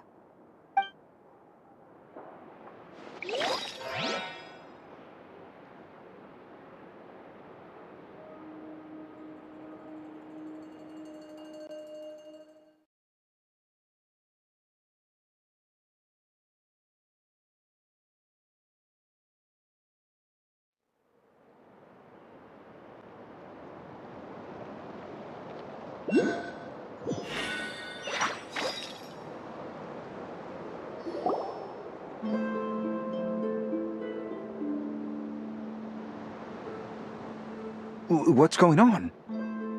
I'm not sure. It seems like the Moon Chanter has something important to tell us. I heard the relic's already been retrieved. That's our Lady Lauma, all right.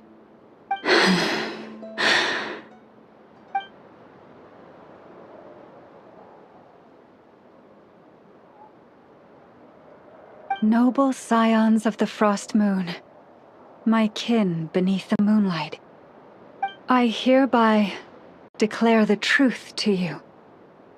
Long have our ancestors looked up to the Frost Moon, guided by her serene light. Yet now, she lies hidden beyond the limits of the sky. And so, Lauma began to reveal to the Frost Moon Scions a truth long hidden within her heart. A story of a false moon and the death of gods. Kutar was indeed born of the moon. But that does not give us the right to reap without sowing, nor clothe ourselves without the toil of weaving. As she spoke, some who listened were stunned into disbelief, while others seemed to awaken as if from a dream. From this day forth, the road shall be paved with truth, and we shall pave it ourselves.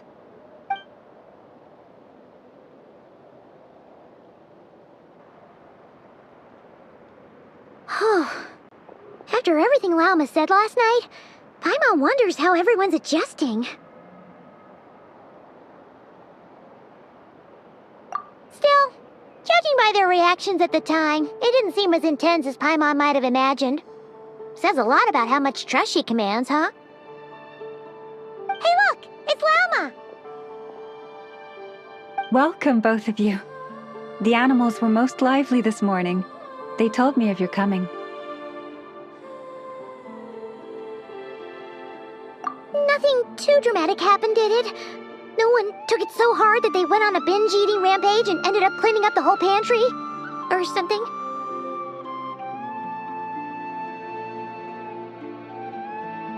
Hey!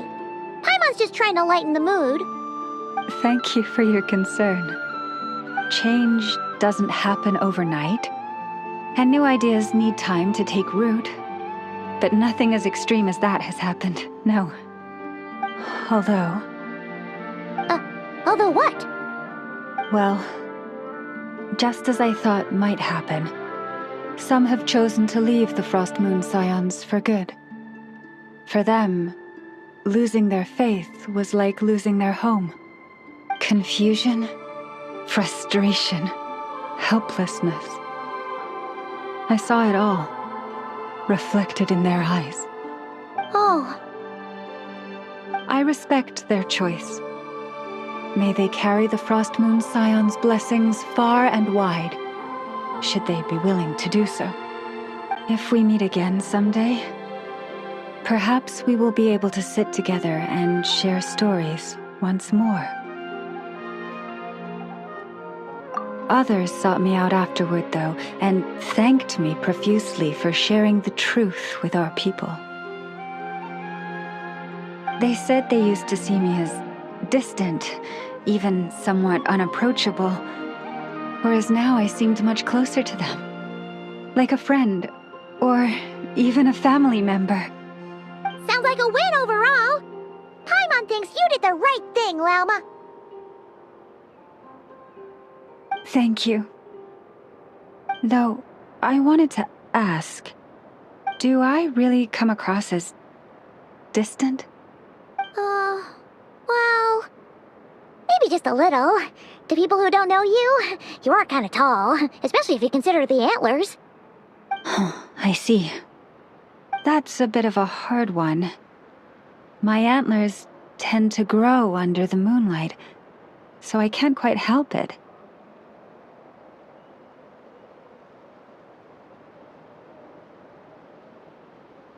It brings me comfort to hear you say that.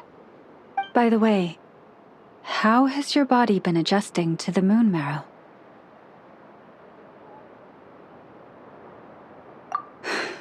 I'm glad to hear it. I've also suggested to Nefer that we meet within the next few days. We need to figure out how to counter this new manifestation of the Wild Hunt. But for now, let's just relax. I want to enjoy this feeling a little longer, of finally living on the bright side of the moon.